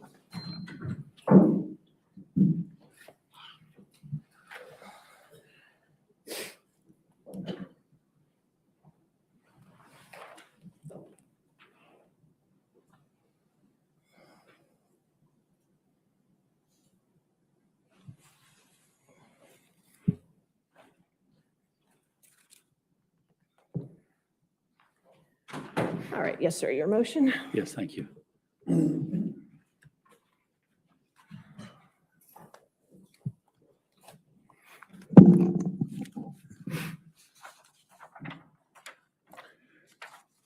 Your Honor, this comes on our motion to strike. You currently have before you a 5-count indictment that was returned on September 16th, 2024. The makeup of the indictment was designed to cover a whole series of circumstances. The 5th count was use of a firearm in the commission of a felony. In addition, there were 2 additional indictments relating to child abuse and child neglect that were then sought through direct indictment again in December. I'm moving to strike all of those charges. What we have up to this point in terms of evidence, Judge, we haven't heard a single word from a single detective that was involved in the homicide division. We haven't heard any sort of credible evidence relating to what was espoused as a theory of catfishing for years now and had been working toward that. In fact, you have the only person that has even suggested anything, and this is probably the 3rd or 4th time that story has changed, is Juliana Perez Magalhaes. She's now testifying to what appears to be intended to fit right into whatever the Commonwealth's theory was regarding that, but doesn't even make it that far. She can't answer any questions with any sort of detail. In fact, without the absolute direct and oftentimes leading questions related to the Commonwealth, she wasn't able to answer a single thing. We went through in painstaking detail the numerous messages that at one point she might have said something about, but now she doesn't remember. In fact, I'm not sure her testimony is worthy of consideration, because she got to the point when I would ask questions, she would say, if you keep asking questions like that, I'm just going to tell you I don't know. And that happened numerous times, despite the fact that we patiently went through the evidence that we needed to go through in order to test and challenge her story. That story doesn't amount to, even in the light most favorable to the Commonwealth, something that's sufficient in order for these charges to go ahead. The charges themselves are an interesting, and I'll paraphrase essentially what needs to be shown, is that my client killed Joe Ryan after killing Christine Banfield. And the alternative, my client killed Christine Banfield after killing Joe Ryan. Then the next set of charges, which at least scream out that they're just a catch-all, is that my client killed Joe Ryan and within 3 years killed Christine Banfield. My client killed Christine Banfield and within 3 years killed Joe Ryan. We don't have any sense of what happened on that day, even in the light most favorable to the Commonwealth. There's no indication of who was killed and then who else was killed. There's no evidence to support that even in the light most favorable to the Commonwealth, under that statutory or that indictment scheme that was presented by the Commonwealth's office. As to catfishing, there's no indication, and there's certainly no evidence that would be credible toward that. And the Commonwealth committed during my motion for bill of particulars in September that was the theory that they were going on. Obviously, that doesn't appear the case because there's just not sufficient evidence. So we move on then to the evidence of Ms. Graff and the testimony. She tried desperately to paint a picture. Crime scene reconstruction, though it may be available all around the world, is not available in Virginia. And one of the reasons why this testimony has probably not met where the Commonwealth needs it to meet is that there's no indication as to timing. And those 4 indictments are all about timing. And so this isn't something that, hey, if they get close with their evidence, this is about in the light most favorable of the Commonwealth, they have to have a prima facie evidence as to each individual indictment. And the way it currently sits now with no timing evidence, with no actual confirmational evidence, first regarding that whether or not Christine Banfield, which is the threshold that they have to have shown at this point, is that she somehow abandoned her devices and this scheme came into place, which we've heard about for a year from various motions and various pleadings. And so this is the time when you're in a situation where you have not heard from a single homicide detective, though there were at least 12 in place at the time. You haven't heard a single thing from any of the command staff about this investigation. You haven't heard anything from the people that were doing this investigation except for Detective Leach. And Detective Leach has a specific purpose in this, and this is to introduce the items of evidence that he took photos of and the items of evidence that he sent away to the lab. There's nothing in any of the lab analysis that's been said that would implicate my client. And in fact, in listening to all of the evidence, it appears the testimony, the identification of any blood, if it was even done, would show that Joe Ryan and Christine Banfield are the contributors. This, Judge, is not surprising given the horrific situation that was there, but it was a situation not of my client's making and was not something that he did. And so, Your Honor, I don't believe there's sufficient evidence, even in the light most favorable to the Commonwealth. And I believe that there's an obligation when you have someone who has changed their story so many times on the part of the prosecuting authority to take that into consideration. But let alone those issues which will be taken up, I guess, at a later time, we have these indictments, and those indictments are the indictments that they chose to seek. They're the indictments that they had to work toward in order to be able to present the prima facie case, or in the light most favorable to the Commonwealth. Your Honor, I'd respectfully suggest that they've missed their target. There's not sufficient evidence, and I'd ask that you strike the five count indictment, and even less evidence regarding what was indicted later on, which are the child-related charges. And thank you. All right, thank you. Yes, ma'am?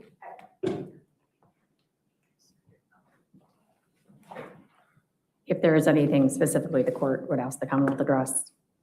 If not, I would simply point to the court that in the light most favorable to the Commonwealth, the evidence has been presented that Mr. Banfield shot and killed Joseph Ryan, that he stabbed his wife, Christine, that all of that was done while his 4-year-old child was left in the basement, unattended, in a home where weapons were not only present, but were in use, that the event in the light most favorable to the Commonwealth was in fact staged by the defendant in conjunction with the assistance of his nanny, and that at this point, I believe the evidence is sufficient to meet the standard before the court. All right, thank you. Anything further your motion, Mr. Carroll? No, Your Honor. Okay. In the factors of this case, just for the record, there's two different numbered indictments. The indictment 2024-666 are the indictments with the 4 counts of aggravated murder and a use of a firearm. As far as the 4 counts of aggravated murder, 2 of the counts are under Virginia Code 18.231 subsection 7, and 2 of the counts are under 18.231 subsection 8. As to the evidence in this case, in the light most favorable to the Commonwealth, I do find that there is evidence that can be considered by the jury for each of the elements of aggravated murder as they are outlined in the indictments count 1, count 2, count 3, and count 4 of 2024-666. That's based on the co-defendant's testimony, crime scene testimony, blood evidence testimony, and DNA evidence testimony at this time for those 4 counts. And as shown in Virginia, the Commonwealth can indict a defendant under subsection 7 and subsection 8 for the same murders when each of them constitute murders occurred as part of the same act or transaction, or in a 3-year period. So they don't have to choose at this point during the guilt or not guilty phase as to those 4 indictments. As to count 5, the firearm, there is evidence to go forward that the defendant did use a firearm in the commission of these acts. As far as indictments under 2024-873, count 1, child endangerment, and count 2, child abuse. In these matters in Virginia, it has been found that you can put children in situations that would constitute child endangerment and child abuse. In this case, we have evidence from the co-defendant's testimony that the child was brought into the house, brought into a crime scene. And the light most favorable to the Commonwealth would be that she was there during the occurrence of the events that had happened to her mother and to Joseph Ryan. And therefore, there is evidence for child endangerment and child abuse. And it is clear in the Virginia law that you can go under both the child endangerment and child abuse, and it's not double jeopardy because each statute requires proof of additional facts not found in the other. So that's 2 distinctive offenses. So based on that, and as far as the co-defendant's testimony, I cannot find as a matter of law that her testimony was incredible. The weight of the evidence is up to the fact finder, so I'll deny your motions at this time, okay? So we'll go forward tomorrow. Has anybody been discussing jury instructions with each other, or? I don't think with each other, Judge, we have ours prepared, and we can certainly exchange. All right, if we could exchange those at some point in the next 24 hours and maybe talk about them. And if we'll see where tomorrow goes. You have at least 3 witnesses, correct? I have, Could you just use the microphone? I'm sorry. I have trouble sometimes hearing.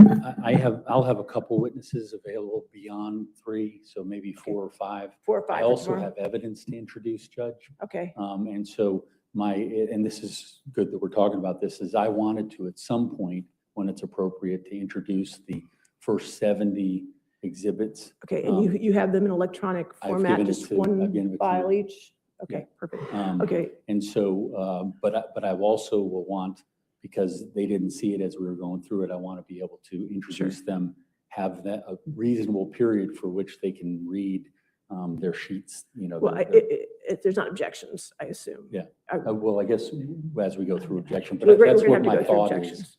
which could take up some time. So would you rather do that first before your first witness? I'm thinking that. Well, is there any objection first to him doing that before his first witness, going through all his evidence? No. And then we'll just go one at a time, and if you have objections, we can cover them at that point. Is that okay? Yes. I mean, if you can get with it, if you agree upon some that are not objectionable, that's fine. Yeah, if council could provide them to us. Yeah, could that you would be helpful. provide, I think I have, and let's just make sure for the record. For defense, I have, let's see, I have 1 through, oh gosh, 1 through 71, and that's all the letters and jail mail, 1 through 71. So if you can get those to the Commonwealth, and then I have 80, 80A, 80B, 80C, 80D is in Delta, and then 81. That's what I have for the defense. So if you can get those to the Commonwealth tonight so they can review them, and then they can tell me tomorrow morning which ones they have objections to as we go through them, that would make it faster. Okay, thank you. Okay, can we do that? Yes. All right, and you can, and so you'll go through tomorrow and possibly the next day as well, correct? With your Yes. evidence? Yeah, I do believe so. And Okay. possibly into the next week. And into next week. Okay, I just want to make sure I get it straight. But yeah, if you could start working on jury instructions, though, I'd appreciate that. Yes, ma'am. Just a question for Mr. Carroll, if he knows the time that we might receive those files. As soon as I go back. Okay. As soon as we go back. Thank you. All right, any other questions? Judge, the only, thinking through the exchange Yes. of jury instructions. Okay. Certain instructions will be relevant based on what Mr. Carroll I presents. understand, and if you, I And mean, to we this might have point- to add to the stack at some point, but if you Okay. could maybe just get the bulk of the ones we know are going to be. Yeah, we certainly have the charging instructions and Okay. all of the standard Commonwealth. Are they going to be instructions. waterfall? I mean, it's. Yeah, I believe so, Okay, Judge. so yeah, so you got to get all those so we can get that taken care of. And maybe start thinking about a verdict form too, because it's going to be rather lengthy. Yes, ma'am. Okay. All right. Anything you have, Mr. Carroll? All right, we'll see you tomorrow morning at 10 a.m. then. Thank you. Thank you. All right.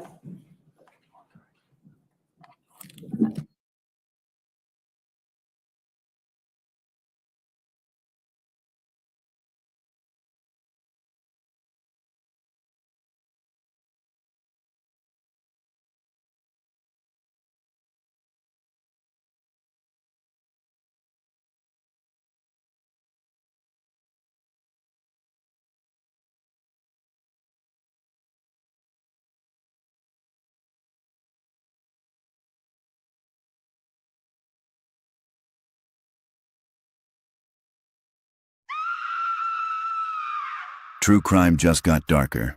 Catch the full episode on the link above. Subscribe to At Southern Sin today and hit the notification bell for more live original episodes Wednesdays at 8 p.m.